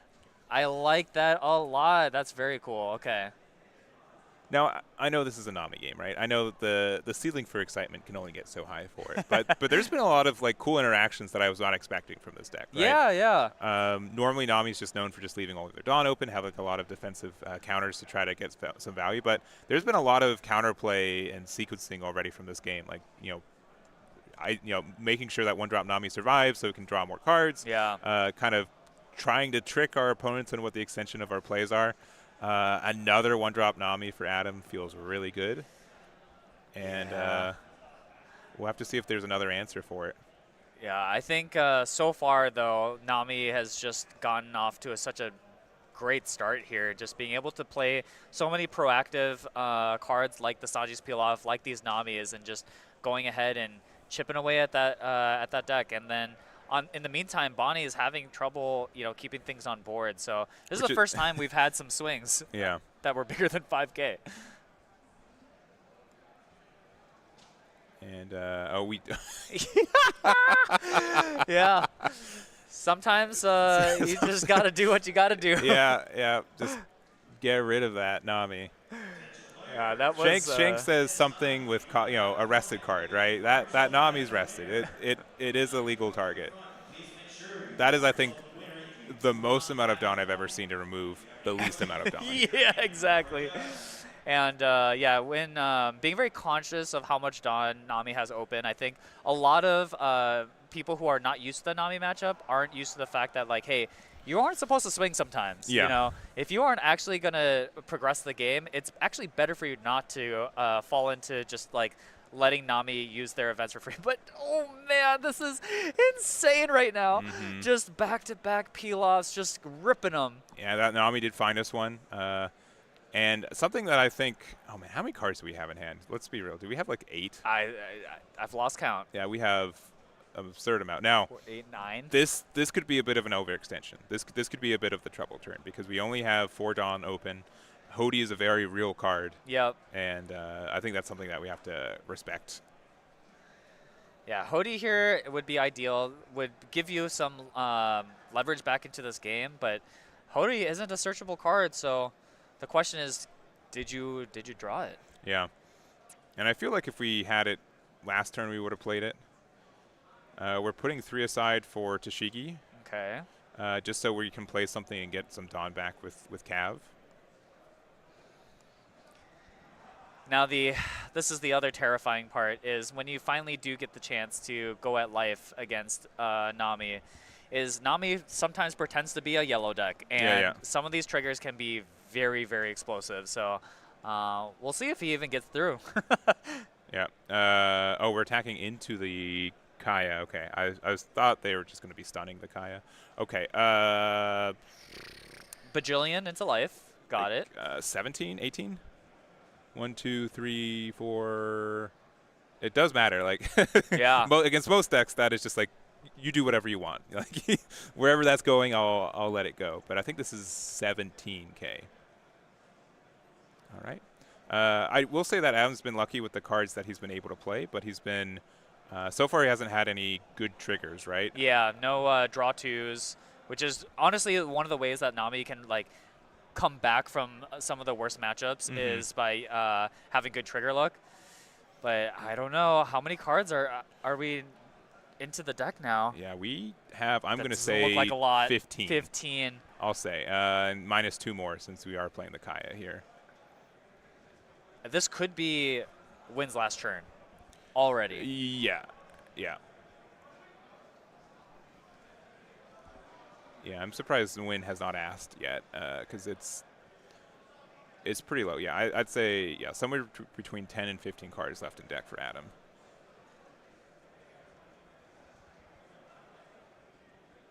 Okay. Can we break through is the question.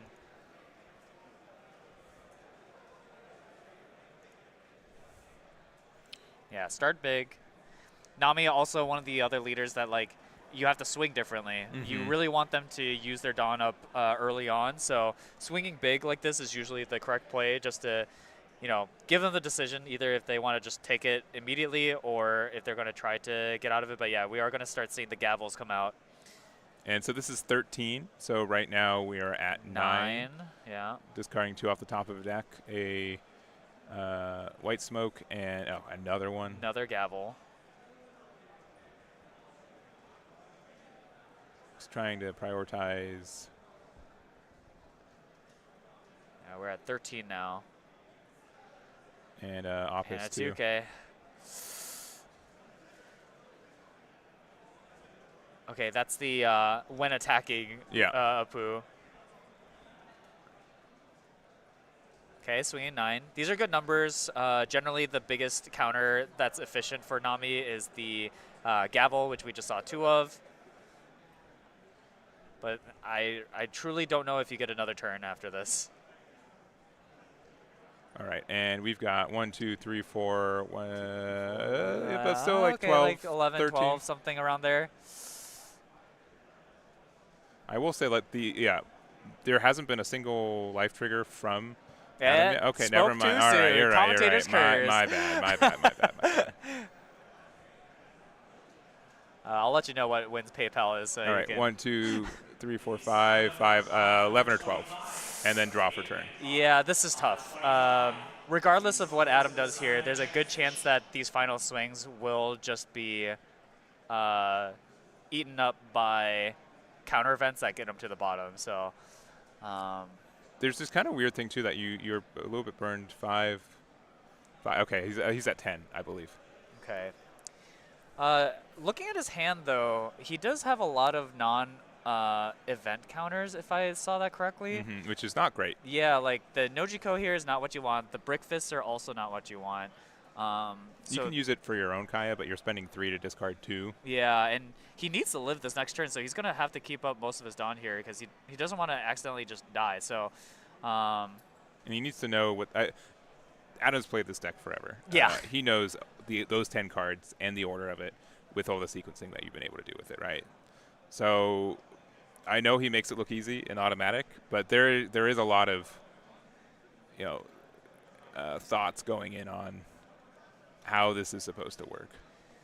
Okay, yeah, we're going to go ahead and start with the Apu. Just make sure the resources are as difficult as possible for Nami.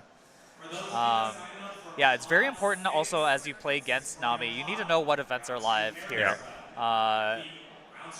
Cards like White Snake are very, very important to play around, and cards like Gavel are also tremendously important to play around. So, okay, that's 1 card off the top. Yeah, but we also our hand is not looking so great anymore.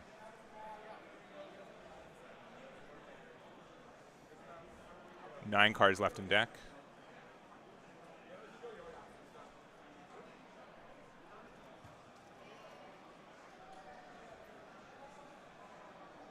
And this is I think a fortunate spot for Adam that Hody has not been found. I think Hody would have been so nice to see, but okay, we're gonna go ahead and swing 8 this time.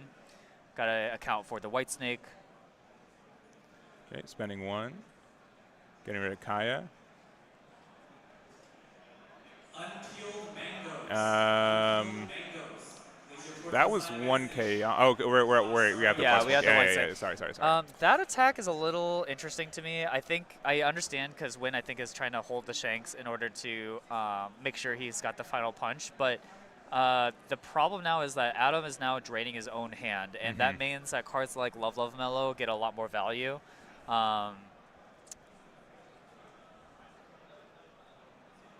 So yeah, we'll see. We'll see if that matters.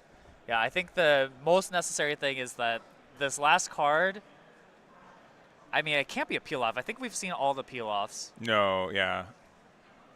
We've definitely I don't think we've seen all the gavels yet. No.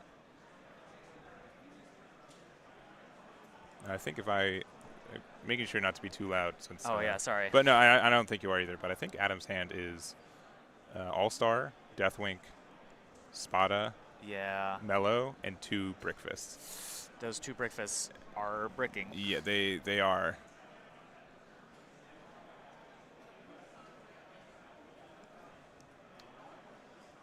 Oh man, okay. And again, asking cards in the yeah, deck. how many? 7? 6 or 7, yeah, because we did get the discard from the Rubber Band of Doom. Oh, this is very tense.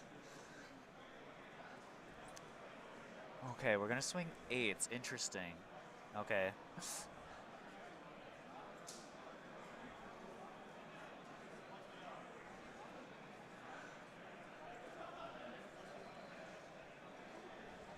Yeah, very, very difficult situation.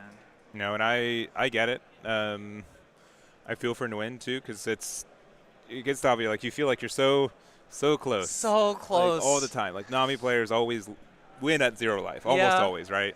And you almost always win at full life. But it's difficult here. And imagine, when you've gotten this far in a Shanks-infested meta, which is historically not great for Bonney, and then you make it all the way to the end just to see a Nami?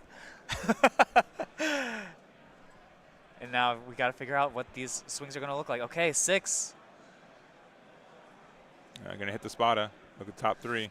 This is actually a pretty promising sign, I think, for Win, that it wasn't just a counter, because that was actually an over counter, which means the no, it was. Oh no, it's, yeah. It is an over counter because he's at 5, so it wasn't as efficient as possible. Yeah, we got 4 cards in hand. I think double fist, Spada, or double fist, Mellow, and Deathwink.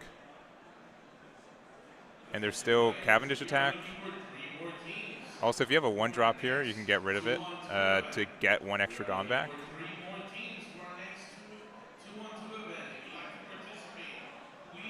Ooh, that could be really, really impactful too. All right, I like this play. Yeah, okay. Making sure the Kaya's off the field is very important. Prevents sort of the looping of the Kayas. Oh, okay, we have a Mellow Beam. Draws.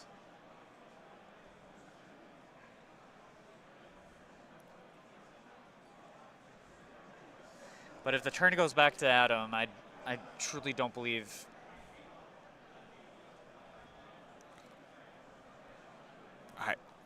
He has no way of knowing this, but there's nothing in Adam's hand anymore, right? Well, that card that he just picked up. No trigger. No trigger. Oh, but last life was. I think at that point you just attack with Tashigi, right? You just have to. I think it's. All right, yeah. Alrighty. And the cycle 3 begins. cards left in deck, yeah. And we have the Brickfist in hand. So yeah, Brickfist into another Kaya. Or Hanger. Hanger, yeah. Discard, draw. Brickfist into Kaya. And it's it. That's going to be it. Wow. Adam's our winner. Wait, just making sure before the fist bump. Unfortunate for Win. Yeah. But man, what a showing from Adam. Yeah. Going 9-0 in Pasadena Regional. That's insane. Yeah, it was a really good run. Great player into great matchups. Yes. So a deadly combination, I think, no matter how you see it. And yeah, I think Adam's well deserving this win as well. Yeah, I mean, Adam is just the. I mean, I'm just gonna say it, just the best Nami player that's ever existed, and I mean, he's just the GOAT at the deck, and we've seen it time and time again. Yeah. I think now this is back-to-back Pasadena wins for Adam, just incredible, and in like the unlikeliest of metas as well. Yeah, it was super duper close. I think honestly there might have been some math for Nguyen to maybe win there. I think it was really close with the Deathwink, but it. You definitely, if you knew that there's 2 Brick Fists in hand, right? Like, you could have made them have, like, nothing playable left, and that would have been pretty tricky to do anything afterwards. So. Right. But that's going to be really it for us. I hope you guys enjoyed it, had a good time. This will be on this channel on YouTube, free to watch as soon as it's over, so you guys can watch the entire thing. I will eventually timestamp it, but I just don't have it timestamped right now, so we'll do that. Thank you very much to CoreTCG for running the event, hosting it. They made it like This the event trains in was Japan. so clean. Yeah, it was very, very quick. I think everyone's happy. I mean, it's 4 o'clock. Yeah, it's not even dinner time yet. Yeah. So they did a really good job at getting everything as quickly as possible. I feel like there was minimal lulls on stream, which is good. Yeah. And we just saw so many good matchups. This meta is so diverse. I love watching any match that we get, and really, really happy with it. Yeah, I think this has been a really exciting start to the season of regionals. I'm very curious to see how the other regionals went as well. Yeah. But yeah, I mean, Pasadena did not disappoint. Yeah, I don't think so either. So I know a lot of people want deck lists for this event too. I will commit Monday morning for sure. Tomorrow morning, Sunday morning, if I'm feeling ambitious, which we'll see. Which, again, I'm getting home like at 5 o'clock, right? Like I went 9 to 5 today, so there's a good chance I'll try to get that out as long as I can. But I know you guys are interested for it, and yeah, I'm really interested to see everything that's going on this weekend. There's a lot going on. Yeah. I'm curious if there's any other Namis out there that did as well as Adam, and of course, like, I'm just curious to see like what other decks did we not consider that actually had really strong showing. So yeah, honestly, for top 16, I almost expect 8 or 9 leaders, if not more. We know that Bonney is likely topping, that Doffy is likely topping, that we also have, well, Bonnie's for sure topping. There's a Lim on the X1 Dream. There's some Blackbeards I know who might get into the top 16. Just a lot of diversity, and yeah, I can't wait to see all of it. Yeah. Hey, I'll be waiting on that Monday morning. I know. My inbox will be. Hey, is the video up yet? Yeah. Is the video up yet? You can check.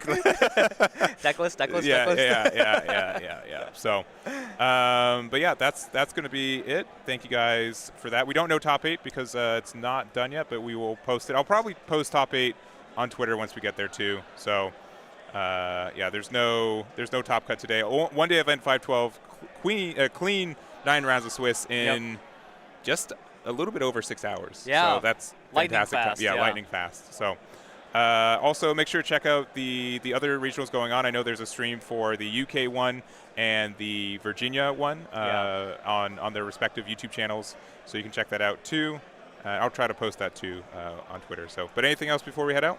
No, I had a great time. Thanks for inviting me out, Yeah. and yeah, we'll see you at the next event. Yeah, definitely. So thank you guys very much. I think we'll both be at Las Vegas in June, so sir. that will be the next one for sure. Maybe some guest appearances on others, but thank you guys so much. Really do appreciate it, and we'll catch you all next time. Bye-bye.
You